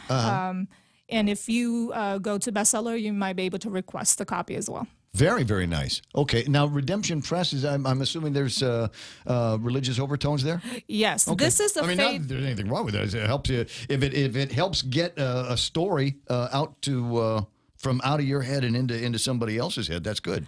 Right. Believe is actually under Redemption Press, but I am tackling a new adventure right now, and I'm actually publishing that book on my own. By myself, and it's a lot of work. I'm telling you. I imagine, and because there's more to it than just write the book, get the artwork, print the story, right? Oh yes, a lot of it. You got to get the little barcode on the back and all of those kinds of. So what is Mirror about? Good Morning Mirror is a self-image book, positive self-image book for children. Ah. Yeah, so basically little Frenchie and her friend Mirror. It's not quite, what we say Mirror, but it's her friend Mirror. And she grew up with Mirror and every day talks to Mirror. And then all of a sudden one day she woke up and talked to Mirror, and all of a sudden Mirror was just really negative to her. And so then everything, she was just upset every time she talks to mirror, her whole day just was awful. Now, what was you were on medication when all of a sudden that connection came to you? Because that's not obvious all the time. I mean, that takes a special turn of thought to be able to take something like the mirror and a positive self-image, right, and say it's the mirrors that's doing that to me now. Well, that's kind of funny you say I'm under medication when I'm doing that, right? That's okay, people. I'm not. Well, no, I'm not. I'm just saying. Sometimes it's not obvious. I mean, sometimes those connections are a little bit deeper than the surface, and yeah, maybe medication, a couple of glasses of wine, and then all of a sudden your imagination will punch through this reality, and you go, "That's what I was thinking." Well, actually, this Good Morning Mirror came to me while we were driving in Georgia. I don't know how it was. Me and my husband were listening to James Allen, another public speaker or an author, and we were listening to him.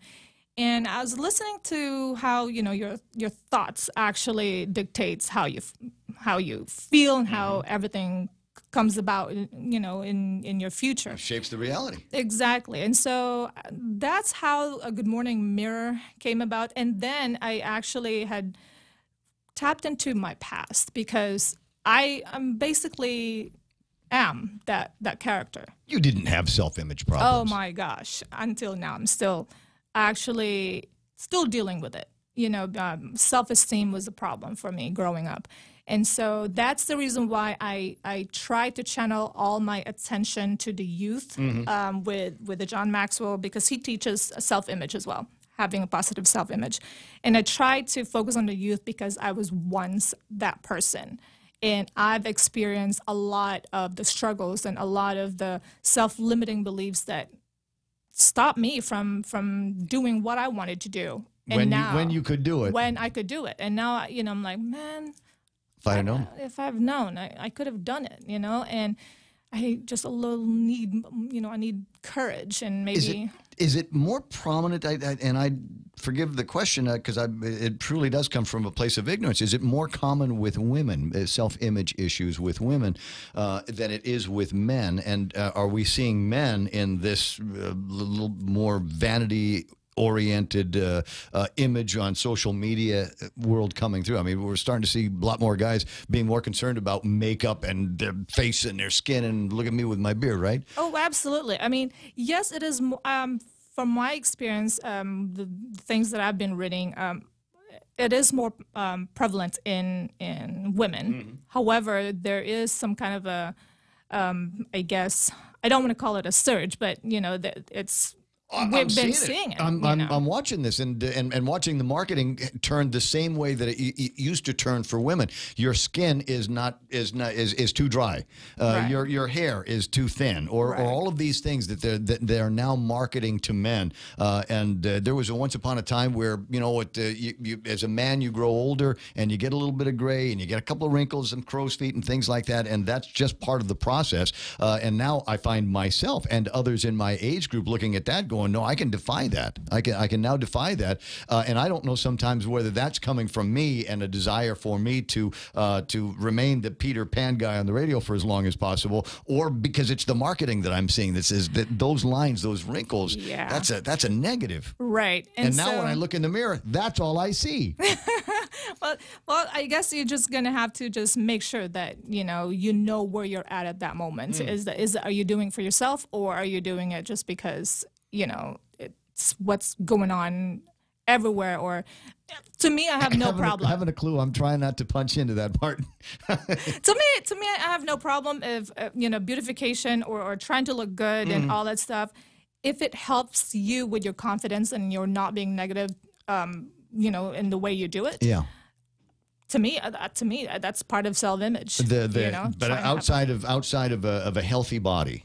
And healthy demeanor. I think there are people that will take these kinds of things to an extreme. To an extreme, and so yes. so hopefully the little character in your book Mirror is able to at least navigate and understand what's going on and why there is this self-image issue. It has nothing to do with who you are inside, and it doesn't really have anything to do with who you are outside. Right. And you just need to learn to shut off that voice sometimes. Yes.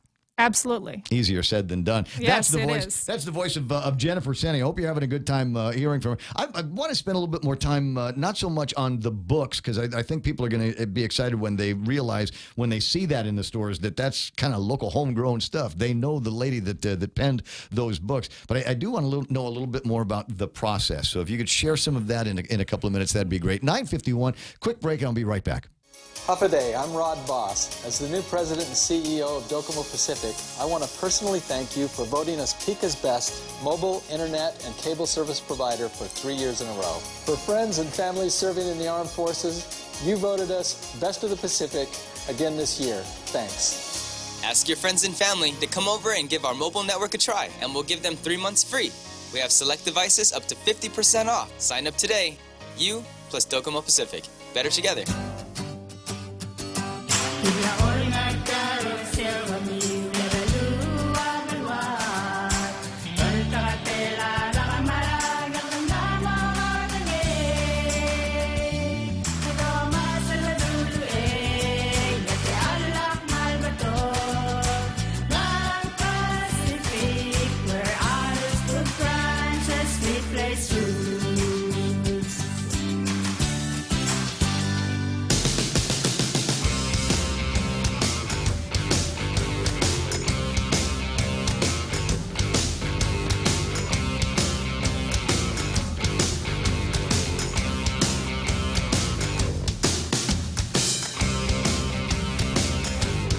But it's only bad if I become Hitler. We're talking about narcissism, which is one of those phrases I'd only ever heard a couple of times in my life up until the last couple of years, and now it's all I hear is that there are people with image issues, negative image issues, and then there are people with whoa, slow down, that's a little bit too much of you here in this, and you've got to understand what's happening in that process. There might be Mirror Part 2 coming down the road, but if you decided to do a Mirror Part 2.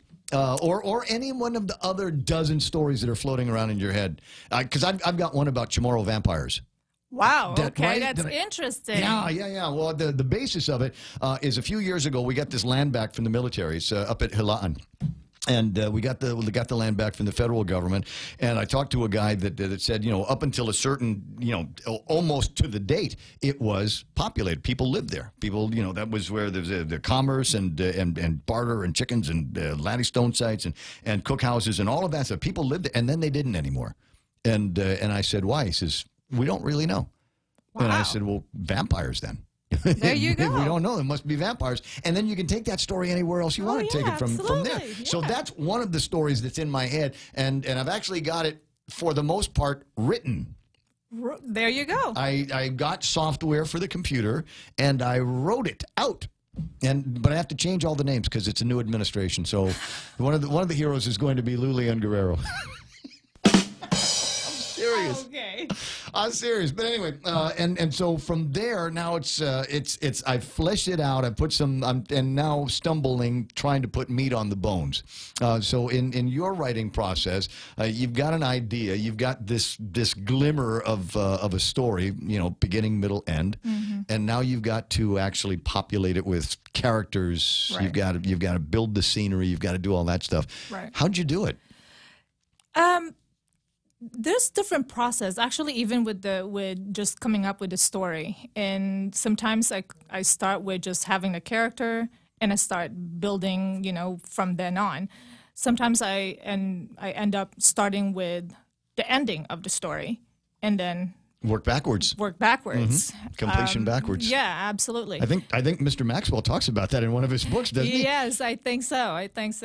Yeah, and the thing is, with me, is if an idea comes to mind, I end up just writing them down right away. There are times where I wake up in the middle of the night grabbing my phone because something pops into my head, and I just have to write them down. Samsung 8, because it has a pen that I can do that. Okay. If it capture the idea the second it pops in your head. Right. Yeah, and so I do that. I start writing it down, and then I go through the process of, like I said, now I'm doing the self-publishing, which is quite a bit of a process. I didn't know how tedious it was going to be, but I'm hoping at the end of it, it'll be rewarding. Right. So that you've got something, but then you'll also be able to walk away from it and say, well, now I know how to do that. I might not ever want to do it that way again, but I know how to do it. Right. I've made it through that process. What was, for the writing part, though, what was the hardest? I mean, as you said, there's so many different ways that you come up with ideas or work through a story, beginning, middle, end. But what's the hardest part for you? I think the hardest part for me is to actually just make it come all together, because there are times to where, okay, oh yeah, great, I've got it all written down, and then once I read it again the next day, I'm like, that doesn't sound right. Then I erase everything. I get to edit it again, and then sometimes I end up editing, and then all of a sudden it was a brand new whole story. It's just went in a whole different other direction. Yes, so the books that you've got right now, Jennifer, are children's books. Do you have an adult novel in there? I have not published, or I don't know if I'm going to publish, but I've written, I've got some collections at home that is just sitting there, just, in scribbles and all that stuff. Is that procrastination we were talking about? Well, not procrastinating. I don't want to call it procrastinating. Is a matter, I think it's more of just an inspiration to, move forward to exactly, sometimes I guess I get this mental block. Yep. Like, where should I go from here and now? What's the last book that you read that isn't a Maxwell book, isn't one of your books? Or do you read a lot? I don't say I read a lot of books, but I do read quite a bit of books. The last one that I actually read. For pleasure. Like for pleasure. I just want to get lost in this story. I want to get lost in the book. Oh, okay. Well, I haven't finished it yet because, sometimes I read like 3 different books at one time. Oh, you're one of those. Yeah. And and I think right now I've touched on, I am not really good. I start reading books and then I don't remember their titles. But it's one of Shakespeare.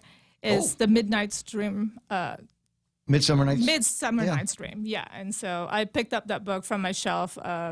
You're not having a problem punching through the stilted Middle Earth language? I do, but I do have the what is Cliff it called? Notes. Yes, that helps me. Yeah, I'm the same way. I'm the same way when I because every once in a while I'll want to read one of those things. Actually, some of the craziest observations. I reread Tarzan a couple of years ago. I read it from when I was a kid, and the original Edgar Rice Burroughs, and Edgar Rice Burroughs is easily one of the best storytellers there ever was. And I remember rereading it a couple of years ago, and of course we read things in the age that we're at, and I'm reading this book going, there's no way this could ever get published again. If they tried to come out and tell this story in 2018, 2019, there's no way that we could ever do it with the political correctness. It would be a completely completely different book. And there's so many that are out there that are like that. One of these days we'll get around to talking about all that stuff. So when it's time to do your global youth thing, make contact, would you?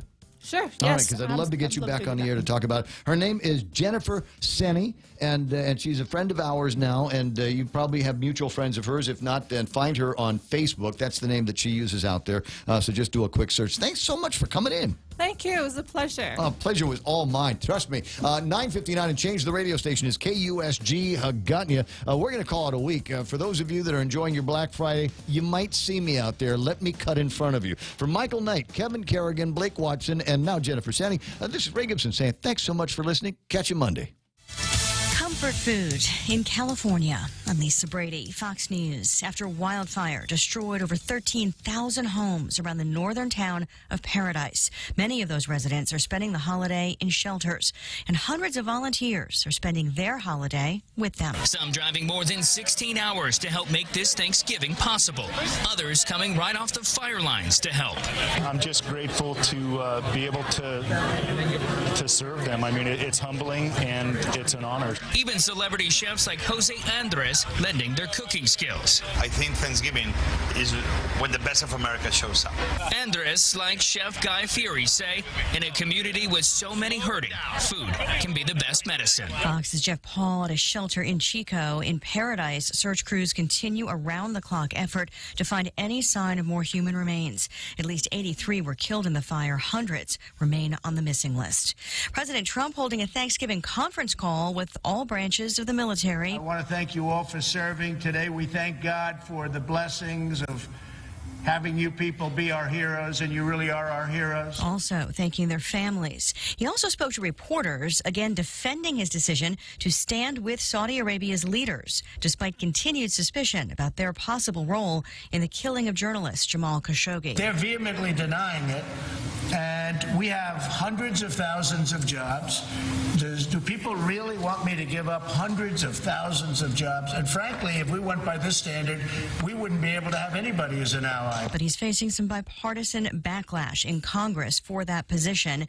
The Saudi foreign minister, meantime, speaking out in a BBC interview, denying involvement again and calling any continued criticism of the Crown Prince a red line. This is Fox News.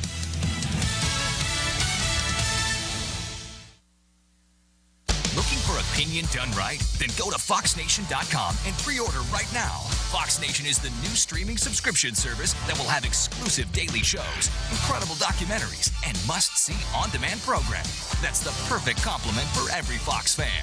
Plus, go to FoxNation.com, pre-order now, and get one-of-a-kind exclusive merchandise. Available now, but for a limited time only. Don't miss your chance to become a founding member. Go to FoxNation.com and pre-order right now.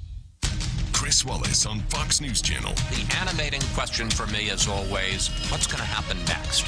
If people sense that you're not pushing an agenda, you're not pulling your punches, they're going to rely on you. It's a commitment to the truth.